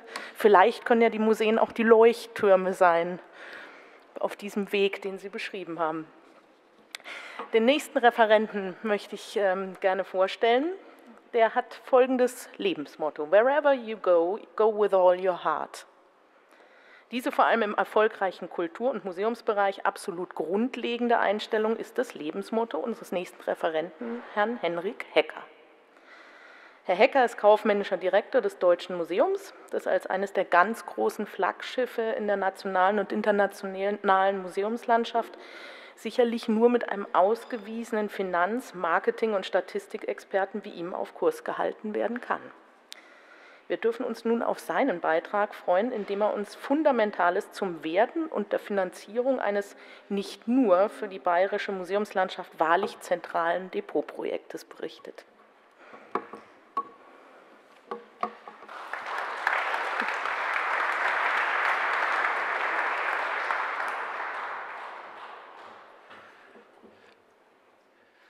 Ja, vielen Dank, meine sehr geehrten Damen und Herren. Ich darf Sie kurz mit nach München nehmen und in die Welt der Zahlen. Bevor wir allerdings in die Zahlen gehen, ist es immer wichtig, einen Hintergrund zu haben, Background. Und ich glaube, wir haben die größte museale Wiedereröffnung gehabt am 7.7.2022. 19 Ausstellungen auf über 20.000 Quadratmeter. Das war ein Kraftakt seit 2014 und der Herr Blume hat es heute Morgen gesagt. Wenn man den Job gut macht, dann belohnen einen auch die Besucher. Und so hatten wir allein in Ostern, in den Ostern 2 Wochen, knappe 60.000 Besucher. Wir steuern von den Besucherzahlen her auf das Vorjahresniveau hin. Und ich darf Sie vielleicht, ich hoffe, das funktioniert jetzt, nein. Okay, der Video muss wahrscheinlich am Laptop gestartet werden. Ich hätte es mir natürlich gerne erspart, die 2 Minuten, aber einfach damit zu sehen, 19 neue Ausstellungen.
Zahlen können allerdings Segen sein, allerdings auch ein Fluch. Wir kommen gleich zu der anderen Seite der Medaille. Wir haben den ersten Abschnitt hinter uns nach all den Jahren. Wir bauen jetzt nochmal 6 Jahre, 2027 den Realisierungsabschnitt 2 und 2028 dann weitere 16.500 Quadratmeter zu eröffnen, also reine Ausstellungsfläche dann mit 36.500 Quadratmeter. Damit können Sie erahnen, was das auch für unsere Depotgeschichte bedeutet und wie viele Vorredner schon. 2011 begann der Weg und man war sich einig, okay, für 68 Millionen bekommen wir ein Depot. Man schaut sich um nach einem Baugrundstück, man macht es gründlich. Das sind dann 2014, hat man ein Baugrundstück gekauft. Man geht dann weiter, fängt an zu bauen und die Zucchini, unser Realisierungskonzept, merkt dann, dass das Geld enger wird. Naja, okay, man rechnet aus, was kosten uns die Depots dann ab 2028, so runde 6 Millionen per Jahr, per Anno, reine Mietdepotkosten. Verwaltungsrat aufgrund der Zwänge stimmt dem natürlich zu, Zentraldepot macht Sinn. Es wird inzwischen eine Evaluierung durchgeführt, wir bekommen die Note, naja, nicht ausgezeichnet, würde ich mal sagen. Wir gehen weiter, ein Feuer schädigt dann unsere Exponate, ein Mietdepot, das ist dann auch so ein Thema. Wie groß ist die Sicherheit in diesen Mietdepots? Wir stellen uns dann ein Konzept vor, ein Depot, wo man auch Leute einladen kann, Schaudepot, knappe 126 Millionen Euro, also war ein ordentlicher Schluck aus der Pulle. Ja, es konnte nicht realisiert werden, war die Meinung vom Freistaat und inzwischen hat eine Taskforce Depot die Arbeit aufgenommen und wir arbeiten jetzt seit Covid und seit dem Ukraine-Krieg an Lösungen, finanztechnisch als auch strategisch. Wie kann man mit so einem Thema umgehen? Die Taskforce Depot, ich mache es ganz kurz, ganz klar, Bau eines Low-Cost-Depots hat das höchste Potenzial.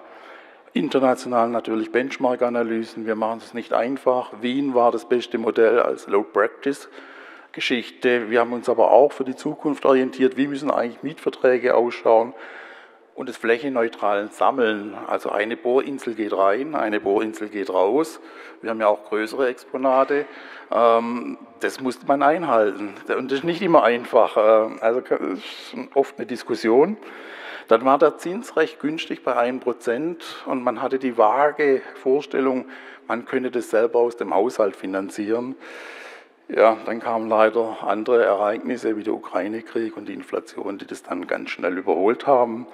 Und wir haben dann natürlich nach Finanzierungslösungen geschaut und eine Ausschreibung, eine Flächenentlastung hinzubekommen, indem wir vielleicht große Exponate, robuste Exponate in vielleicht nicht so optimalen Hallen unterbringen.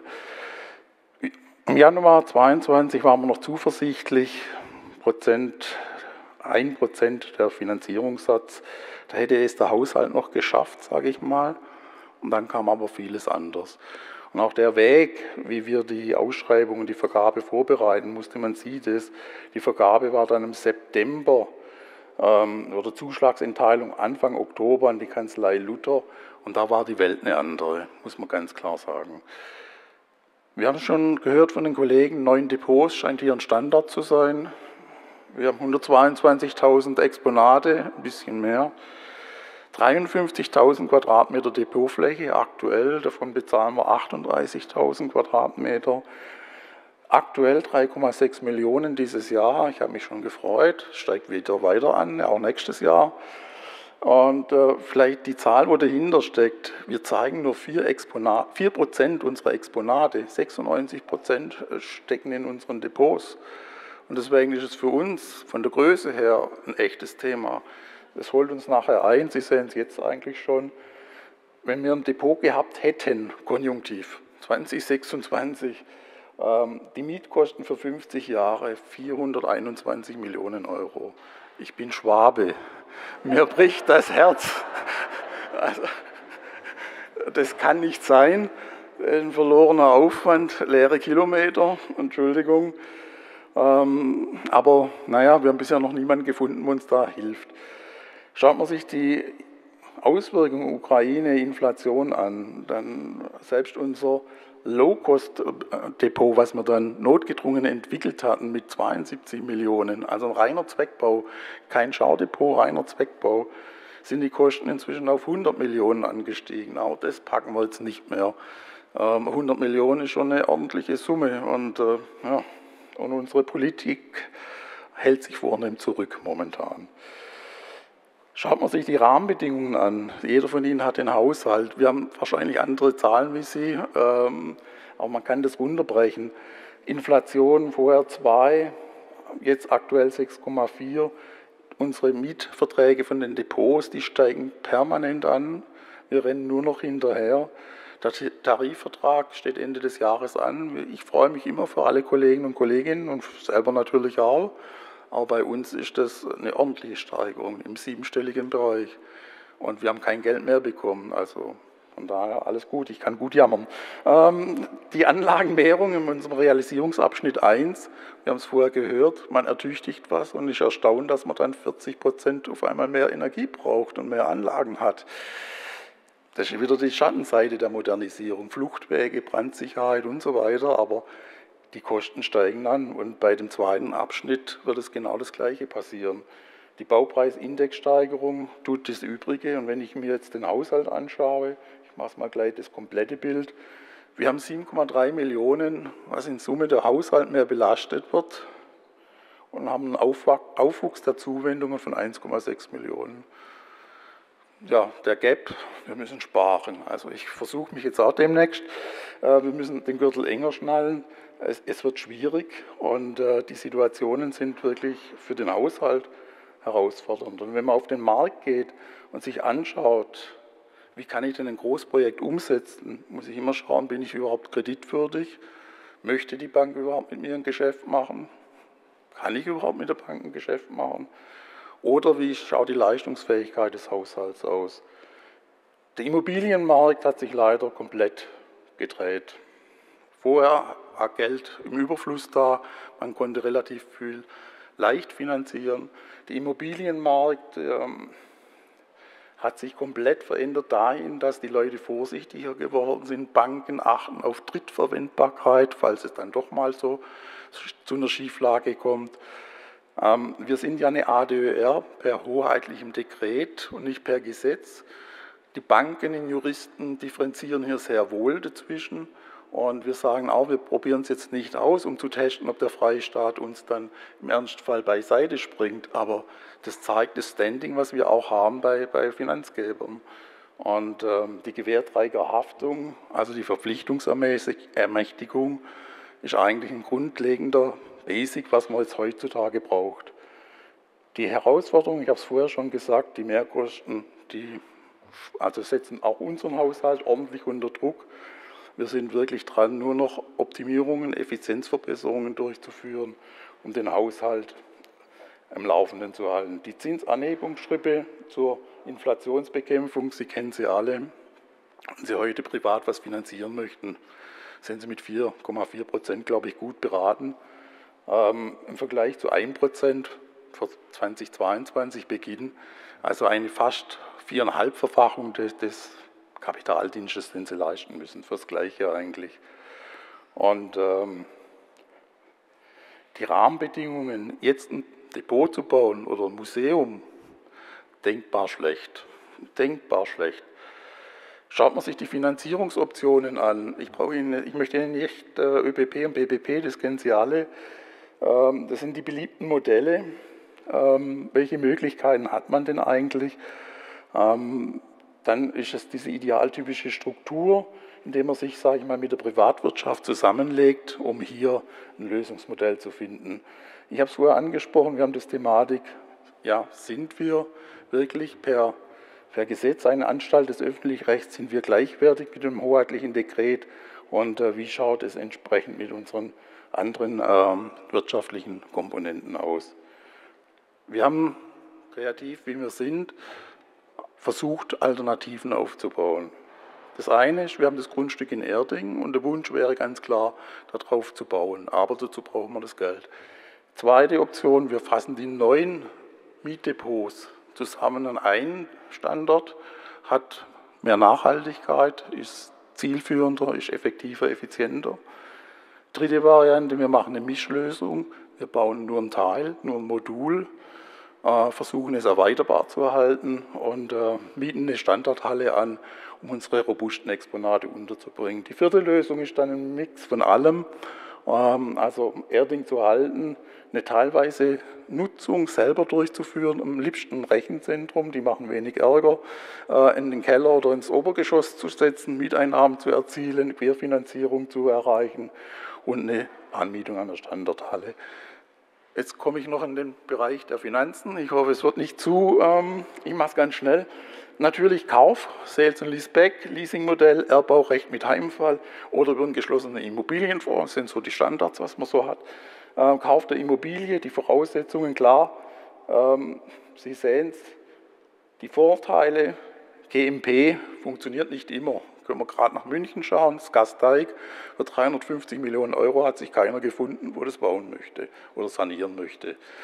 Also begrenzt machbar, sage ich, dieses Modell.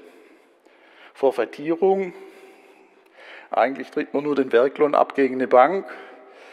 Man hat gewisse Risiken, insbesondere in der Instandhaltung, und die Bank schaut einen natürlich genau an, sind Sie denn kreditwürdig? So.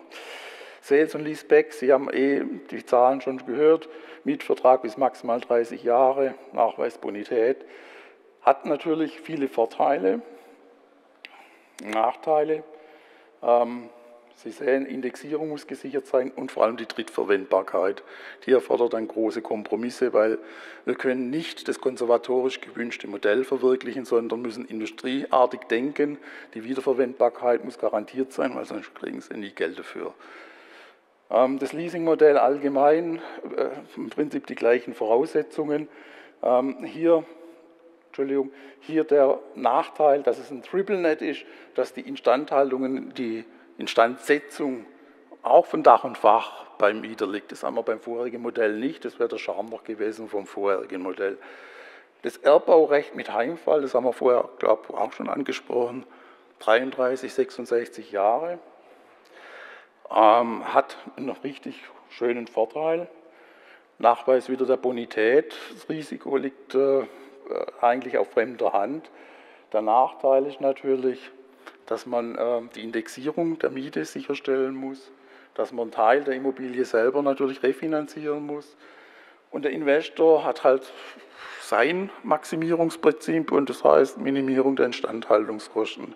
Das heißt, da muss man wirklich sehr aufpassen, dass man da an die richtige Wahl kommt. Und die fünfte Variante, den geschlossenen Immobilienfonds, kann man auch kombinieren mit der vierten Variante. Der Nachteil ist einfach, es wird ziemlich viel draufgeschlagen, sage ich mal, und vor allem, Sie müssen eine jährliche Auszahlung, eine Rendite an die Eigner natürlich garantieren. Und das macht dieses Modell ein bisschen komplex, wobei es doch sehr Charme hat.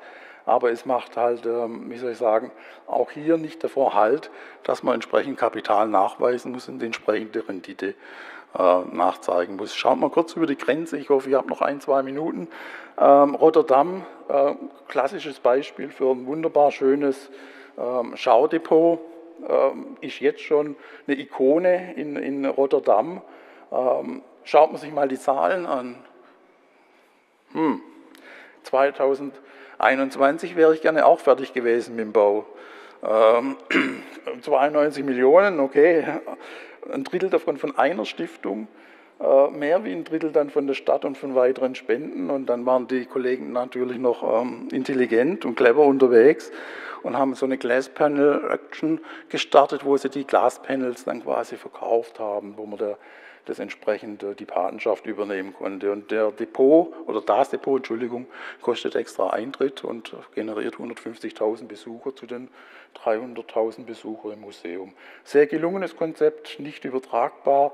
Und noch kurz das Resümee, klar, Kauf ist immer das Beste, als Schwabe, der beim Schotte gelernt hat, also geht nichts drüber.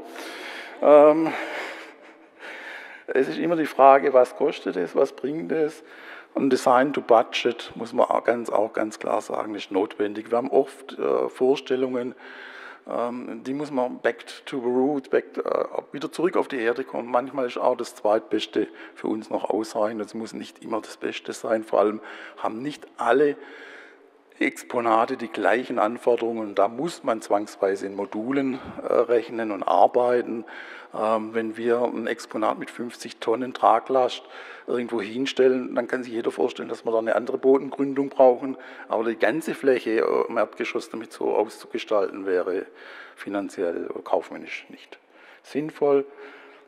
Rahmenparameter beeinflussen unser Geschäft, ist auch klar. Ich habe es angesprochen mit der Qualität und das Beste ist, Sie kennen jemanden, der viel Geld hat und wenn Sie den kennen, den können Sie auch gerne weitergeben. Also wir freuen uns von Ihnen dann zu hören und es ist einfach ein unheimlich komplexes Thema, weil auch die Umzüge liegen bei uns, würden sie liegen zwischen 10 und 14 Millionen Euro. Das heißt, sie ziehen nicht jedes Jahr um. Das macht überhaupt keinen Sinn.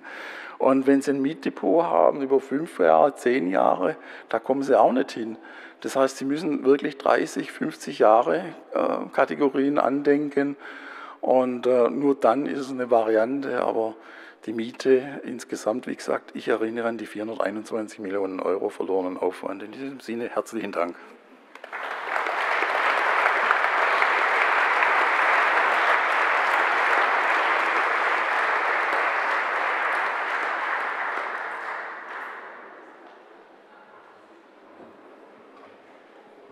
So, wir spielen schon um.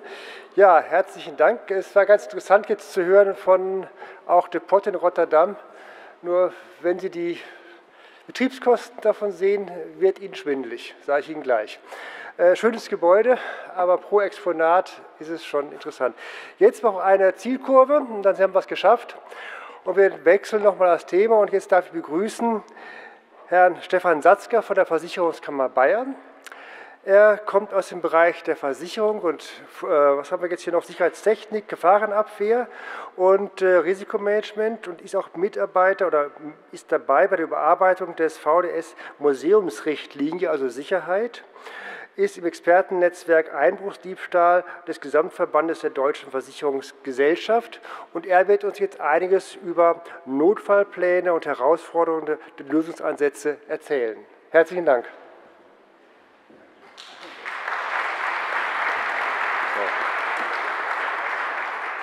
Also auch ein herzliches Grüß Gott von meiner Seite und vielen Dank für die Einladung. Dr. Blühbaum, freut mich natürlich sehr, vor Ihnen ein paar Takte sagen zu dürfen über Sicherheitskonzepte und Notfallkonzepte. Ich fange auch gleich an, um nicht die Zeit übermäßig zu strapazieren, um die Zielkurve kurz zu halten. Wir haben natürlich in einem Museum oder in einem Depot oder generell auf Exponate wirken natürlich verschiedene Gefährdungen auf. Ich möchte jetzt gar nicht genau auf die einzelnen Definitionen einsteigen. Das können Sie auch alles in unserer Broschüre nachlesen. Die liegt vorne aus. Möchte ich gleich mal ein bisschen Werbung dafür machen. Da stehen diese Punkte drin. Wir haben natürlich viele Risiken, die zum Beispiel menschengemacht sind. In diese Auflistung zählt Diebstahl, Einbruchdiebstahl, Vandalismus, Brandstiftung sind oftmals menschengemachte Sachen. Brand war zum Beispiel auch die Frage mit der PV, mit den Photovoltaikanlagen auf den Industriedächern. Ganz heißes Thema, kommt natürlich auch ganz wahnsinnig darauf an, wie gut die Bedachung gemacht ist, ob ich ein einfaches Bitumendach habe oder eine vernünftige, harte Bedachung. Das muss man natürlich dann auch in der Planung sauber berücksichtigen. Das ist ein klares, kommt darauf an, wie man es macht. Genau, dann haben wir auch vorher Schadenbeispiele gesehen, alles was mit Elementarrisiken, Naturgefahren und dergleichen zu tun hat, gibt es natürlich auch verschiedenste. Ist natürlich nicht jedes Museum oder jeder Standort gleich betroffen, aber grundsätzlich haben wir hier eine ganze Palette an Gefährdungen, die einwirken. Weitere Gefährdungen für Exponate sind natürlich vielleicht auch Schäden, die jetzt auch nicht von uns versichert sind oder generell nicht versicherbar sind, wie Schädlingsbefall, klimatischer Themen, Licht, UV-Strahlung, Schadstoffe. Das sind so schleichende Prozesse, die auch in der Regel nicht versichert sind. Aber zum Beispiel Transportschäden schon wieder. Also das sind weitere Gefahren, Gefährdungen, die auf Exponate einwirken können. Wenn man sich mal anschaut, wenn man sich ein Sicherheitskonzept erarbeiten möchte, wie fange ich an? Irgendwo muss ich ja mal nachschauen können oder irgendwo muss ich ja mein weißes Blatt mal befüllen. Da habe ich Ihnen jetzt einfach mal eine Auswahl an verschiedensten Richtlinien, Publikationen mal dargestellt, die Sie im Prinzip auch alle kostenfrei erwerben oder runterladen können, besorgen können. Gerade schon angewähnt, die Museumsrichtlinie, die VDS 3511 ist so das Versicherer-Standardwerk für Museen. Das wird gerade überarbeitet, ist schon ein bisschen in die Jahre gekommen. Der letzte Stand war 2008, aber wird gerade überarbeitet und wird nächstes Jahr rauskommen. In dieser neuen Richtlinie sind dann auch Teilnehmer vom Deutschen Museumsbund dabei, Polizei, Versicherer, Sachverständige, auch die Mitarbeiterinnen oder die Leiterinnen vom SILK sind auch mit dabei. Ich hoffe, das Finanzierungsthema ist irgendwann auch geklärt. Genau, Museumsbund, also das ist eine ganz große Fachtruppe, die mit der Erarbeitung tätig ist, wird wahrscheinlich Ende nächsten Jahres dann veröffentlicht werden. Zum Thema Notfallkonzepte gibt es natürlich ganz klar den Leitfaden von der Münchner Fachgruppe für präventive Konservierung. Das ist meiner Meinung nach das Standardwerk, wo man eigentlich nicht viel dazu ergänzen muss oder ergänzen kann. Also das ist das Standardwerk. Es gibt auch den VDS-Leitfaden. Kann man mal beides nebeneinander legen, steht Ähnliches drin. Der Leitfaden vom VDS ist aber auch schon etwas älter. Was neu ist, einfach nur, falls Sie es mal gehört haben wollen, es gibt eine neue Richtlinie für einbruchhemmende Vitrinen, das ist ganz neu, das gab es bis jetzt gar nichts. Dann gibt es einen Security Report, der eigentlich so diesen Facility Report ergänzen oder ablösen soll, wo einfach so Sicherheitsfragen rund ums Museum, auch im internationalen Leihverkehr dann sind. Und dann gibt es auch eine neue Normenreihe für alles, was mit beweglichen Gütern in und um Museen zu tun hat, aber das ist wieder eine Frage des Budgets, rentiert sich, so Normen kosten dann gleich mal ein paar hundert Euro, da können Sie gerne auch mal bei uns nachfragen. Genau. Schaut man sich mal so ein Schutzkonzept an, wie erarbeite ich ein Schutzkonzept, dann ist es immer so ein Regelkreis, der da eingehalten werden sollte, und das ist eigentlich auch eine ganz wichtige Sache, dass man nicht sagt, ich fange jetzt mit dem Schutzkonzept, mit einem perfekten Konzept an, sondern dass man wirklich klein anfängt, dass man einfach anfängt und dann auch dieses Schutzkonzept auch einfach weiterentwickelt. Und das ist hier auch diese Punkte, dass man zuerst mal überhaupt den Wirkungsbereich festlegt, bezieht sich das auf mein Depot, bezieht sich das vielleicht auf eine Sonderausstellung oder eine Baumaßnahme, ein Gerüst zur Sanierung von einem historischen Gebäude oder sowas. Dann ermittle ich die Gefährdungen, beurteile die Gefährdungen, definiere Schutzmaßnahmen, führe die Schutzmaßnahmen durch, prüfe es auf Wirksamkeit, ist natürlich ein bisschen schwierig oftmals, aber ich kann das auch vielleicht in einer theoretischen Übung mal durchziehen und dann überlege ich mir, muss ich das Ganze noch weiterentwickeln und so fort. Also das ist wirklich so ein laufender Prozess. Es ist nicht so, dass man einmal ein Schutzkonzept macht und dann hat man 20 Jahre Ruhe, sondern man sollte lieber weniger ändern oder kleinere Änderungen machen, aber sie wirklich regelmäßig anpacken. Auch hier mal wer eigentlich für das ganze Thema verantwortlich sein sollte. Die Schutzziele sollte natürlich der Anwender, also in dem Fall Sie, definieren. Auch die Gefährdungsanalyse zu schauen, welche Gefährdungen wirken denn eigentlich auf meine Exponate ein. Es ist ja nicht so, dass jedes Exponat oder jede Einrichtung gleich allen Gefahren ausgesetzt ist. Und dann erstellt man ein Schutzkonzept und da kann man auch zum Beispiel die Polizei, Versicherer, Planer, andere Fachleute auch einfach mal mit ins Boot nehmen und denen ihre Sichtweise mit einfließen lassen.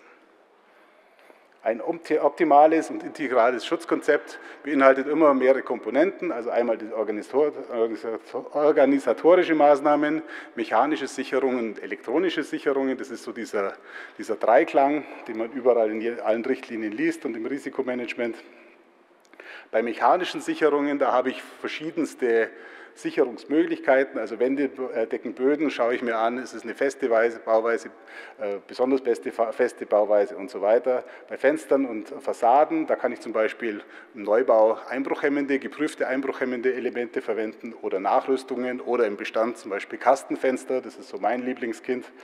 Dann bei Türen kann ich auch zum Beispiel sagen, wieder auch geprüfte Elemente, oder ich mache zum Beispiel so ein Windfangkonzept, dass ich sage, die äußere Tür ist eine historische Tür, die wenig Schutzanforderungen erfüllt, und als nachgelagerte Barriere mache ich eine einbruchssichere Barriere. Hat den Vorteil, ich habe erst die Alarmauslösung, wenn ich es vernünftig mit der Alarmanlage kombiniere, und dann habe ich noch einen mechanischen Widerstand. Tore gibt es auch eine neue Norm, vielleicht auch ganz interessant, weil wir das auch in dem einen oder anderen Bauvorhaben haben für Depotanlieferungsbereiche und so fort. Da gab es früher nur so eine Anlehnung an diese europäische 1627, und da gibt es jetzt mittlerweile einen eigenen DIN-technischen Standard für Tore, für einbruchhemmende Tore. Vergitterungen gibt es auch im Endeffekt eine Norm. Hier nochmal das Beispiel mit den Kastenfenstern. Das hat einen wahnsinnigen Vorteil, wenn man die Alarmauslösung in die äußere historische Barriere oder Ebene reinbekommt, und im Nachgang hat man noch eine einbruchhemmende mechanische innere Ebene, hat man einen wahnsinnig guten Einbruchsschutz, weil der Täter zuerst das komplette äußere Fenster demontieren muss, um überhaupt an das Innere ranzukommen, und hat auch bauphysikalisch große Vorteile. Also da gibt es auch einen Buchbeitrag, ich habe mal die Nummer dazu, wo die ganzen Vorteile dazu drinstehen. Vitrinen haben wir in unserer Richtlinie noch so Konstruktionsmerkmale drinstehen, muss man jetzt nicht alle durchgehen, vom Glas, Rahmeneinstand, Verriegelung, Befestigung und so weiter. Aber das nächste ist eben dann auch diese neue Norm, die ist jetzt erst seit 3 Monaten oder 4 Monaten am Markt oder veröffentlicht ist. Das ist die Richtlinie für einbruchhemmende Vitrinen.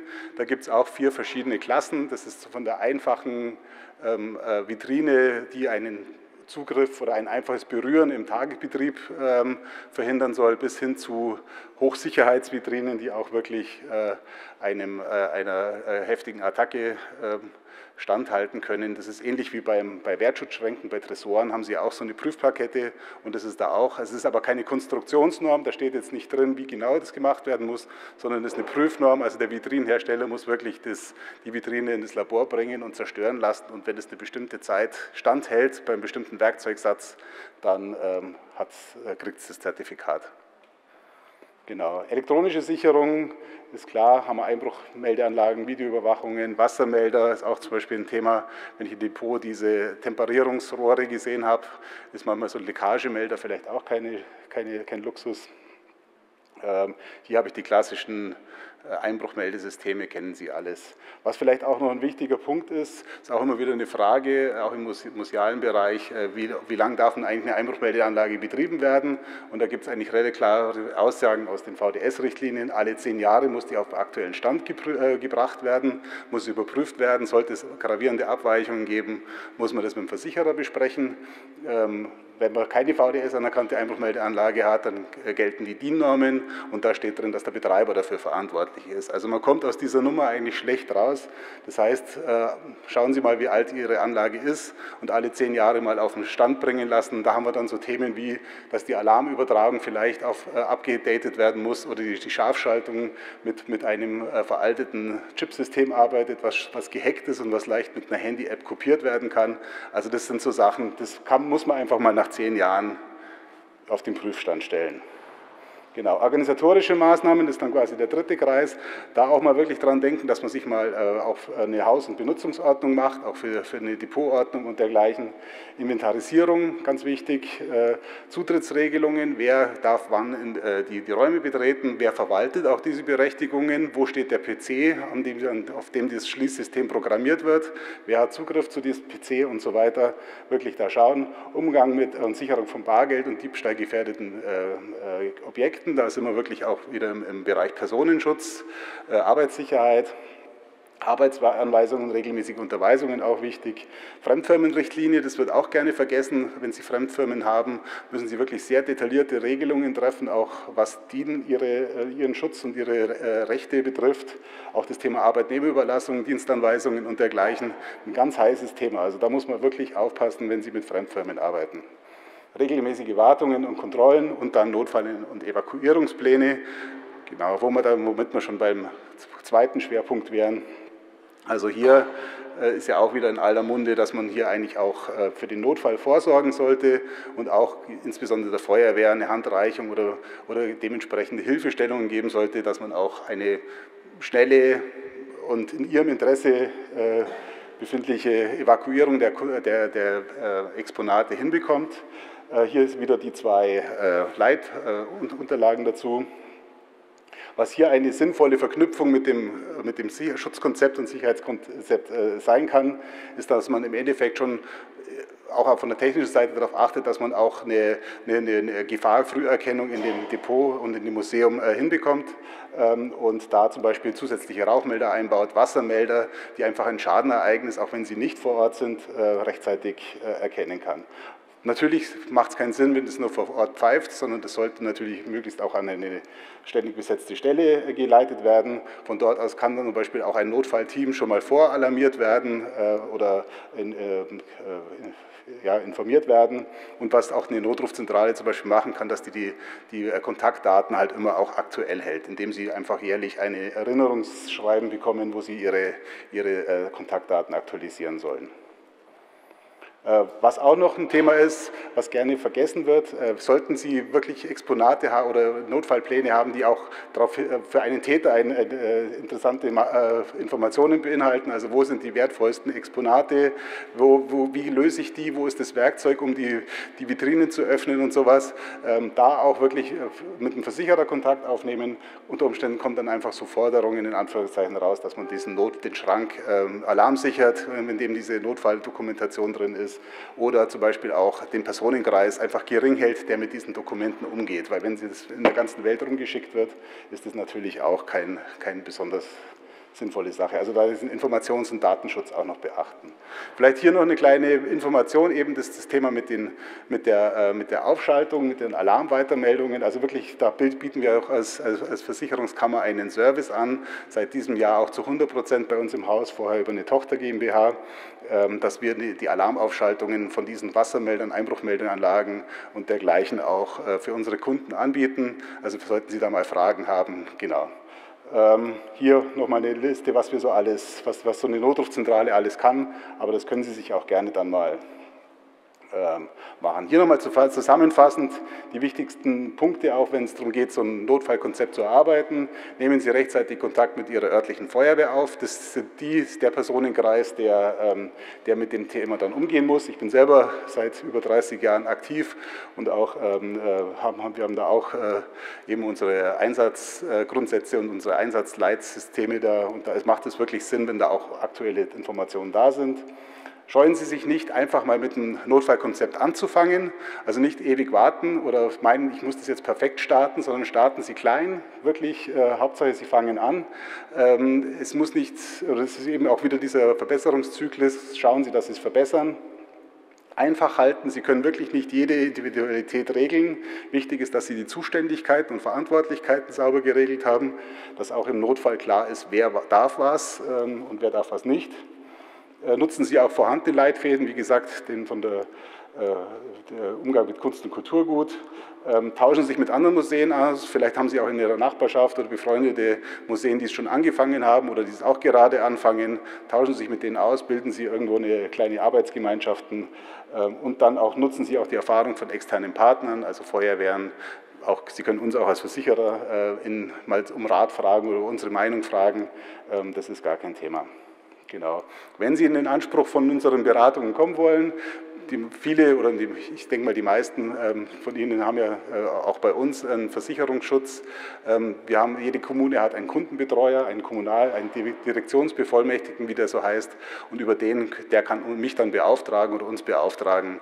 Auch das Thema Brandschutz, Elementarrisiken haben wir natürlich viele Fachleute. Und wenn Sie unsere Notrufzentrale mal ein Angebot haben wollen, was das dann auch bedeutet und welche Leistungen wir erbringen können, können Sie sich an die beiden genannten Herren wenden. Unsere Publikationen, da haben wir wirklich zu allen Themen, Photovoltaik, Museen, Elementarrisiken, haben wir Publikationen, können Sie sich entweder kostenlos runterladen unter dem Link oder auch in Papierform bestellen. Genau, dann wäre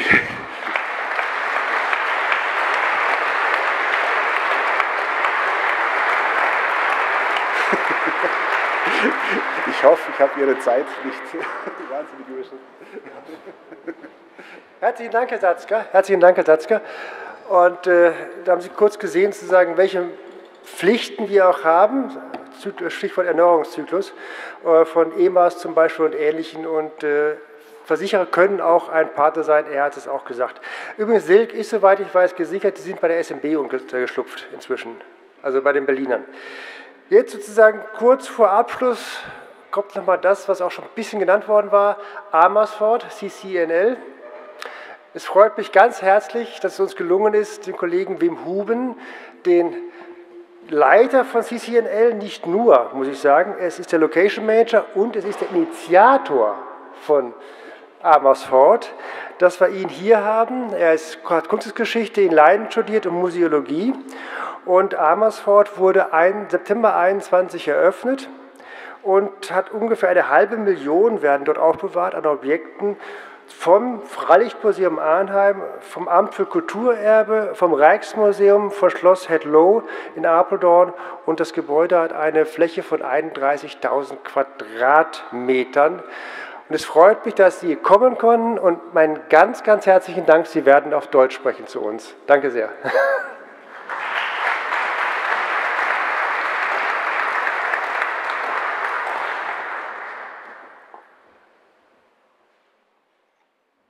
Ja, meine Damen und Herren, zunächst einmal vielen Dank, dass ich Ihnen heute etwas über unser Projekt zeigen darf.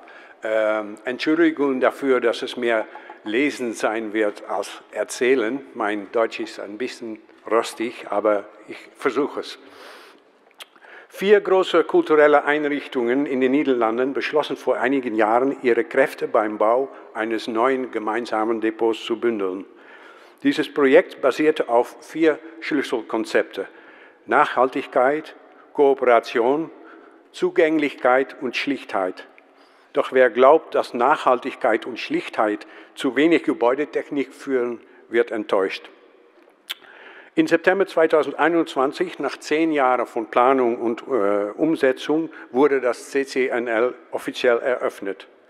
4 Unterteile der Nationalen Sammlung der Niederlanden, insgesamt etwa 500.000 Objekte, werden jetzt zusammen aufbewahrt. Die Objekte stammen aus dem Freilichtmuseum Arnheim, dem staatlichen Amt für das Kulturerbe der Niederlande, dem Rijksmuseum und dem Schloss Het Loo in Apeldoorn. Alles befindet sich in einem Gebäude von 31.000 Quadratmeter, von denen mehr als 20.000 Quadratmeter Depotfläche sind. 10 Jahre sind für ein Projekt wie von dieser großen Ordnung nicht wirklich lang. Aber eigentlich ist die Geschichte schon viel länger. Das Rijksmuseum zum Beispiel bezog 1885 ein neues Gebäude, das für 60.000 Besucher pro Jahr ausgelegt war. Es gab keine Depots, da die gesamte Sammlung dauerhaft ausgestellt war. 100 Jahre später, in den 90er Jahren, kamen jedes Jahr etwa 1 Million Besucher und das Museum verfügte über Dutzende Räume, die als Depot genutzt wurden. Im Jahr 2003 wurde im Rahmen eines großen Renovierungsprojekts ein großer Teil der Sammlung in ein ehemaliges Depot für Euromünzen in der Stadt Lelystad überführt. In den folgenden Jahren würden wir herausfinden, was an einem ausgelagerten Depot wichtig ist, welche Vorteile und welche Nachteile es hat. Und je weiter die Planungen voranschritten für das Rijksmuseum, desto klarer wurde uns, dass die Sammlung nicht mehr nach Amsterdam zurückkehren würde. Unser vorübergehendes Lager drohte dauerhaft zu werden. In 2011 gab es ein erstes Treffen mit dem Staatlichen Amt für das Kulturerbe und dem Freilichtmuseum Arnheim. Damit hatten sich 3 Partner mit annähernd gleichem Platzbedarf gefunden. Untersuchungen zu Machbarkeit, Investitionen und Nutzen führten zu einem Business Case, der 2015 vorgestellt wurde, kurz nachdem das Schloss Het Loo als 4. Partner beigetreten war.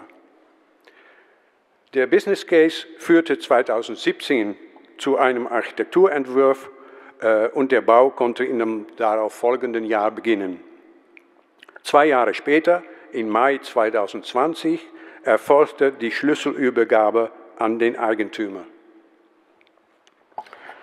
Mitten in der Pandemie folgte dann ein Großumzug und groß, das meint etwa 900 Lkw-Fahrten, woraufhin das Gebäude im September offiziell eröffnet wurde. Anschließend wurde am 1. Oktober 2021 der normale Geschäftsbetrieb übernommen. Der Einfachheit halber wurde beschlossen, dass einer der 4 Partner, nämlich das Rijksmuseum, die Rechnungen übernimmt und als Bauherr und Eigentümer auftritt. Für das staatliche Amt für das Kulturerbe als staatliche Einrichtung wäre dies aus steuerrechtlichen Gründen deutlich schwieriger gewesen. Und die anderen beiden Partner hatten weniger finanzielle Möglichkeiten und waren schon an anderen Renovierungsprojekten beteiligt. Die seit 2003 mit einem externen Depot gesammelten Erfahrungen erwiesen sich als hilfreich für die Gestaltung des CCNL. Eine der ersten Entscheidungen bezüglich des neuen Gebäudes bestand darin, es in 3 Teilen zu unterteilen. Ein großer Teil, um die Sammlungen aufzubewahren, hier in Rot, ein Teil mit Einrichtungen, die die Menschen für ihre Arbeit benötigen, und ein mittlerer Teil, in dem Mensch und Sammlung sich treffen und interagieren können. Diese Dreiteilung, die wir in Anlehnung an einen in den Niederlanden sehr verbreiteten Bauernhoftyp als Kopf, Hals, Rumpf bezeichnen, wurde im gesamten Entwurfsprozess wiederholt. Sowohl beim Bau als auch bei den Zugangsberechtigungen, der Klimatisierung und auch in den Ausführungsdetails. Der Kopf besteht aus 2 Bereichen mit flexiblen Arbeitsplätzen, einigen kleineren Büroräumen, eine Kantine und 3 Besprechungsräumen. In der Mitte befindet sich eine Zone mit allen Einrichtungen, die man in einem Büro benötigt. Obwohl das Gebäude über strenge Sicherheitsvorkehrungen verfügt, wurden alle Anstrengungen aufgenommen, Besuchern das Gefühl zu geben, willkommen zu sein. Also viel Glas, viel Licht und ein Empfang ohne Schutzglas und Sprechgitter. Freundliche Leute. Bis auf einen Raum für die Klimaanlage befindet alles im Kopf sich auf ebener Erde. Der Hals besteht ebenfalls auch nur aus einer Etage. In der Mitte dieses großen Areals befinden sich 2 große Restaurierungswerkstätten. Eines hat große Fenster an der Nordseite. Hier wird hauptsächlich an Gemälden gearbeitet. Aber diese Werkstatt kann auch als Atelier für Papier und Textilien dienen. Hier ein Foto von der anderen Seite.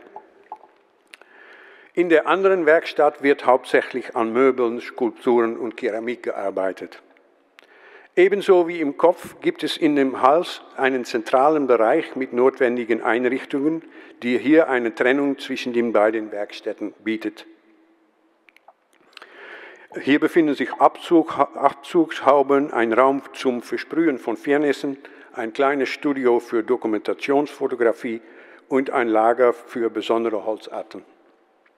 Die Wände rund um die Studios sind größtenteils aus Glas.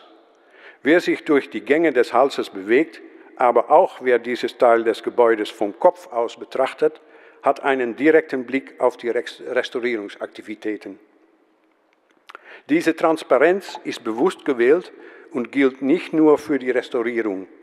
Im ganzen Gebäude wird versucht, die fast traditionelle Geheimhaltung rund um die Lagerung, Restaurierung, Forschung, Verpackung und Transport von Museumobjekten durch die Sichtbarmachung der Prozesse zu durchbrechen. Schon bald nach unserer offiziellen Öffnung, als Corona endlich vorbei war, haben wir entdeckt, dass die Gänge mit ihrer Breite von über 6 Meter sich unabsichtlich auch sehr gut lehnen für andere Zwecke als nur als Transportweg. Zum Beispiel als Esszimmer. Wir haben sehr viele Freunde. Das bringt mir auf den Vergleich zwischen Restaurierungswerkstätten und Restaurants. Ich vergleiche gerne die traditionellen mit den moderneren Restaurants. Früher waren es äußerst elegant eingerichtete Räume, in denen schöne Gerichte aus einer unzugänglichen und unsichtbaren Küche auf den Tisch gebracht wurden. Nur gelegentlich konnte man sich durch ein kleines Fenster in den Türen oder durch eine Durchreiche ungewollt einen Blick auf das Geschehen in der Küche erhaschen. Am Tisch war dieses Geheimnis oft Gegenstand von Gesprächen und es würden Witze darüber gemacht, was im Verborgenen wohl gemacht wurde. Heute erleben wir oft das Gegenteil. Die Köche sitzen mitten in dem Raum hinter dem Herd und geben von makellosen Werkzeugen und frischen Zutaten. Es gibt nichts, was den Blick auf den Garvorgang verhindert. Mit dem CCNL haben sich die beteiligten Partner gemeinsam eine offene Küche gebaut. Wir möchten ehrlich zeigen, was wir lagern, wie wir damit umgehen und vor welchen Entscheidungen wir stehen. Die Konservierung und Restaurierung sind der wesentlichste Teil des Ganzen und bilden daher zu Recht das gläserne Herz des Gebäudes. Auf den Rändern von der Ostseite finden wir vor allem noch Einrichtungen für Versand und Empfang und Entladevorrichtungen und ein Transitbereich und ein Quarantänebereich mit 4 Behandlungsräumen für Schädlingsbekämpfung. Hier ist auch ein großer Ein- und Auspackbereich sowie ein Lager für Verpackungsmaterialien. Im Vergleich zum ersten Entwurf des Architekten ist hier dann doch auf Glas verzichtet worden. Die Angst vor einem unordentlichen Erscheinungsbild überwog hier den Ruf nach Transparenz. Das CCNL wickelt pro Jahr ca. 440 Transporte ab, mit insgesamt bis 4.500 Objekten, sodass auf dieser Seite des Gebäudes meist Reibestreiben herrscht. Auf der Westseite des Gebäudes befindet sich eine große Werkstatt für Holzbearbeitung, ein Fotostudio, auch groß, ein Röntgenraum sowie ein großer Mehrzweckraum. Letzterer kann für Vorträge und Besprechungen mit Gruppen, aber auch für Registrierungsprojekte oder Testaufbauten genutzt werden. Der Raum wurde auch schon mehrfach als Fernsehstudio benutzt. Erwähnenswert sind die Tastworkshops, die hier mehrmals im Jahr veranstaltet werden. Hier werden Keramiken einer kleinen Gruppe von Blinder oder Sehensbehinderter in die Hand gegeben, wobei der Kurator erklärt, was da zu sehen ist und welche Objekte man in der Hand hat. Eine arbeitsintensive Tätigkeit, die zwar aus wirtschaftlichem Grund nicht wirklich zu rechtfertigen ist, aber doch vor allem sehr gut angenommen wird. Dies ist eine Aktivität, für die es in dem geschäftigen und lauten Museum meist keinen geeigneten Platz mehr gibt, aber für die das Sammlungszentrum gute Möglichkeiten bietet. Dann schließlich noch die Depots selber. Im Rumpf des Gebäudes befinden sich 39 Depots verteilt auf 4 Etagen. Die Depots variieren in ihrer Größe und sind so angeordnet, dass sich in einem Raum oft nur 1 oder 2 Arten von Depotmöbeln befinden. Beispielsweise Schieberegale, feststehende Regale oder Weitspannregale. Man sieht es hier. Für die Einlagerung ist daher als erstes Klassifizierungskriterium die Art des Behälters, in dem ein Gegenstand aufbewahrt wird. Daneben werden Sammlungen auch nach Material thematisch oder chronologisch geordnet, je nach Art der Nutzung der Sammlung oder nach Wünschen des Kurators. In der obersten Etage des Depots herrscht ein Wohlfühlklima. Dort lagern die Gegenstände, für die Menschen regelmäßig und über einen längeren Zeitraum im Depot anwesend sein müssen. Auf den anderen Etagen kann die Temperatur aufgrund der äußeren Klimabedingungen allmählich auf weniger angenehme Werte sinken. Die Klimaregelung des Gebäudes wirkt sich hauptsächlich auf den Feuchtigkeitsgehalt und nicht so sehr auf die Temperatur aus. Nach unseren bisherigen Beobachtungen ist die Temperatur noch nicht unter 17 Grad gesunken. Alle Depots sind 90 Minuten lang feuerbeständig. Es gibt keine Sprinkleranlage oder andere Löschsysteme, sondern nur eine schnelle Gefahrenerkennung durch ein Absaug- und Analysesystem für die Depotluft. Da in diesem Gebäudeteil nach Ladenschluss kein Strom mehr fließt, aber auch aus Gründen der Nachhaltigkeit werden alle mobilen Depotschränke und alle Depottüren manuell bedient. Die Mitarbeiter entfernen am Ende jedes Arbeitstages alle Geräte, die eine Batterie enthalten und daher eine potenzielle Entzündungsquelle darstellen. Denken Sie hierbei an Laptops, Taschenlampen und natürlich Gabelstapler. Der nachhaltige Charakter des CCNL ist auf den ersten Blick nicht direkt erkennbar. Auf dem Dach aber befinden sich etwa 2200 Solarpaneele, zusammen 3600 Quadratmeter. So sieht unser Dach aus. Die Toiletten werden mit Regenwasser gespült und eine unterirdische Kälte- und Wärmespeicherung trägt zur Stabilisierung des Raumklimas bei. Zur Beurteilung der Nachhaltigkeit während der Planung und des Baus wurde das englische BREEAM-System eingesetzt, wobei die höchst erreichbare Punktzahl erreicht wurde. Wir sind sehr stolz darauf. Im Moment sind wir gerade angefangen mit BREEAM in Use, ein Messsystem für den laufenden Betrieb. Glücklicherweise ist ein nachhaltiges Depot, wir haben das heute oft gehört, kein Einzelfall mehr. Auch stoßen wir zunehmend auf Depots, die von verschiedenen Parteien gemeinsam genutzt werden. Ein weiterer Schritt von CCNL besteht darin, dass wir nicht nur die Sammlungen, sondern auch die Depotmitarbeiter zusammengebracht haben. Hier sehen Sie Leute von verschiedenen Organisationen, aber es ist nicht mehr sichtbar. Ein Depotteam als Mitarbeiter von 4 Organisationen ist für alles verantwortlich, was mit der Sammlung vor Ort geschieht. Dies beinhaltet Leihgabenverkehr, aber auch interne Bewegungen, Lagerbedingungen, Standortregistrierung und Schädlingsbekämpfung. Vom Team wird eine stete Weiterbildung erwartet, sodass Wissen und Fähigkeiten geteilt werden und man das Beste aus der Zusammenarbeit herausholt. Die Mitarbeiter stammen aus 4 Institutionen, deren Bestände sich teils überschneiden, sich aber doch auch größtenteils erheblich unterscheiden. Der Wissens- und Erfahrungsaustausch geht sogar über den reinen internen Austausch hinaus. Für kleine, ehrenamtlich geführte Museen bieten wir nämlich kurze praktische Schulungen zur Sammlungsverwaltung an. Ich kann sagen, 3 Jahre nach dem Einzug steht das Team, unsere Köche, in einer offenen Küche bereit und alle Besucher können Ihnen bei der Arbeit zusehen. Herzlichen Dank.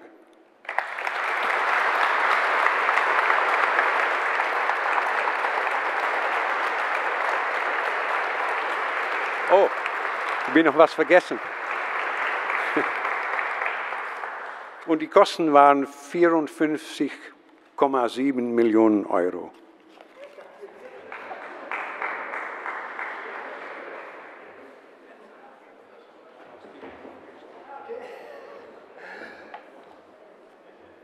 Herzlichen Dank für diesen Vortrag nochmal zum Schluss, zum Abschluss unseres Tages.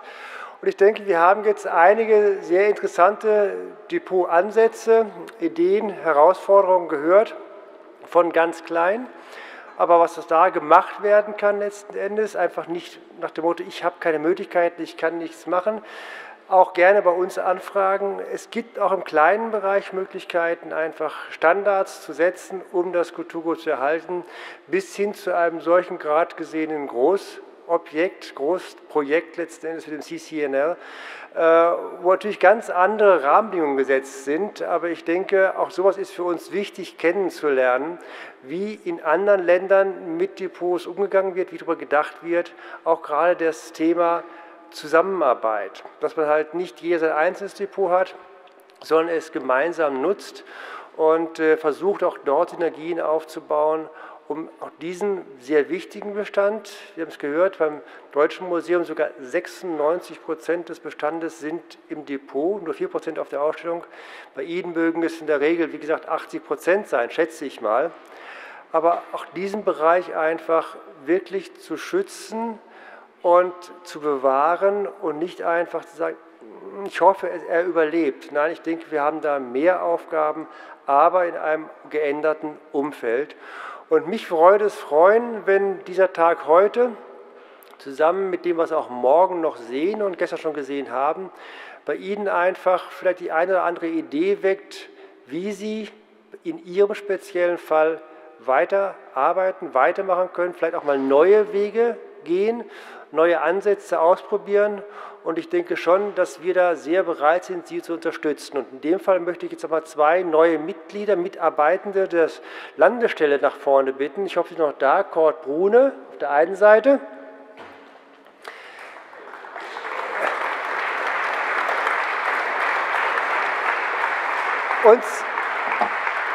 Und Simone Schön. Ich bin jetzt in dem Fall...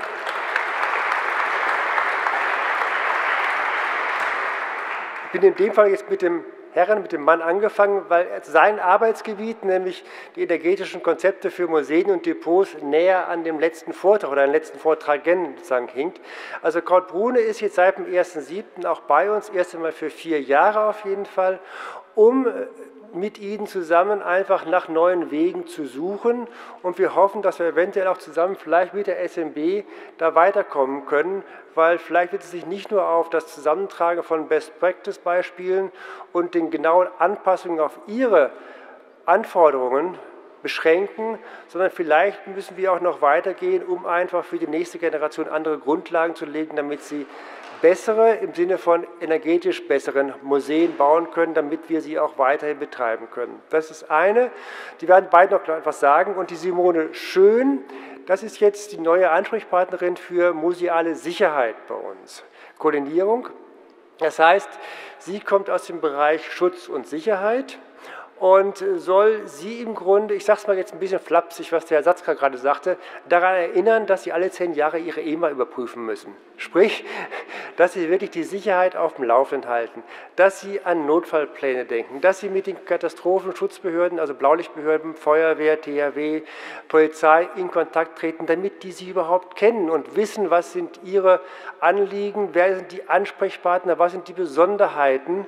Und dafür ist sie jetzt hier, und zwar als feste Stelle, ich hatte es heute Morgen erwähnt, bei der Landesstelle und kann von Ihnen sozusagen gelöchert werden. Sie wird sich jetzt einarbeiten, seit 2 Tagen dabei und ist dann Ihre Ansprechpartnerin im Bereich der Sicherheit. Aber beide werden sich auch kurz noch selber vorstellen. Wer mag anfangen?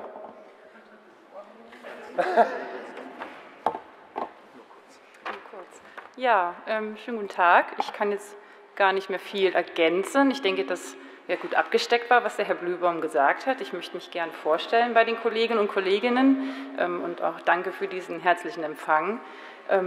Ich hoffe, dass wir super gut netzwerken können und dass dass die Museen auch dafür offen sind, dass wir uns untereinander austauschen, wie das andere Bereiche auch handhaben, den Bereich Sicherheit. Das, ja, würde ich mir wünschen, fände ich gut, wenn wir da alles irgendwie zusammenkriegen. Deswegen vielen Dank und ich freue mich auf die Zusammenarbeit.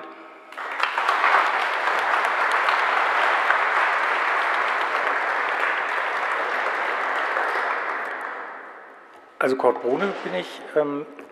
Ich kann auch gar nicht so viel Exaktes sagen bisher, weil ich ja erst am Montag angefangen habe. Wir sind ganz frisch beide. Insofern, Sie haben mich jetzt gesehen, Sie können mich ansprechen, das ist, glaube ich, das Allerwichtigste. Was wir planen mit dem Projekt ist auf jeden Fall auch, dass am Ende Handreichungen entstehen können, die Sie dann auch in fernerer Zukunft informieren darüber, wie Depots sinnvoll genutzt werden. Das Thema ist ja, also zumindest meines Projektes, die Option von Low Energy auszuloten. Das ist einerseits die Technik, andererseits aber natürlich auch organisatorische Fragen, die im Museum ablaufen. Also wie werden Ausstellungen organisiert, wo kann man da noch in Verbindung mit der Erhaltung der Sammlung Sparpotenziale entdecken, entwickeln. Auch ich freue mich auf die Zusammenarbeit hier und es ist jetzt ein bisschen von 0 auf 100 in dieser Woche, Aber es ist insgesamt, da spreche ich glaube ich auch für Simone Schön, ein wunderbares Willkommen hier gewesen. Also alle Kollegen und auch die Museumsgäste, die jetzt hier sind, ich habe ein gutes Feedback gehalten. Das hat mich sehr gefreut. Danke sehr.